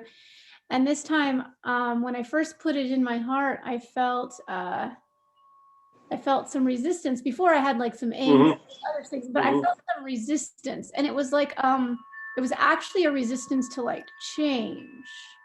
Yeah. Which is funny because the situation's been changing since July, and all in ways I never could have planned, and I'm super grateful for. Not necessarily easy.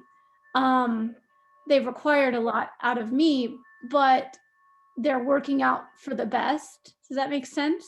Yeah, it makes total sense. And so anyway, so when I put it in my heart, there was this resistance to change at first, and it kind of hurt. But I like sat with it to decide, like, is it anger or like those, kind of feelings? It wasn't anger. It just was like, I don't want to change. Like, it was just like, right. And it's interesting because I, more than anything, have wished for change, right? So it's like this unconscious deep thing. Anyway, so each time I put it in, that resistance is relieving. And a lot of times we put it in, it like easily flowed into the heart, and it was like I could see players in the situation with an understanding of, I don't know how this is going to work out exactly. Like, I don't know how it's going to play out, but like, it's going to play out, and in a way that is optimal. And it's really interesting. I still don't know how this is possible for it to play out. Right. I was having this discussion with the ministers on Thursday in our meeting. And like, one of the things is like, you go into a situation with healing, or you're holding space for somebody. And in a way, like when you're doing the thing where you're holding space, you kind of don't know what's going to happen. Like, it's like you're not having a preconceived idea. You have all these skill sets that you can draw upon, but like when you go in and you start holding space, who knows what's going to go down? And it's the same thing in business. Like when you're really innovating and changing something in business, people in business really like to have a strategy and a plan and a business plan, and let's do this, and this. But when you're really changing and adapting and innovating, you're breaking rules, you're breaking out of the norm, you're being cutting edge.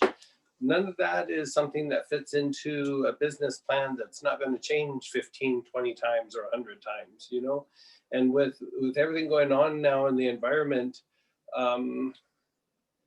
if your business plan is bigger than 30 days right now, other than adjusting, adapting, and innovating, you're already missing the mark, because it's so undecided.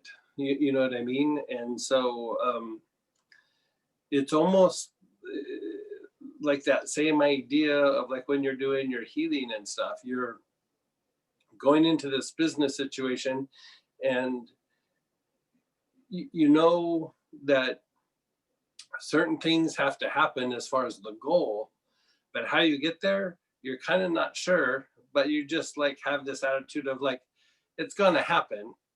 Even if there's difficulties, we'll work through the difficulties and we'll just keep working towards the goal. But I'm not sure how it's going to happen. Like, you know what I mean? Mm-hmm. That is the energy of innovation. Like in a business setting, is you kind of go in knowing that you're going to do something. You might have a little bit of a plan, but usually the plan gets thrown out kind of quickly. But it's like, I'm going to keep like innovating, and a lot of times what you end up doing is way beyond what your mind could have dreamed up. There's the saying in the shamanic practices is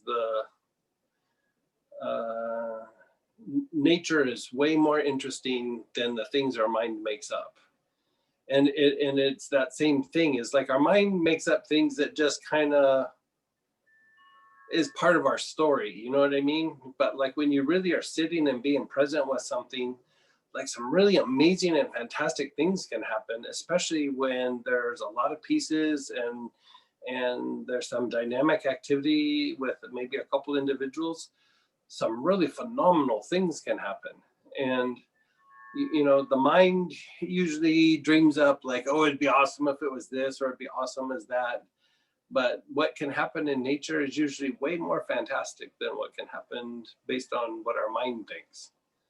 You know, and it's a weird thing because, like you said, you don't get to have a preconceived idea, but you go in knowing that you have a kind of a strategy, you know, you have a goal, and you have skill sets that you can draw upon, and either the people that is part of your team or the people that you can draw upon or fall back on or use to problem solve. But between all of that, it will evolve into what it needs to be. You know what I mean? It's just like the healing. It's really kind of in a way no different. Yeah. You know, think about like when you start palpating somebody who's got an injured shoulder, you kind of know what's going to happen, but you got to know what the problem is first. You know, what did you tear? What did you injure? You know, what's out of place? Did you tear a ligament? And then you get in there and you go, okay, I see what it is now. This is what I'm going to do. It's the same thing. It's just, it's a different setting.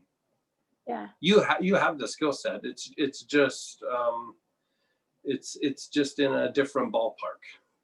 Yeah. Yeah. It doesn't really look like energetically, it does not look any different than what you do in your office. Interesting. Yeah. Yeah. Very good. Thank you, Greg, for sharing. You're so welcome. And good luck with that. Someone shared, my throat cleared, felt joy rise up to the heart. And I think everyone else is still in the process. Yes, everybody's in process. So we'll do this. I mean, we're doing, it's not super intense, but it's relatively intense. We only did about half of a segment.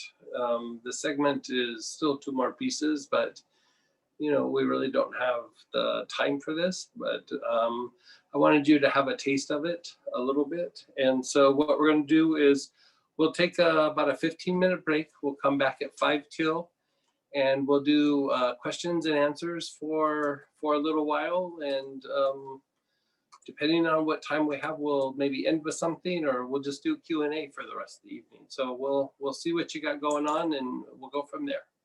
So I'll see you again at 5 till.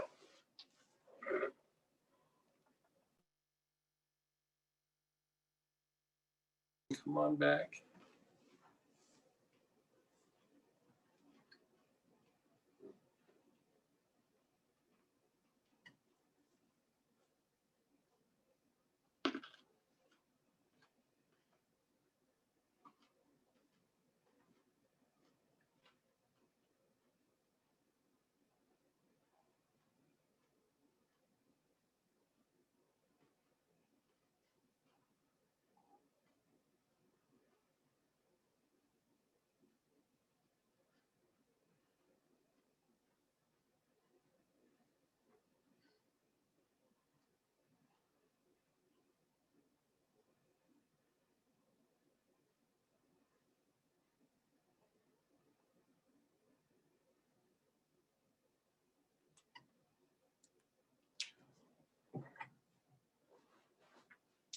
Okay, let's go ahead and do some Q&A for a bit. Link. Oh, there you go. Someone said they have a tremendous headache. Tremendous headache. What part of your head?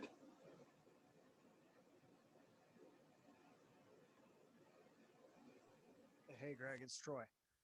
Hey. Hey, like sinuses under my eyes. So the front of your face? Head. Yeah. Like a little bit on the top of the head.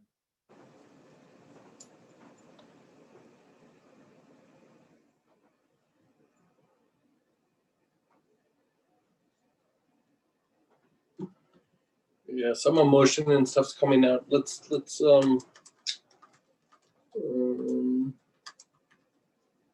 we haven't met Mike. Yep. Just close your eyes for a sec.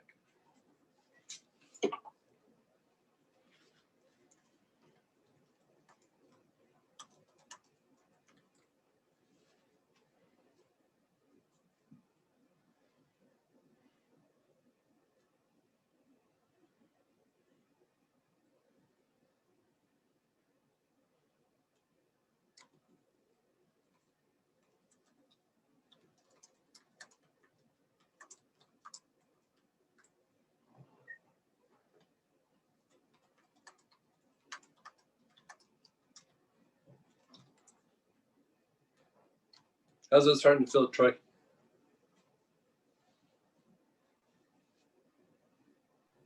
It's starting to alleviate in my sinuses, and now I'm actually like feeling it in like my teeth and sort of my throat. Your teeth? Yeah, that sounds like you got a little bit of a sinus infection. Did you say your teeth? Yeah, like teeth and like throat. Yeah. That probably sounds like you got a little bit of a sinus issue. And just so you know, Troy, we can barely hear you. Yeah. Okay, give me just a sec here.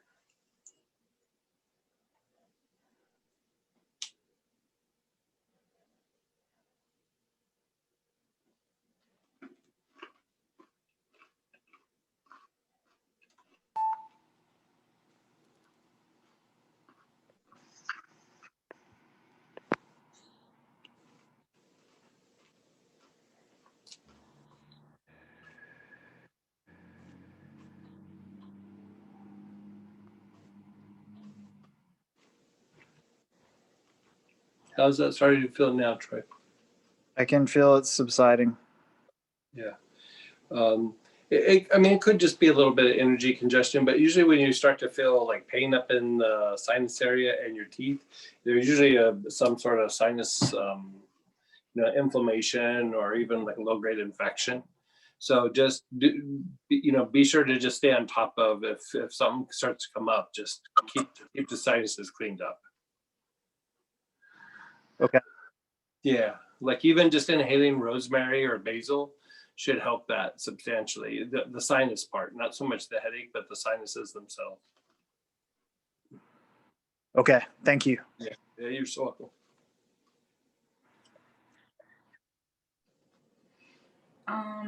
Go ahead, Tracy.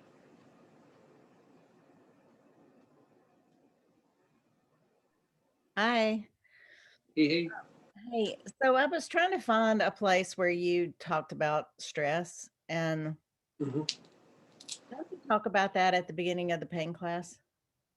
Isn't that part of the pain class? Pain a little tiny bit. It's in the psychotherapy class. It's in the higher creativity class. Okay. Yeah. Can you tell me, can you just give a little, like, if you were going to talk on stress, could you give me like a 2 or 3 minute, this is what it does to the body? What it does to the body? Yeah, I've got kind of COVID brain, and I'm not thinking as clearly as I would like to be thinking. And What are you trying to troubleshoot? just how stress affects the body and how that stress protocol that we use, with tarragon roux, hyssop and splendor, how it, how it helps. So you're trying to treat PTSD? No, just stress. There's actually a different stress protocol that's more for physical, emotional, mental stress in the higher creativity class. That's probably better for just straight up stress.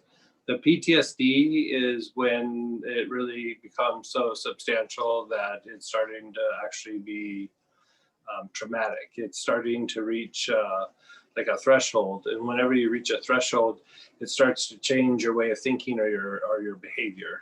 Like you can have stress, but it doesn't really change your behavior or your thought processes. But when it starts to become PTSD is when it starts to change thought processes and behaviors, because then that actually starts to become traumatic. So I'd probably, for just general stress, I'd probably do the stuff out of the higher creativity book. And so, stress can magnify things, and stress can make things like stress can magnify problems and make body processes, mental processes, emotions, things like that shut down. And so stress it has to do with any time or anything that pushes you out of balance. So change, growth, evolution, innovation are all positive things that also cause stress. But difficulty, issues, upset, having an argument with somebody, that also can cause stress, or just having conflict with people, that can be stress. Having deadlines actually can cause stress. And so anytime you're doing something for a prolonged period of time, that can cause stress. The stress affected with change and law of cycles has to do with stress of displacement. You're displaced out of your normal comfort zone. So it causes you to stress out. Is that what you're kind of asking, or? Yeah. So higher creativity will be more about physical stress, though, right? No, there's a section that literally says physical, emotional, and mental, and it starts with the breath. Okay. Yeah, like it actually breaks it down to each type of stress. Thanks, Greg. Yeah, you're so welcome. Let me know if that helps. If it doesn't, just send us an email or something. I sure will. Go ahead, Robin. Hey, Robin. Hi there. Aloha. Aloha. I just, here, I'll turn my video on here for a second. I just wanted to say that, can you hear me? Yes. Okay. I wanted to say that, oh my gosh, Yaro's toe is almost healed. Oh, good. Like Yeah. miracle. Yeah. It's unbelievable. It's just, it's so shocking where the shift. And the galbanum really helped her. She did that a couple times. Galbanum, like doing the rotating between the black cumin and the galbanum with a traumatic injury like that is just, makes all the difference in the world. It just takes the tension and weirdness out of the body. And then the helichrysum on the foot, like after there's discoloration and the swelling goes down, because you guys are about, what, a week or 10 days out? No, it just happened. Let's see. When did it happen? Yeah? Tuesday? Tuesday, yeah, it just happened. Yeah, Tuesday. Wow, so that's pretty quick. Okay, so is the discoloration down? It's almost completely gone. You can't barely tell. It's just a little swollen. She can't bend it like she can the other toe, but it's discoloration is gone, and it's. So give it a couple more days of like the helichrysum, and then in maybe about 2 days or so, you could start switching over to putting something like marjoram on it, and the marjoram will help take the spasms that happen, because like when something gets injured, the body will tighten up to protect the joint in the area. And then after the area heals, it just goes, yeah, let's just keep doing this. You know what I mean? And so it will unwind the tension that happens in the particular area. And it will actually, if there is a fracture, it will accelerate the healing of the bone. Okay. And so usually my experience is if marjoram is put on every day, not even on the site, but close to the site, it usually reduces the time it takes for the bone to fully heal by about 30%. So instead of 6 weeks, it's 4 weeks. Well, it's shocking. Well, there's a tiny bit of coloration now. I'm looking at it. Yeah. Barely at all. Yeah, good. I'm glad, because that's quick for 4 or 5 days. Yeah. That's boy, she's on the right track. Yeah, the galbanum is, oh God, it just, even if you don't feel like it's in that much pain, your body is in that kind of weird pain crisis. You know what I mean? And it just takes your body out of that weird pain crisis. It totally did. It was. Yeah. It was shocking, and you could feel it. I could feel it in her, just like this wave of ease came in. Good. So that's so good. Thank you so much. Yeah. I have one more other question. Yeah, which is, fire away. I don't know if it's the VOG here from the volcano, but starting last night, or maybe I had pizza. I don't know.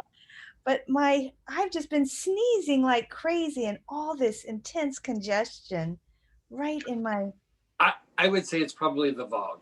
Okay. I've been around there when I've been on the Big Island when there was VOG, it was pretty substantial. And so even though you're a different island, it's probably the VOG. You can use the hyssop, but ideally when there is like exposure to things where there's like particles in the air and things in the lungs, if it really doesn't pass sometime kind of quickly, there's an oil called Inula, like INULA. And it's really good for like those kinds of things, like getting dust in the lungs. It's even good for like COPD and like things like whooping cough, like things that you wouldn't even think of. But I try it probably first with the hyssop, or if you have some Neoli, you could use Neoli, which Neoli will make you a little bit less reactive to the air particles.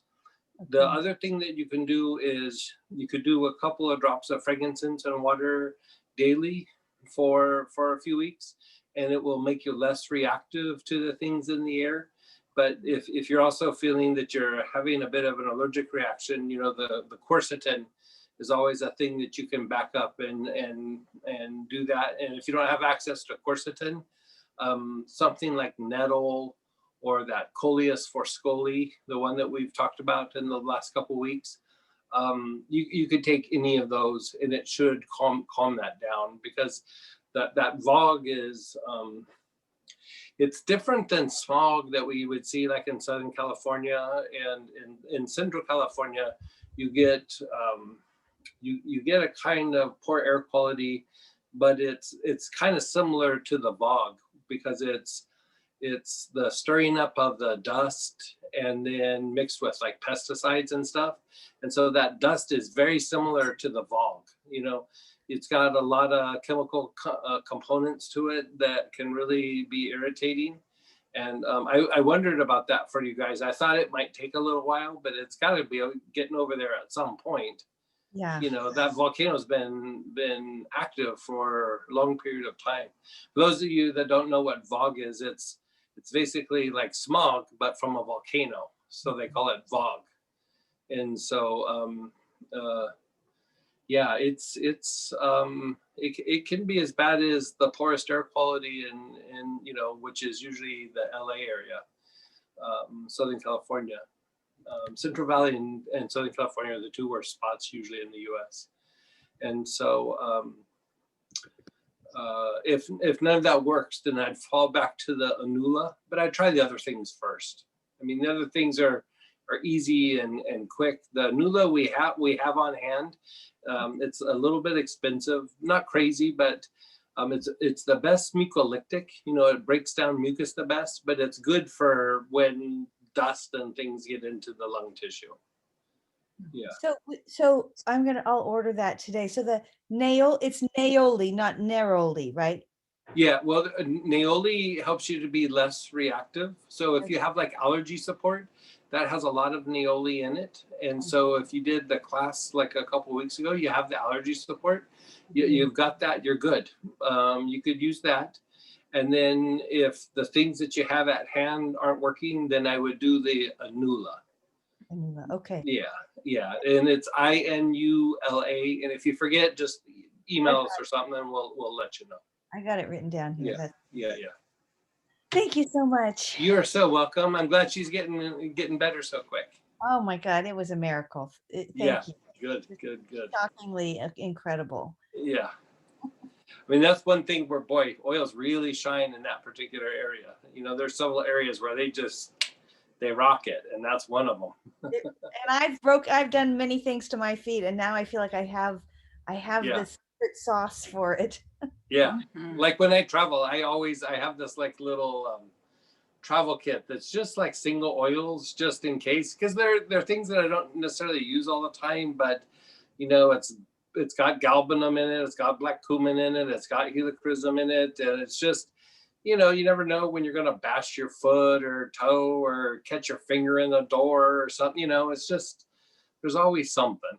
And so yeah, I've had to use that many a time. The other thing I want to say is that while I was writing my book, I just had spray bottles of marjoram and cedar, And I Oh, just, tremendous. it just totally any of the aches in my hands, my hips, my knees, my feet. Good. I was sitting a lot and working very intensely. And it just was that with the mugwort baths. Oh my gosh. Yeah. Isn't good. it amazing? We're going to be talking about that in the pain class coming up in a few weeks, where that's where I think originally presented that is to go through and to do that external stimulation of you're manually pumping the lymph in the area by going through and going back and forth with that. And so, boy, it keeps the body definitely less achy. It's a miracle. Yeah, it was funny. We were just getting ready to start teaching some classes in massage schools. And so we were going to teach that was going to be one of the techniques. And then COVID happened. And so, eventually we'll get around to them again, but that seems like so long ago. Yeah, that's an eternity. Yeah. So thank you, Greg. You're so welcome. Laura? This is just a comment. The quercetin that you mentioned the other day for the COVID, I went directly to Whole Foods and started taking it immediately, and I had no problem with my second shot. And that seems to be tremendous. the one. That seems Yeah. to be the one that everybody's having problems with. Yeah. I had a slight bit of tiredness, and I was wondering if I was getting a headache, and I went to bed and I never had anything. Good. That's beautiful. Because that's the thing. When people talk about the reactions to any sort of vaccine, including the ones that happen to children, it's usually an allergic reaction. That's the thing that is causing the issue. And so, like, if you know that going in, boy, you just take some things to prevent the allergic reaction, and you really have very little reaction to the vaccine. Even sometimes, how like you get a mosquito bite or a bug bite, and it gets like inflamed and itchy and red. That's an allergic reaction. So if you just take some quercetin or do something to calm down the allergic response, the itchiness will go away. And so if you don't have that, a Benadryl or something, and it will just knock it right out. But remember many years ago, there was a big outbreak of bed bugs on the East Coast.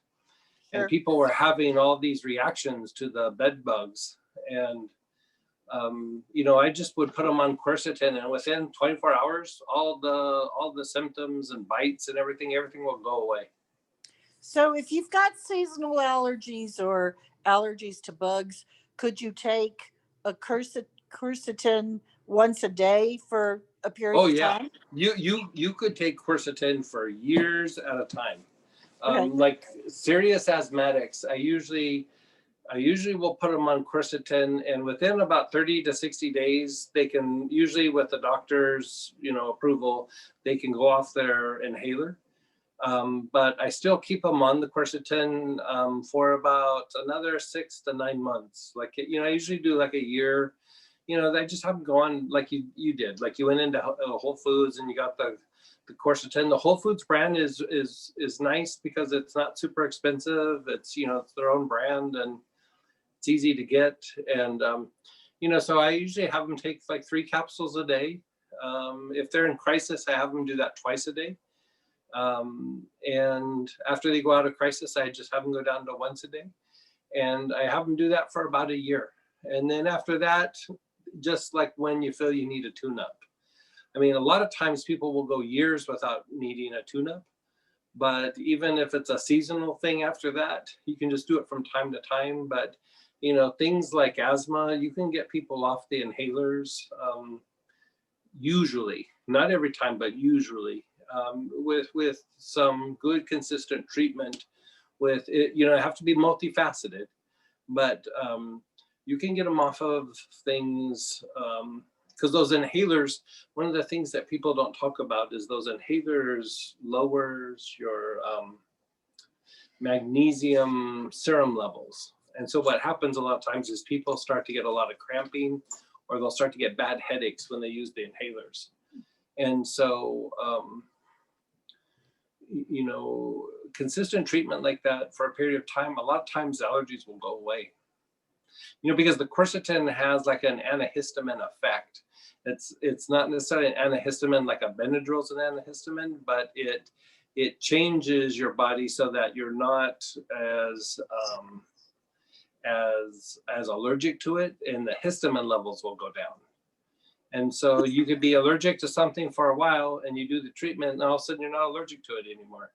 You know, there was this one lady, she was, she needed to be on this one medication. She had a really serious health issue, and she started having really bad allergic responses to the medication.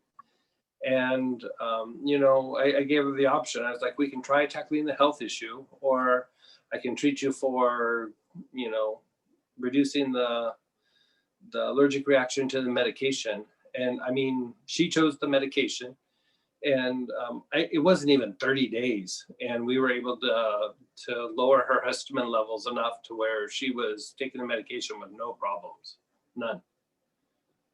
That's great. So did I mix this up? Is quercetin, however you pronounce it, have some vitamin C in it? It's a crude form of vitamin C. So like the vitamin C that you take from the health food store is pure vitamin C, and it passes through your body really, really quickly. And so quercetin, the reason why quercetin works so well is your body doesn't really digest it very well. And so it takes a lot longer for your body to digest it. So it lasts in your body for a much longer period of time. And so your body can't store it, and your body doesn't produce it. So you got to find ways to either constantly be taking in vitamin C, or use something like quercetin, where it takes a long period of time for it to break down in the body. So it's like having a time released form of vitamin C that's in the body. Thank you so much. Yeah. And just really quick, Laura, did you take any oils before your vaccine, or was it just the quercetin? Somebody's asking in the I had the allergy support. Yes, good. And I was inhaling that. Yeah, perfect. Perfect, thank you. Yeah, that you will gave make a really you. nice protocol last, I guess, was it Tuesday? I think so. Yeah. You gave a lengthy one, and for anybody listening, the cheaper quercetin is not the one you want. It's the with the bromide, right? Yeah, you want it with a bromelain in it. Yeah, because bromelain, I didn't know, but if somebody's writing it down, they need to write that down. Yeah, because the bromelain makes you so that you can digest it, you know, relatively decently. If you don't get it, you won't digest very much of the you know, because it's like bioflavonoids. It's like eating a bunch of orange peels or lemon peels or whatever it is. Thank you. You're so welcome. No, Greg doesn't have any specific brand. I just go get something. As long as it has bromelain in it, you're good. Yeah. All right, guys, I'm going to go back to those early questions, but go ahead, Kathy. Hey, Kathy. Hi. So the vaccine, right now I'm against taking the vaccine, but what kinds of things would I do to ensure my immunity? I have some oils that I read in a book that are good for immune, but what do you? For helping to prevent the potential for COVID? Yes, without taking the vaccine. So we make that blend the immune support. If you don't have that, some forms of thyme, cinnamon would work also. If you're doing those individually, you can do it through inhalation, but you might want to do a couple drops in water and take it internally. The other one is Monarda. Monarda is very good. It's one of the best antivirals there is in the herbal / essential oil world. And that's so an oil that you sell, Monarda? Yeah, Monarda. Yeah. And so both are good. The respiratory blend, respiratory support actually was actually made for COVID back. I think I made that for COVID in 2005. And I've just slightly adjusted it, but it's still pretty good for just maintaining some good prevention as far as that. And then we have an immunity kit. So I'm just telling you the things that are in the kit. So if I buy an immunity kit, that would be wise. Yeah, and there's it the comes kit, with a protocol. and it comes with a bunch of the protocols of like how to use it all. So, Okay, because I'm still yeah. diffusing. I haven't gone to drinking it or anything. So if I get the kit, I'll be. Yeah, well, diffusing is good, but still, like, even if you're not going to take it internally, take long, slow, deep breaths where you're holding it up to your nose like this, because you'll get more molecules into your system. Okay. And so you want to get more into your bloodstream. So there's still 2 more oils. Monarda is actually not in the kit. So there's the kit, and then Monarda would be separate.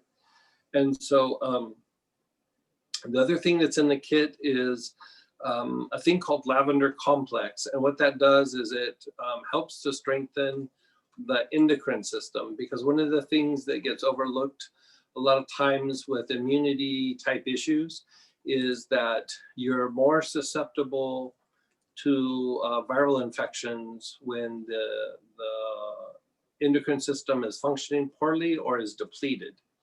And so it's a way of kind of strengthening and regulating the endocrine system that's non-specific to any particular gland or anything, but just the whole overall system, right?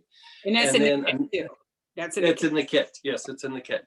And then another thing that's in the kit that, again, is another thing that's really super overlooked. It was actually in textbooks, even at the turn of the century, and in allopathic textbooks. But your skin plays a major role in your immunity. And when you're sick or having a hard time bouncing back from being sick, or really fatigued from being sick, or you know how like you're over the virus, but you're not yourself and you don't feel good, a lot of times that is depleted skin. And the skin is tied to your overall like kind of ability to detoxify. So when you strengthen the skin, the liver, kidney, spleen help to start detoxify the body, and it increases the energy levels because of your ability to draw in healthy prana and expel off dirty energy. And so it helps your body get over that melancholy that happens after being sick. It's just basically body fatigue, right?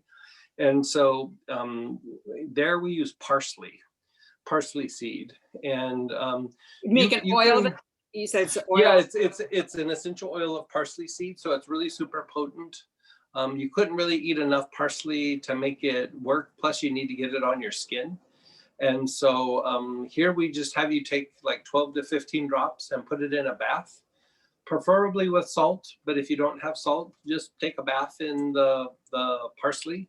You mean Epsom salt, right? Because I do Epsom salt baths. Yeah, Epsom salt, regular salt, any kind of salt. You know, it just kind of it's good for the calming the nerves in the body and relaxing the body.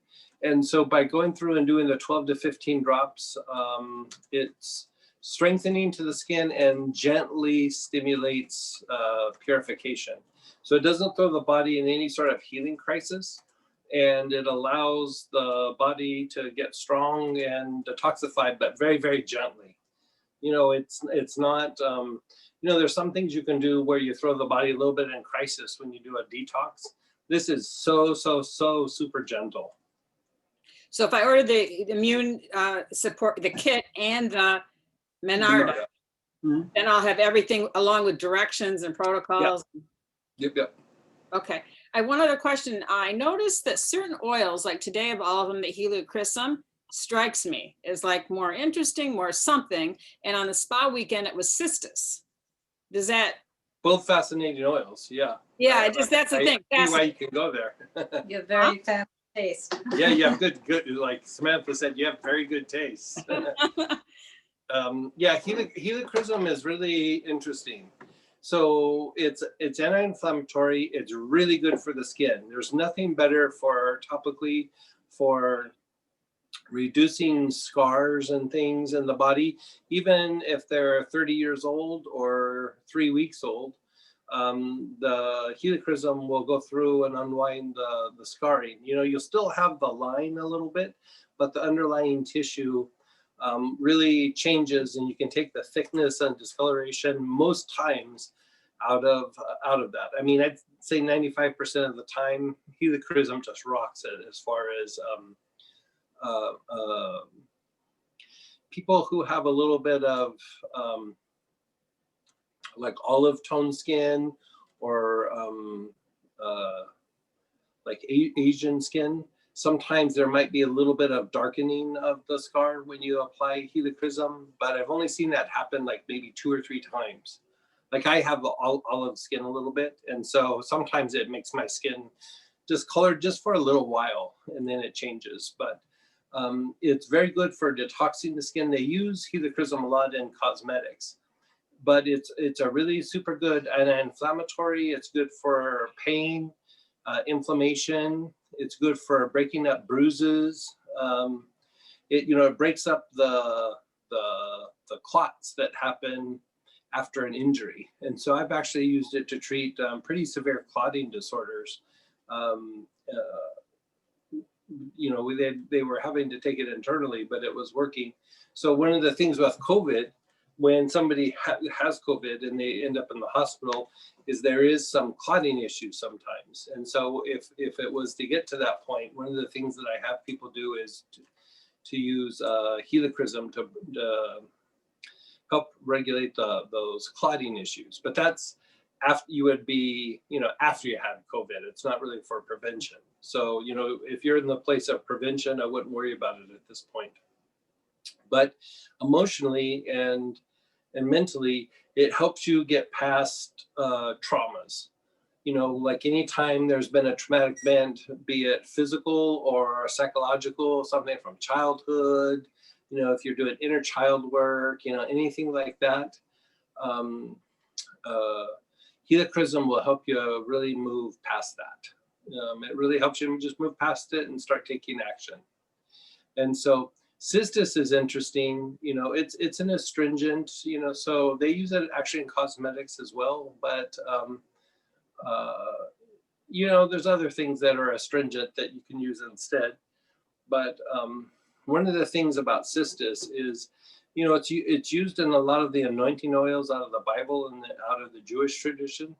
It helps access to the inner world, and it really helps to stimulate the different lobes of the brain, like the 4 lobes of the brain and the different brain waves. If you were to have something that was not specific to one particular brain wave, but you were just trying to make the brain waves function better a little bit, cystis would be a go-to thing. And so it's used a lot in the anointing oils because of the increased capacity to access the inner world by using cystis. And so it's a fancy oil. Like that's always been one of my favorite oils. It doesn't get talked about very, very often, but in a lot of the fancy blends, cystis is almost always in it. Well, I never smelled it before. And when we did that exercise and we got to the brain, my experience was my brain kind of expanded. That's the feeling I had of it. Yeah. And just the interesting fragrance of it that I'd never experienced. Yeah. Thank you. You're so welcome. Right. Someone shared earlier, both my eyes have been itching for about a week now. I've been waking up with my right eye swollen almost every day. And I believe this is someone who said they had, and correct me if I'm wrong, like itching and a rash as well that they've been dealing with. How long has the rash been going? She goes, yes, that's correct. How long has that been going on? I can't remember. And you can unmute if you want, but if you don't want to, you're fine to chat. I think I might have to invite her to unmute though.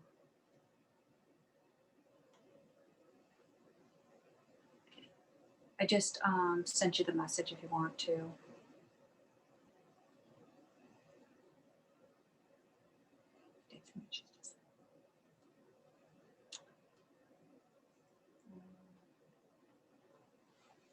Okay, I'll go to another question she asked today.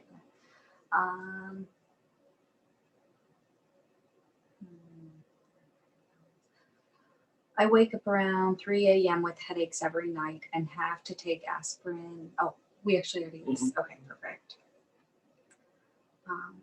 What's good for eye strain from being in front of a computer blue screen all day? Ugh, yeah. Can I tell what I've been doing? That's been totally good. Yeah. Literally just distilled water with Roman chamomile. And I was told any chamomile can work, but the Roman is just been helping. And you're just spraying it on your face? Yeah, I spray it on my eyeballs. Like I just kind of spray it on my face because it feels good, but it's like just in the spray bottle with just water. And but you're not spraying it in the eyes, you're just spraying it like topically. Mm-hmm. So, okay, just in case you didn't hear. So Samantha, you know, she spends a lot of time on the computer. And so she just took distilled water and I think she used Roman chamomile, but any chamomile would work. And how many drops for? I probably put like 14 drops in about, I don't know, this is not many. This is like about 14 drops in about a 4-ounce bottle. And then, you know, shake it up and then close your eyes and then spray your eyes and your face and just kind of rub it in the face and the temples and everything. And she says it's been working wonders for her. Yeah, like right away. My eyes, the tired eyes, the itchy eyes, it goes away. Wow, even itchy eyes. Yeah. Oh. Yeah. Right away. It's amazing. Okay. Let me unmute you really quick here. Okay. And this is for the rash question. Hey. Hi, Craig. Can you hear me? Yes, I can. Oh, it's Christina. Hey, Christina. Hi. So the eye thing, it's been about a week. I'm the one with the rashes, and you suggested tarragon. Could you be a little more specific? I hear lots of rash ones. Oh, okay. So I'm the one that has the reaction to the materialization breath, and then it kind of breaks out. Oh, the materialization breath. So did you try I think we talked about using the ANS or the higher consciousness. Did that help when you do that? Yeah, you talked about the tarragon, which is what I did. Okay. And stop the meditation a little bit, but it's still about the same.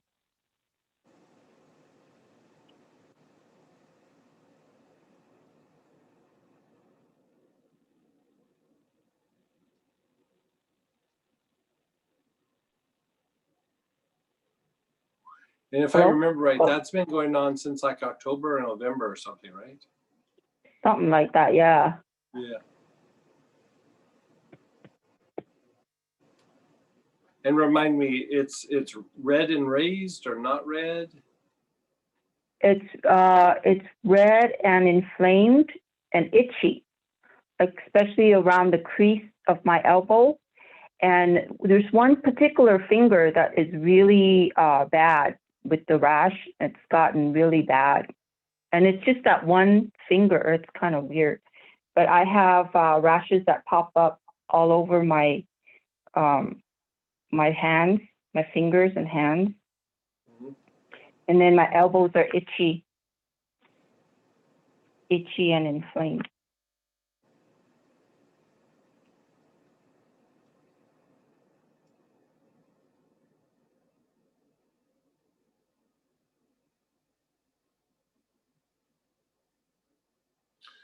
I'm honestly, I'm not sure. I'm gonna have to look at you a little bit and like maybe send you an email with some information. And so we have your email down here, and so we'll go through and I'll send you an email with maybe a couple of things to do, because it's been going on for a while. And if the tarragon didn't calm down, because if it's a materialization, a lot of times what happens is the smooth muscle in the gut and then the respiratory tract can contract a bit.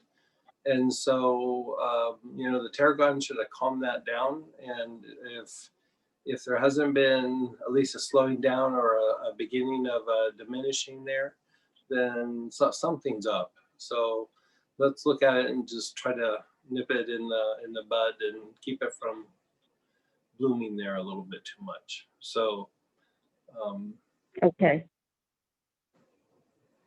yeah, she'll make a note of it, and I'll try to get to it in the next 24 hours or so. Okay. All right. Thank you so much, Greg. You're so welcome. Balaji, you had a question? Hey, Balaji. Hey, Greg. So I have a question around the higher creativity class, and I think in segment 3, before you read the quote, right? So you have this piece where it says if you write it down, they're like 3x more likely to follow through and so on.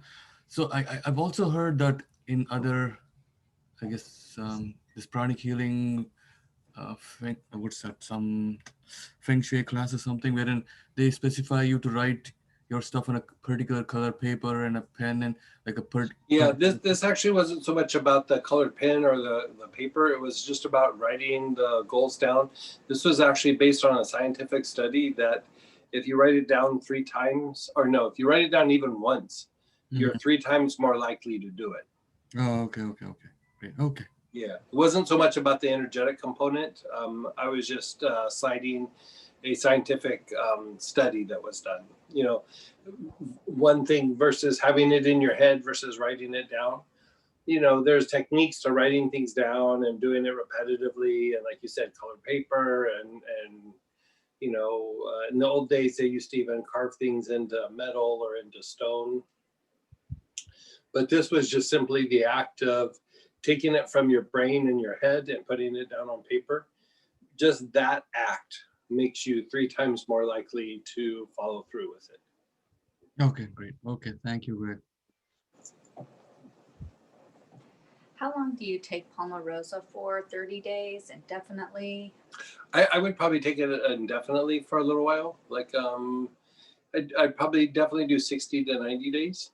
But you know, if you're starting to feel better, you can give yourself a little break and then go back to it again. But I'd stay consistent with it for a little while for the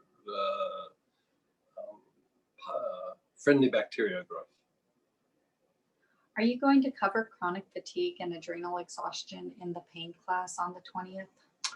We actually did a whole study group of 2 or 3 classes on it. We wrote up a whole protocol about chronic fatigue syndrome and fibromyalgia. And so we can just forward that to you. It was in a free study group.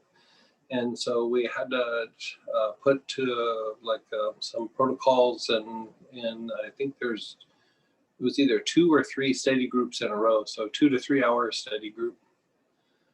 We can get that to you. Yeah, so I have it on Plant Prana Q&A for you guys who are on Facebook and part of the Plant Prana Q&A group, and I'll send an invite for that. And it's in that stream. And if you just don't want to go there or aren't part of the group or whatever the reason, plantpranacalendar@gmail.com. Email us and I'll get that to you guys. Yeah. But yeah, we already have a recording of that, and you can access that even before. You know, pain is actually quite. We're cutting down some of the more odd types of pain and just focusing on the really common types of pain and going a bit more in depth in those. And so chronic fatigue, fibromyalgia, things like that. You know, we just covered that separately. Here, we're just going to talk about the different aspects of pain and how to treat some conditions like that. So. And is taking rosewater the same as Palmarosa? Rosewater and Palmarosa are different. And so Palmarosa is the one that actually causes the friendly bacteria growth. The rosewater will make you feel good, but it won't necessarily cause the friendly bacteria to grow.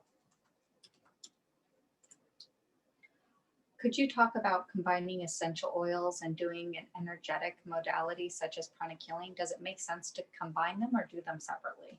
Yeah, you do them. I mean, I did it for 20 years. I usually do the oil component first, but even if I didn't do the oil component, I would usually give the person something to do with oils in between. but the oil component first makes the other part of the healing modality more effective.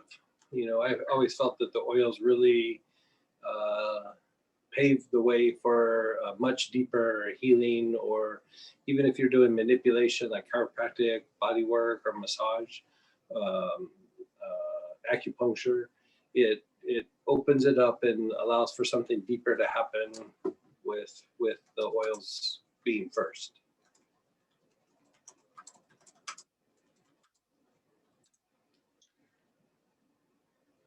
Are there any oils that are good for kidneys?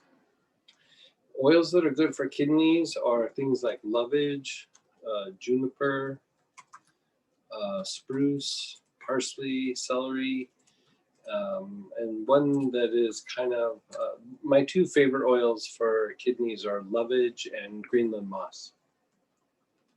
You know, they strengthen the kidneys and help with stimulating the elimination of excess fluids. And so it's a very good 1-2 punch.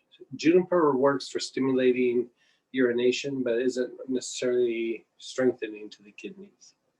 What's the way of taking them internally? Yeah, you would need to take them internally. 1 to 2 Like 1 to 2 drops in water. daily.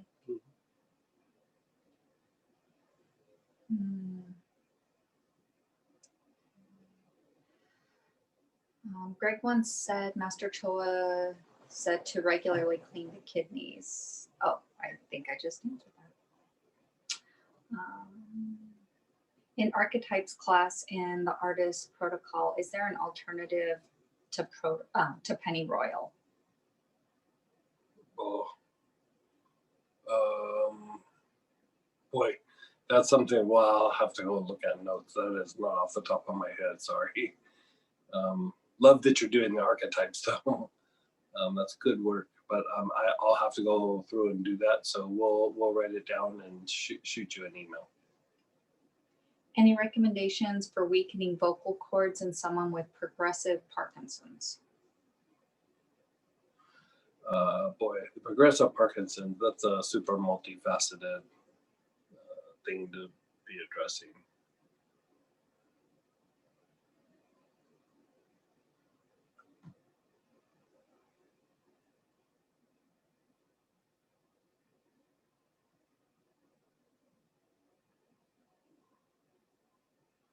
I mean, the best thing we can do there, I mean, that's not going to be a simple, easy answer or like a single oil. That's going to be a very multifaceted approach.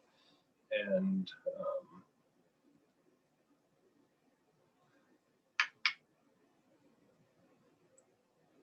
yeah, I'll look over my notes and see if I can't compile like an outline for you guys for that. As far as weakening vocal cords,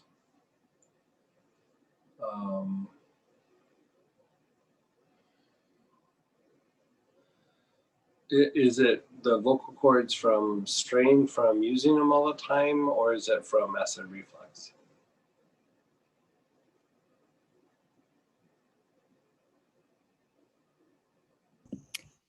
I'm not sure, Greg. I'll check that out. I think it's a combination of using them and weakening, but Like, because there's different, like, tell me when it happens.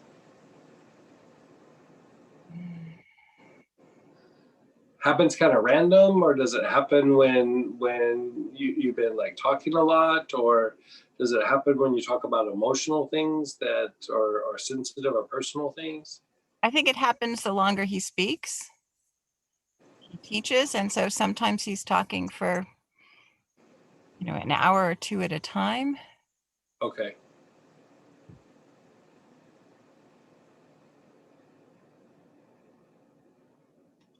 I mean, two things come to mind that are essential oil related, and I'm not sure how well either one would work, but one would be like chamomile, gargling with some chamomile. The other one would be bay laurel. But honestly, you know what I would probably do before I even did that is go online, and I think the company's name is Thayer's. And they make these slippery elm lozenges. Yes, I know them. Yeah, I honestly, I would give him those. Okay. Because I suspect that there's also a little bit of reflux there, and it would also help with the reflux. It will help the vocal cords, but it will also help the reflux. Okay. I suspect there's a little bit of reflux. Okay. And as far as the chamomile, any kind of chamomile? Yeah, I mean, any would work, like whatever you had at hand, and it could even be like drinking chamomile tea even. You know, like get chamomile like by itself, not blended with a bunch of other things. Mm-hmm. Okay, thank you. But I honestly, I suspect that the reason they're straining so easily is he might even have a little bit of reflux that he's not aware of that's probably happening in his sleep, and it's getting irritated kind of easy. So I'd put him on the slippery elm, to be honest with you. Thank you so much. Yeah, yeah. Andrew or Brandy? Hey. So with the kidney taking it internally, how often do you need to do that, just to kind of like, you know, for maintenance of keeping your kidneys clean? Yeah, I mean, I would do it like a couple of days and then go, you know, 3 or 4 days without it. That seems to be good. Like if you're trying to get the kidneys to like expel like from meditation, because sometimes meditation will cause the kidneys to get congested even faster. Yeah. One of the things that you can do is do like dry brushing over the kidneys. And if you're going to do that, you know how like you have the dry brush, take the dry brush and put like some like black spruce or something on it, and then do the dry brushing over the area. And that will clean it up pretty fast. Okay, great. And so you said do it for a couple days, then 3-4 days without. Do you just keep doing that like a regular rotation, since, you know, we're ever evolving? Yeah, I mean, I do it, and then I start feeling like better, and then I forget about it for 2, 3, 4 weeks, and then I'll get on a routine of doing it again. The one thing that I have been doing pretty regular that's in that same vein is the bladderwrack, which is a type of seaweed. I've been taking that daily and then augmenting it with the Greenland moss and the lovage, and I really like that combination. Okay, great. And we can order that off of Amazon? Yeah, I mean, I think I just went on Amazon. I found something at a good price, and I just bought like 4 or 5 bottles of it, so I didn't have to keep shopping for it. Yeah. You know, like, you know how like sometimes you can set them up for auto ship or something, but you know, it's not an expensive, you know, supplement. So yeah, thanks. Yeah.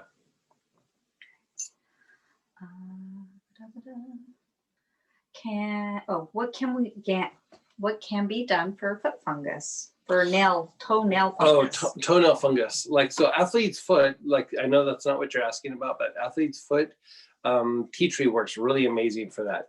For the toenail fungus, it's kind of hard because it's also a little bit of a systemic thing. And so the thing to do is you anything that has menthol in it will start to soften and change that nail, but you have to do it daily. And just putting the essential oil on by itself, the oil dries up too quick. So you need to mix it in like with a little massage oil or something and rub it on that toe. And if you do it every day, you'll notice that the toe starts clearing up and starts softening up, and that toenail starts to regulate itself. It's the menthol. And so in the old days, what I would have people do instead of doing, you know, like peppermint would work, corn mint, you know, anything that has mint in it will work. But it's not natural, it's a synthetic, but it still works. Is just get that good old fashioned Vicks Vapo Rub, and then every day just dab a little bit on it. And it's synthetic menthol, but it still works, and it's just going on your toenail. So I usually had the person put a bandage on it to keep the menthol, you know, focused on that area and kept it from drying up quite as quick. But you know, as soon as you stop doing it, it does, you know, kind of revert. So do it for a while so that you get it to a turning point where it doesn't go back. If you just do it for a week, it'll start looking better, and then it will go back. Can Greg please give an overview about the 4 alchemical classes and what the focus for each one is?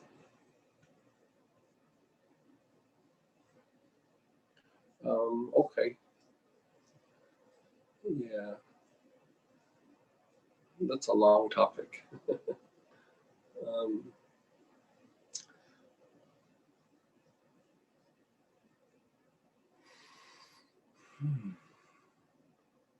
We'll just keep it kind of to the point of how you can utilize it. So the first one is for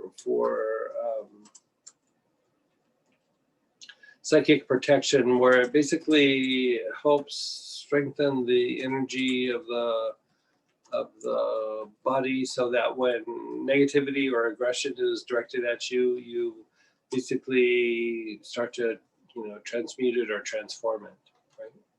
And so it's very good for protection,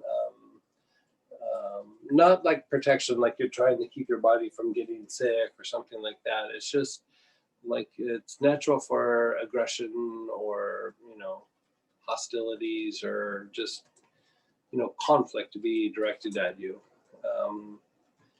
And then if you're in situations where there's like a lot of conflict, there's a lot of hostility that's directed towards you. And so your body reacts in a negative way. You're basically re-educating it to react in a positive way. So there's that. Then the higher creativity class is the same thing, but for stress. So it's basically increasing your ability to adapt and change. Stress is a byproduct of being pushed out of a comfortable spot and having to change and adapt, and you go into a stress state. You're constantly trying to maintain a balance with the external world. And when you get real agitated in that, it becomes very difficult to change, and it increases levels of stress. So the higher creativity basically takes the stress or being pushed out of balance and changes it into a creative process, rather than something that makes your tail spin, where, like we were saying before for Tracy, where it either magnifies negative issues or it causes your systems to shut down a bit. And then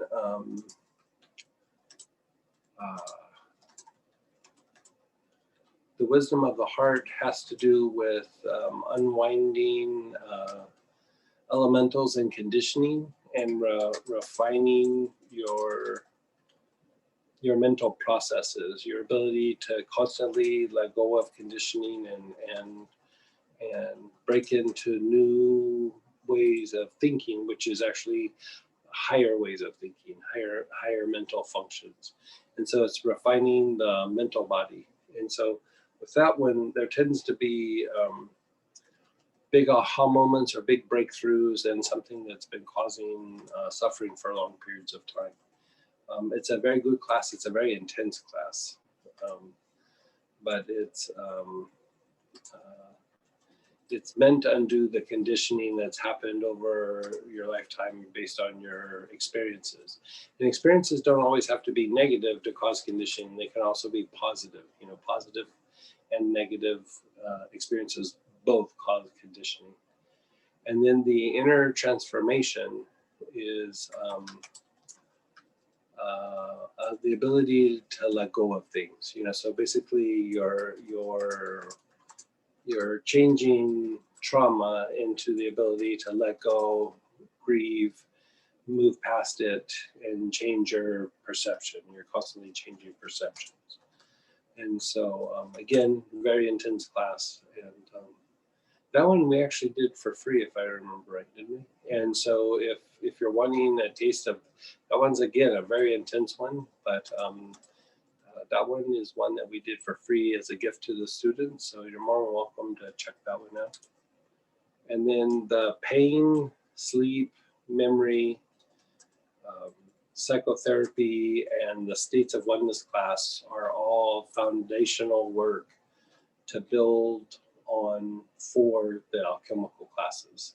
So there's 4 classes that are kind of foundational work, and then there's the 4 classes that are actually tied to the alchemical processes. So it's tied to the colors black, red, yellow, and white. Like you see it in the 4 directions for the Lakota tradition. In the European tradition of alchemy, they wear a little brooch thing here that has the 4 colors, black, red, yellow, and white. And so it's tied to those 4 processes.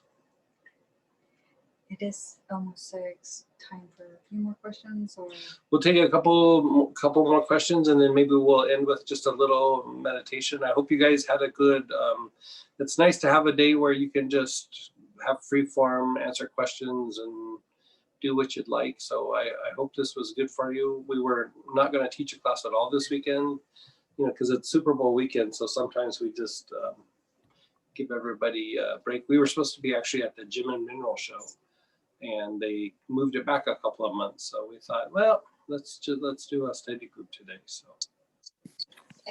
what oils and protocols do you recommend for purging lymphatic system of stagnant accumulated toxins being released from weight loss activity? And what oils work for that, I guess? So for that, you could use a couple of things. As long as you're not on any heart medications or allergy medicines, grapefruit oil can be helpful, but the stronger version, and this doesn't matter if you're on those medications, is Greenland moss. Greenland moss is really good for cleaning those things up.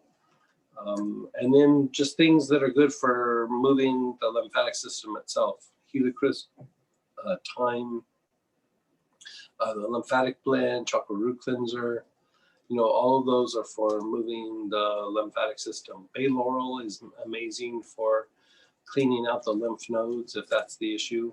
And so, yeah, all of those are super helpful. So take baths, rub them on your body, do some self-massage with them. You know, just self-massage can just be rubbing it in with massage oils, not really necessarily massaging, but just rubbing the oils on, you know, your entire body. It feels very nice, by the way. So even the grapefruit oil and the Greenland moss, more external or internal? No, those would both be internal. The only one that has the hesitation for the medications is the grapefruit. Grapefruit is not good for certain cardiac medications, and a lot of times will neutralize allergy medicines. Greenland moss is more potent to begin with, and but it's also a bit more expensive. So I just put that in.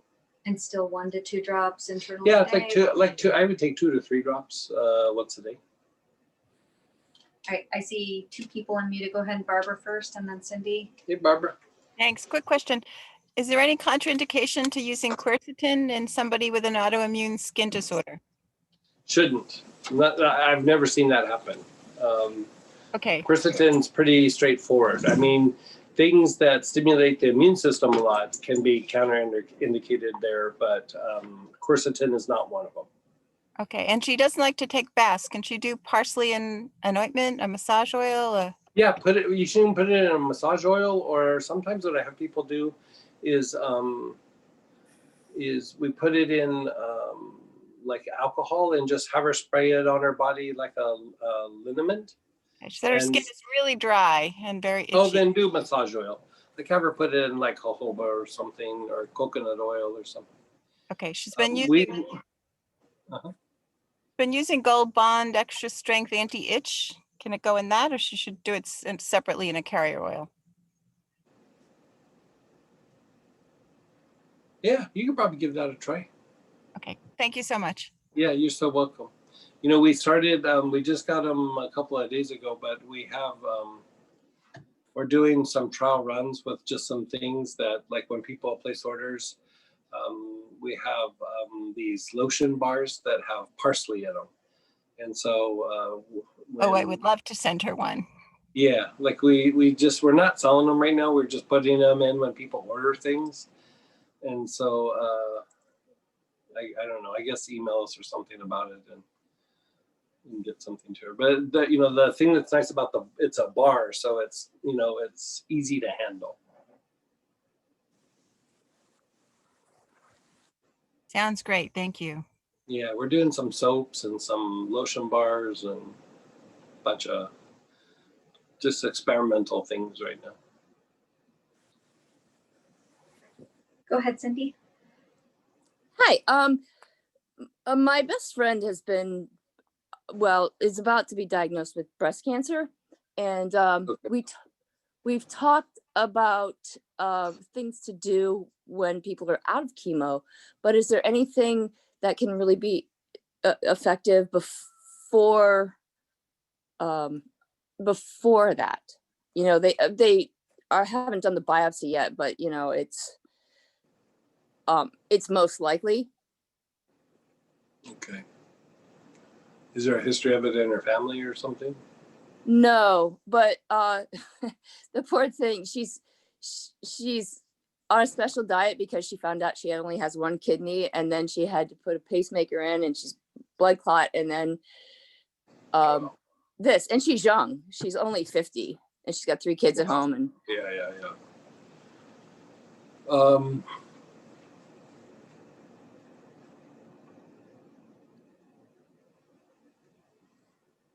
Okay, but she's scheduled for the biopsy, yeah? Monday, yeah. Okay. So first off, it's depending on what stage it is, it's very, very treatable. And sometimes now they don't even have to do incisions or take a breast. They can treat it in ways that with hormonal therapies and things where it's very, very treatable. But one of the things that I do to augment it, because like a lot of times because there's different kinds of breast cancers, right? But one of the things that I usually have them ask the doctor is the borders poorly defined or clearly defined, well defined.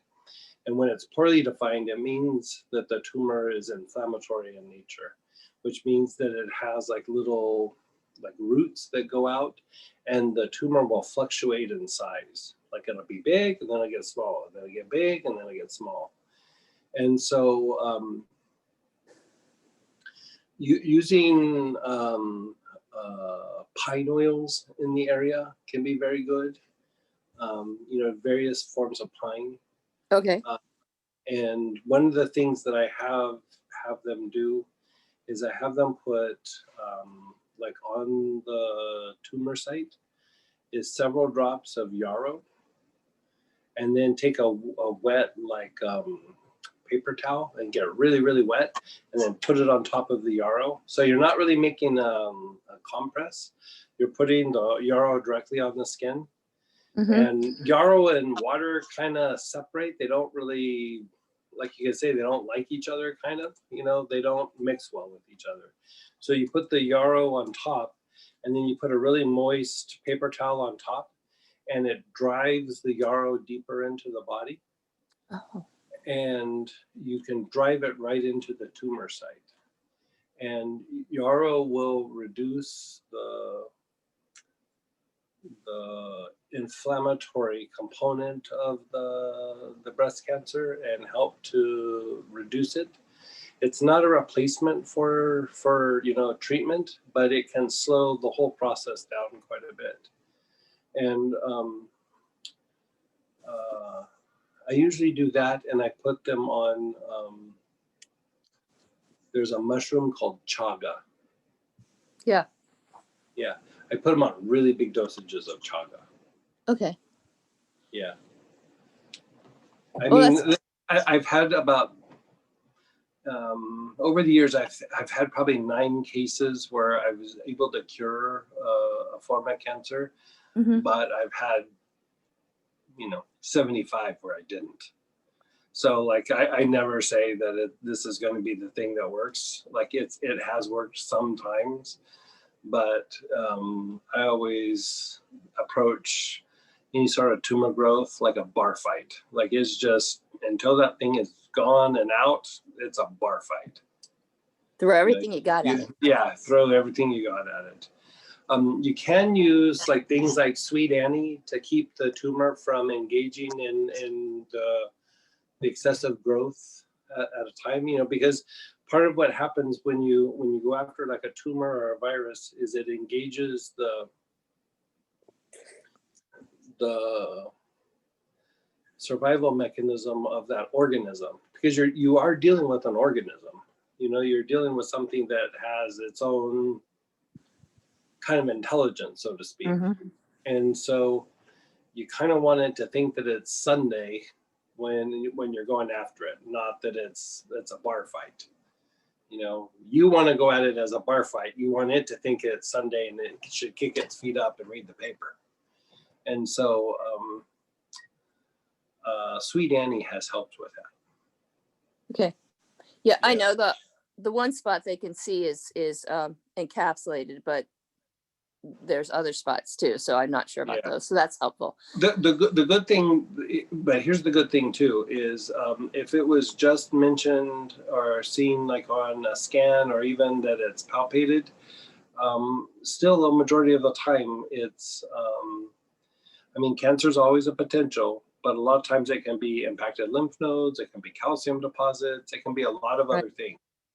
And so, you know, it's good that it gets looked at, but at the same time, until that biopsy comes in and says what it is, it's not always a tumor, you know? And so, you know, you always keep the fingers crossed that hopefully it's something else, but treat it as if it was a tumor.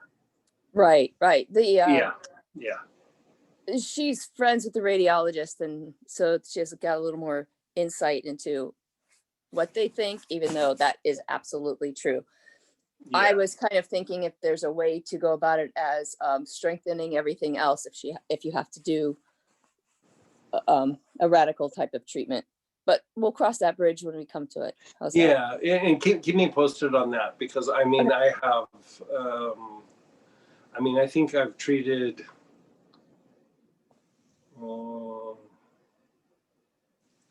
maybe close to 1,000 cases of cancer. Like it was like 800 or something. Yeah. And so, you know, there's all different kinds, but the most common one that I treated was breast cancer. So I have like tons and tons and tons of those. Okay, great. Thanks. The two is like that, lung cancer, like colon cancer and prostate cancer are the four that were the most common. And fifth would be brain cancer. Yeah. Thing that's hard with the brain is it doesn't even have to be malignant. It can be a benign tumor, you know, like just a fatty tumor up in the brain, and it's bad news. Yes, it's terrible. Yeah. All right. Thank you. Yeah, sorry to hear that, but keep us posted, and I'll be glad to help you with that however we can. Thanks. And thanks for today. Yeah. It was a nice day. It was a nice day to do the things that we don't usually get to do in class. I need to know, what is your emergency list of oils we have to have on hand?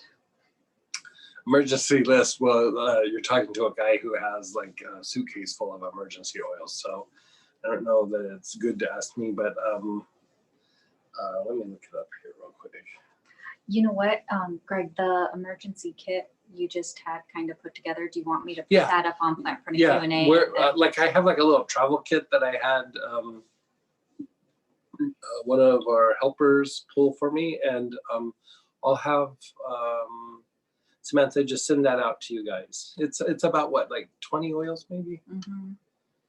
Yeah, and I just have them in this little case, and I mean, I carry it all the time, and I go several trips without using it. But like if I know that I need something for a cut, I got tea tree in there. If I get a burn, I know I got lavender in there. If I get a bruise, I know I got helichrysum in there. If I twist my ankle, I got tarragon and some marjoram. You know, it's just I got a little bit of everything in there, and so. What oils are safe to use on the armpits, like deodorants and antiperspirant? No, no issue with order, just checking to see what's safe to use under there. Yeah, I tend to use things that are for that, good for stimulating lymphatic movement, you know, because you're trying to keep that from getting too stagnant, and you don't want those lymph nodes to get impacted, and those pores can close up. So for if you've used like long-term periods of time, you've used like deodorants and antiperspirants, I would probably use helichrysum for a little bit because that will decongest the skin. It wouldn't take very many applications, you know, probably if you did that for a week or two, it would open that up. And then I would use things like, you know, cedar, you know, things that aren't hot, like cedar and like that red pine and things that just won't irritate the tender skin under there. And so the lymphatic blend, you could probably even use like a little rosemary in there, little juniper. Cypress is nice because it's soft and you know, not really irritating. And They said they don't want to smell like a Christmas tree, Greg. Don't want to smell like a Christmas tree.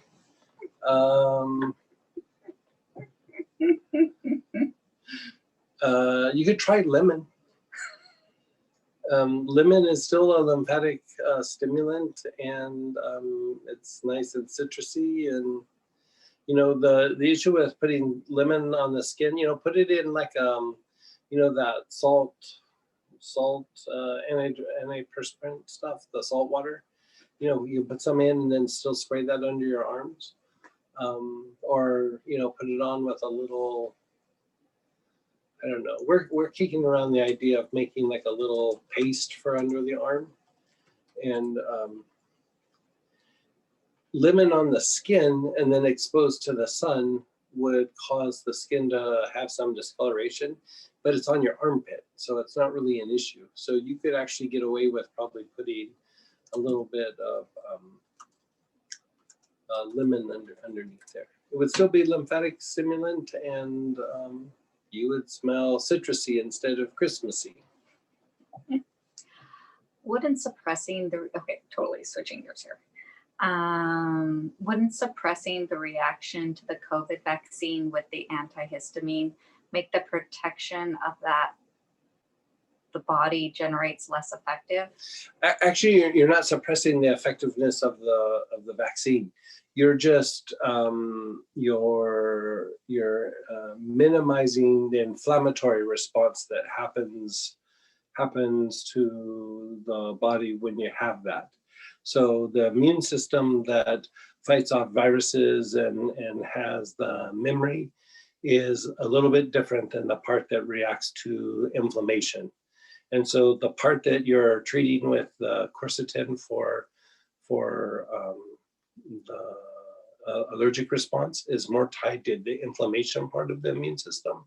The part that the vaccine is trying to enhance is the mononuclear phagocyte system. And so that has to do primarily with viruses, bacterias, you know, the things that it's going after, the, you know, organisms that it's hunting and kill, cancers too. And so the quercetin won't impact that. Like it doesn't improve function, and it doesn't make it go away or stop it. So you're just really minimizing an inflammatory response. Like in a way, you're kind of allowing the vaccine to work a little bit better, because inflammation puts the body in a weakened state and makes it easier for there to be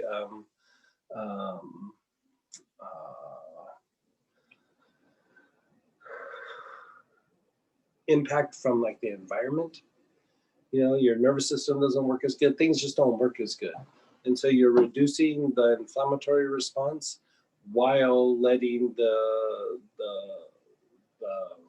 fighting part of the immune system do what it's supposed to do. So it shouldn't lessen the impact of the vaccine at all. It should actually quite enhance it, actually. Does helichrysum work for hair growth and baldness? Not that I'm aware of. I mean, it's always possible because of how good it is for the skin, but usually you got to use things like rosemary, sage, thyme, things like that to help that. And then, like we said, the faux Thai, which is an herb you get from the health food store, that can help with hair growth as well. Which oils are best for elimination of elementals? Hyssop is good, basil is good, Buddha wood is real good. Mugwort can be good.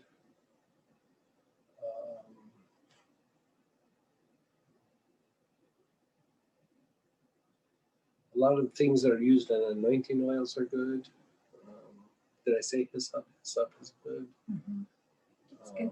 Eucalyptuses are good.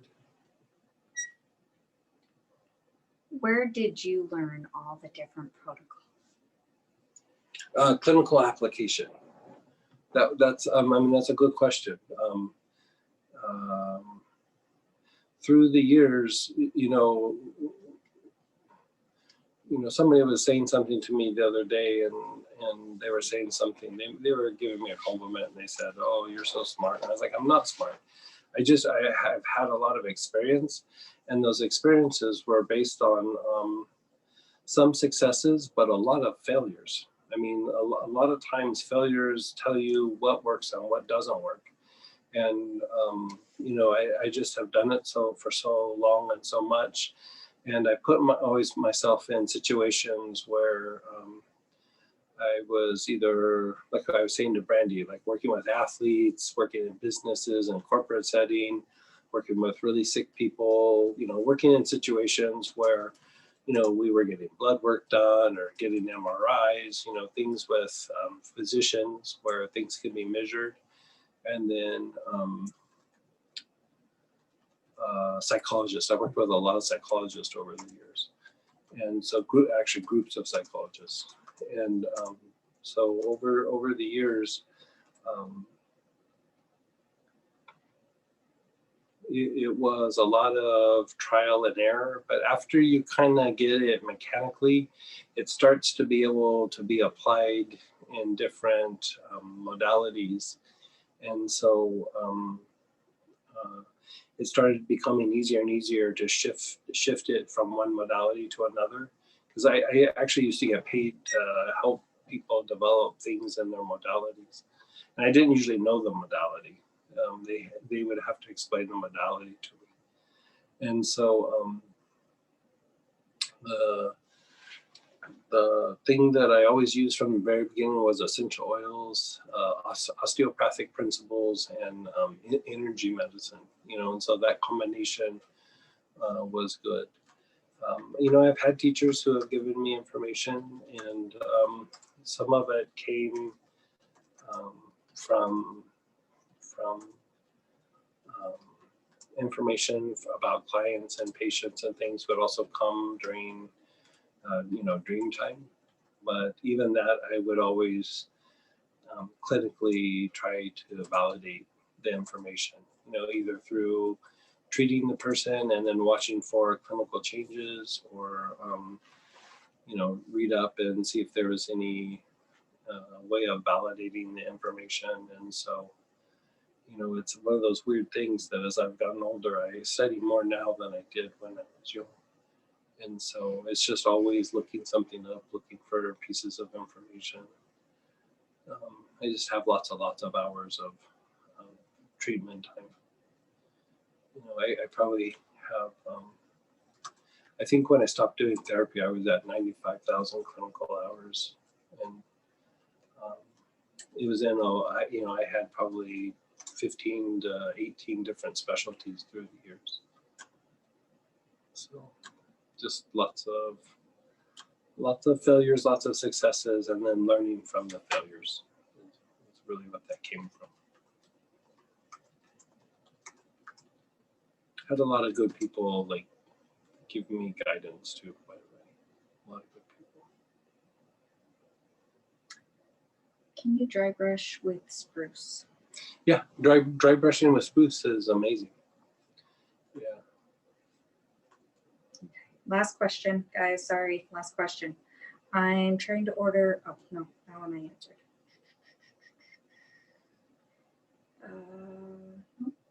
I'm interested in private practice for individuals and businesses, but I feel a little overwhelmed with all the oils and their applications. I would try to find one thing and get good at. If you're trying to do it for business and for clients, stress and pain for clients, and stress also, but for businesses, get good at stress. Stress is a usual suspect in the corporate setting. Very, very, like don't try to do everything. Get really good at doing that. Like one of the things that if you want job security, figure out a problem that is hard and nobody is really dealing with very well, and get good at addressing it and treating it, and you'll always have work. It's not easy at first, but once you get it down, you'll always be the expert in that area. And so. All right, let's meditate. Okay, how about we'll do a quick meditation. Let's do this. Why don't you pull out an oil that is your favorite oil?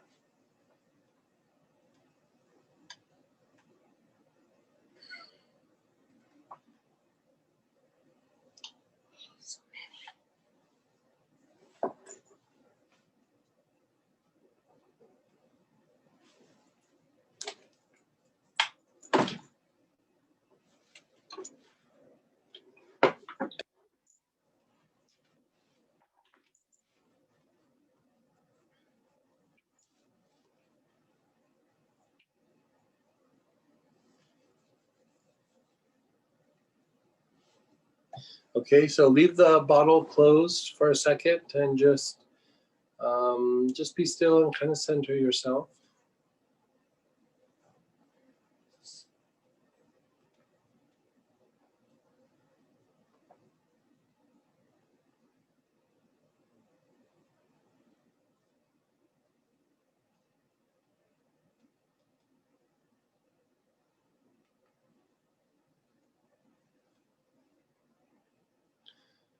Now open up the bottle, keep your eyes closed, and you're just going to take several long, slow, deep breaths. You're just going to observe the plant.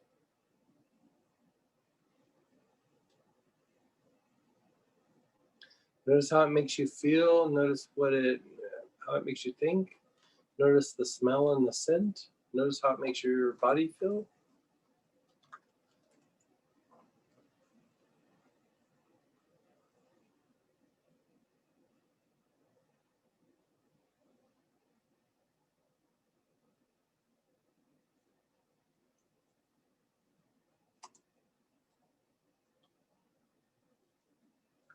Okay, now put the cap back on the bottle and just be still for a second.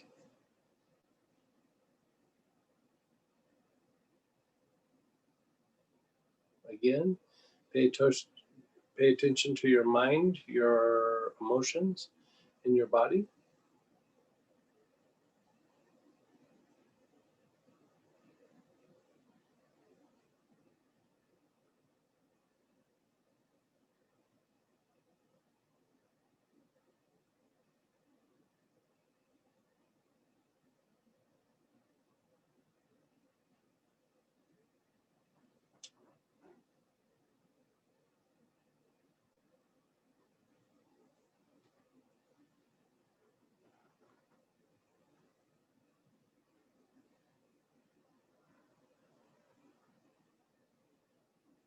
Okay, open the bottle again and take a long, slow, deep breath.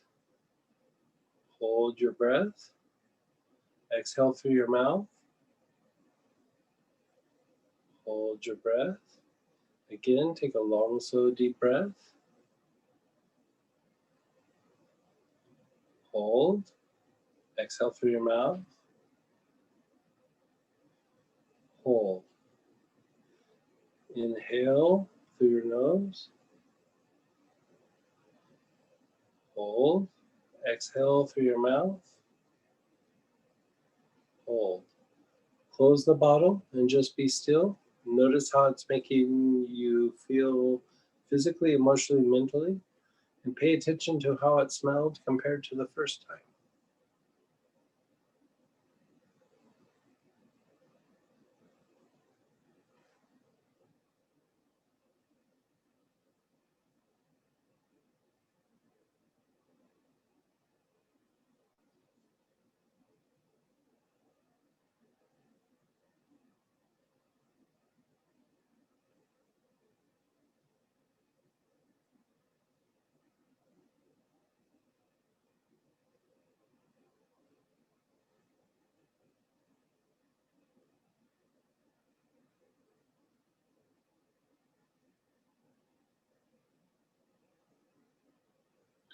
Now, just gently pinch the tip of your nose. Just pinch it a couple of times and let it go. Now your awareness is on the tip of your nose. You're putting your mental attention on the tip of your nose. This anchors and quiets the mind. Now open up the bottle and again, take a long, slow, deep breath through the nose. Hold. Exhale through the mouth. Inhale through the nose.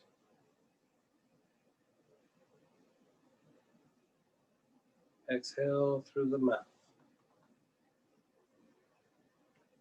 Inhale through the nose. Exhale through the mouth.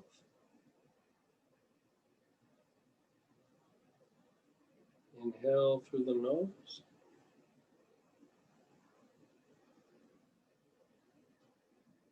Exhale through the mouth.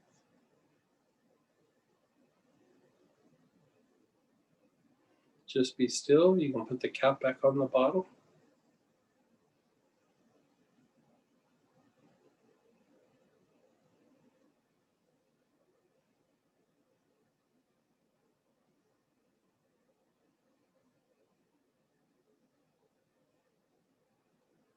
Visualize that plant or that oil or that, the connection to that oil, and hold it in your heart. You can just focus on the bottle itself containing the oil and just hold it in your heart. The bottle is closed, you're just holding the plant in your heart.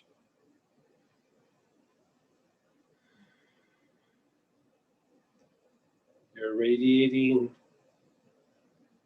love and mercy to the plant, the little plant beings or divas that are in the plant, the little angelic beings that are associated with plants. Radiate love and mercy to these plant divas.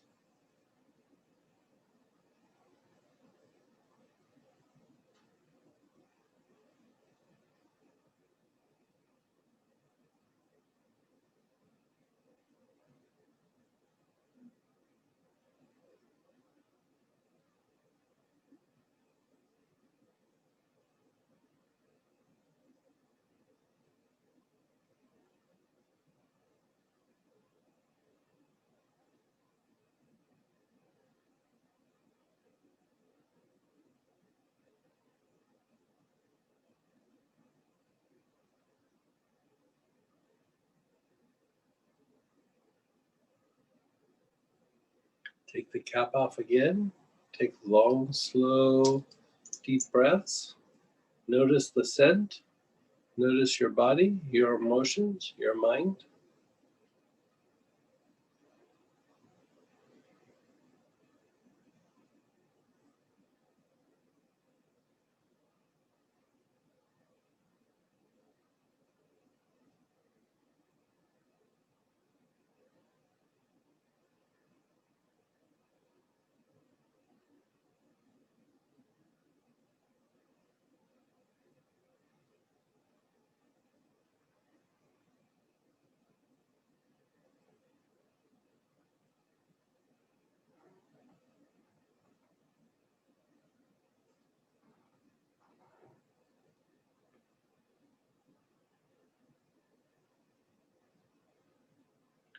Notice how the plant smells. Now, notice how it affects you physically, emotionally, mentally. Close the bottle.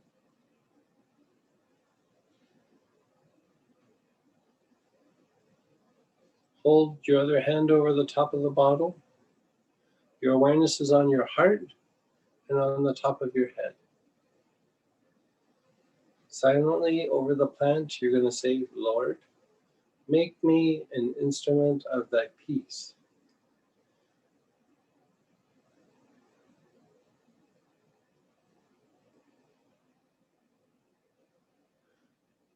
Make me an instrument of thy peace. Where there is injury, I will pardon. Where there is hatred, let me sow love.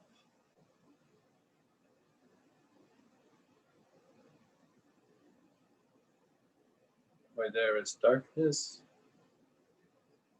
light.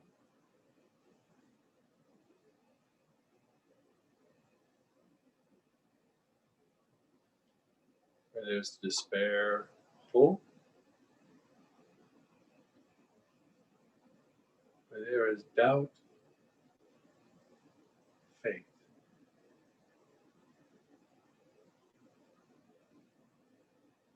Where there is sadness, I will cultivate joy. Make me an instrument of thy peace. Om Mani Padme Hum. Om Mani Padme Hum. Om Mani Padme Hum.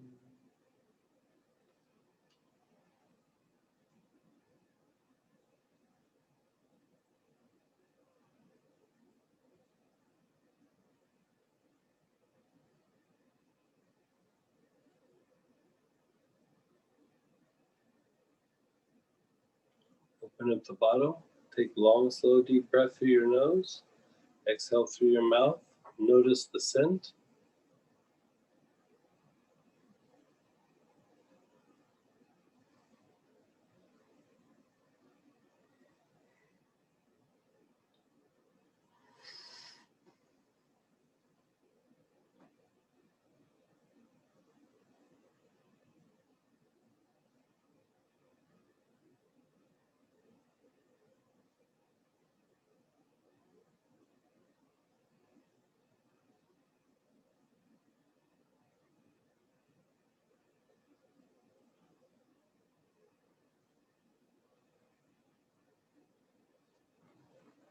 Hold the bottle up between your eyebrows and say, thank you for helping me to have greater soul contact and to accelerate my evolutionary process. Thank you, thank you, thank you. In full faith. Again, long, slow, deep breaths.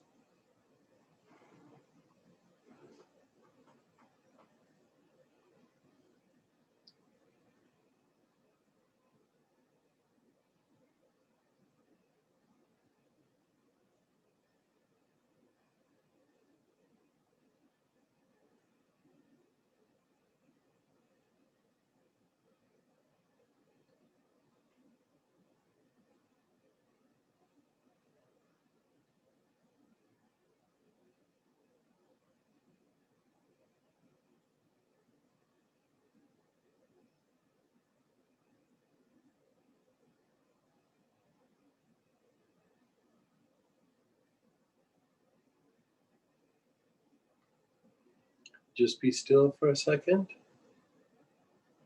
Keep your eyes closed. We humbly invoke the blessings of the Supreme God, all the great ones, all the holy ones, all the ancient ones, the Lord Christ, the Lord Buddha, the Lord Buddha be lived, Lord Rama, to all the prophets, to the prophet Elijah, to Master Kutumi,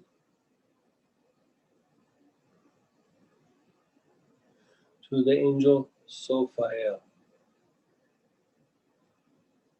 the angel in charge of bestowing the information of plants and stones upon humanity. I humbly invoke your blessings, your guidance, your insight. Thank you for blessing us with wisdom, understanding, and discernment. Thank you for helping us to connect to this plant and to all the plants in the all plant kingdom.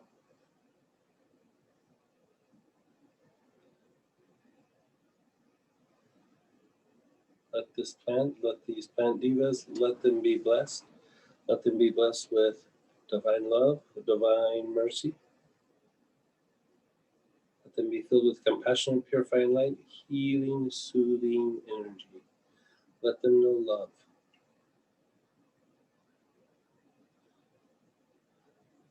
Yeah. That's it.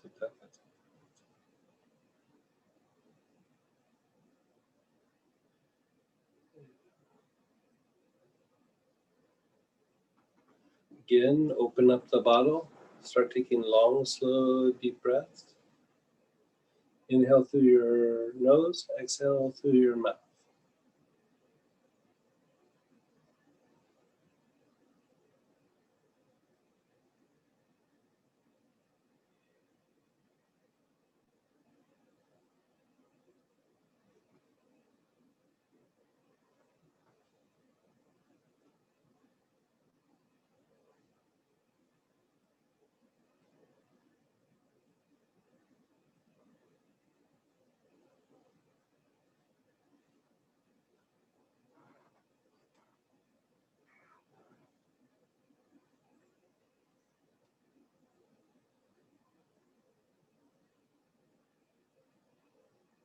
Just let go and stop inhaling the plant. Just let go. Keep your eyes closed. Amen.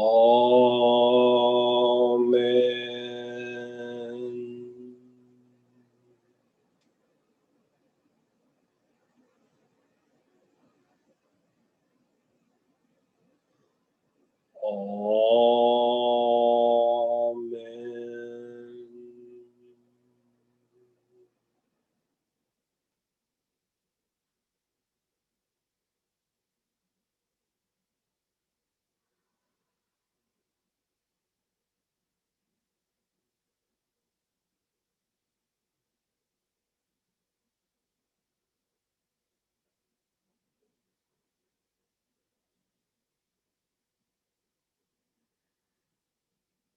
Amen.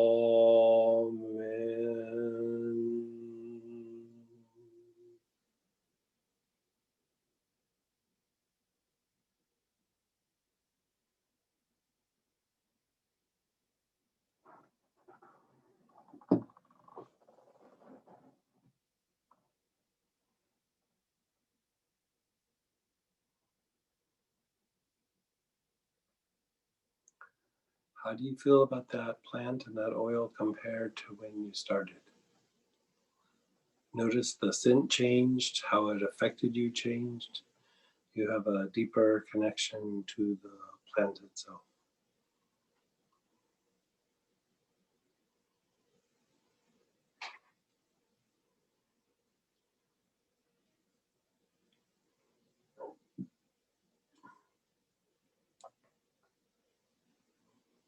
Okay, you guys, thanks for spending Saturday with me, and thanks for tuning in, and have a good day off tomorrow. And Tuesday, we have our normal study group.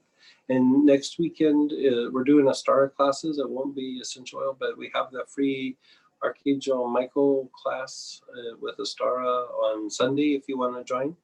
And then there's a relationship class on Saturday if you want to join. Both of those are through Astara. So you would have to go to astara.org to sign up for those. Greg, are you teaching both of those classes? Yeah, I'm teaching both. Yeah. Thank you. Love you both. Yeah, love you guys, and get some good rest. And I hope you had a good day today. And talk to you guys soon.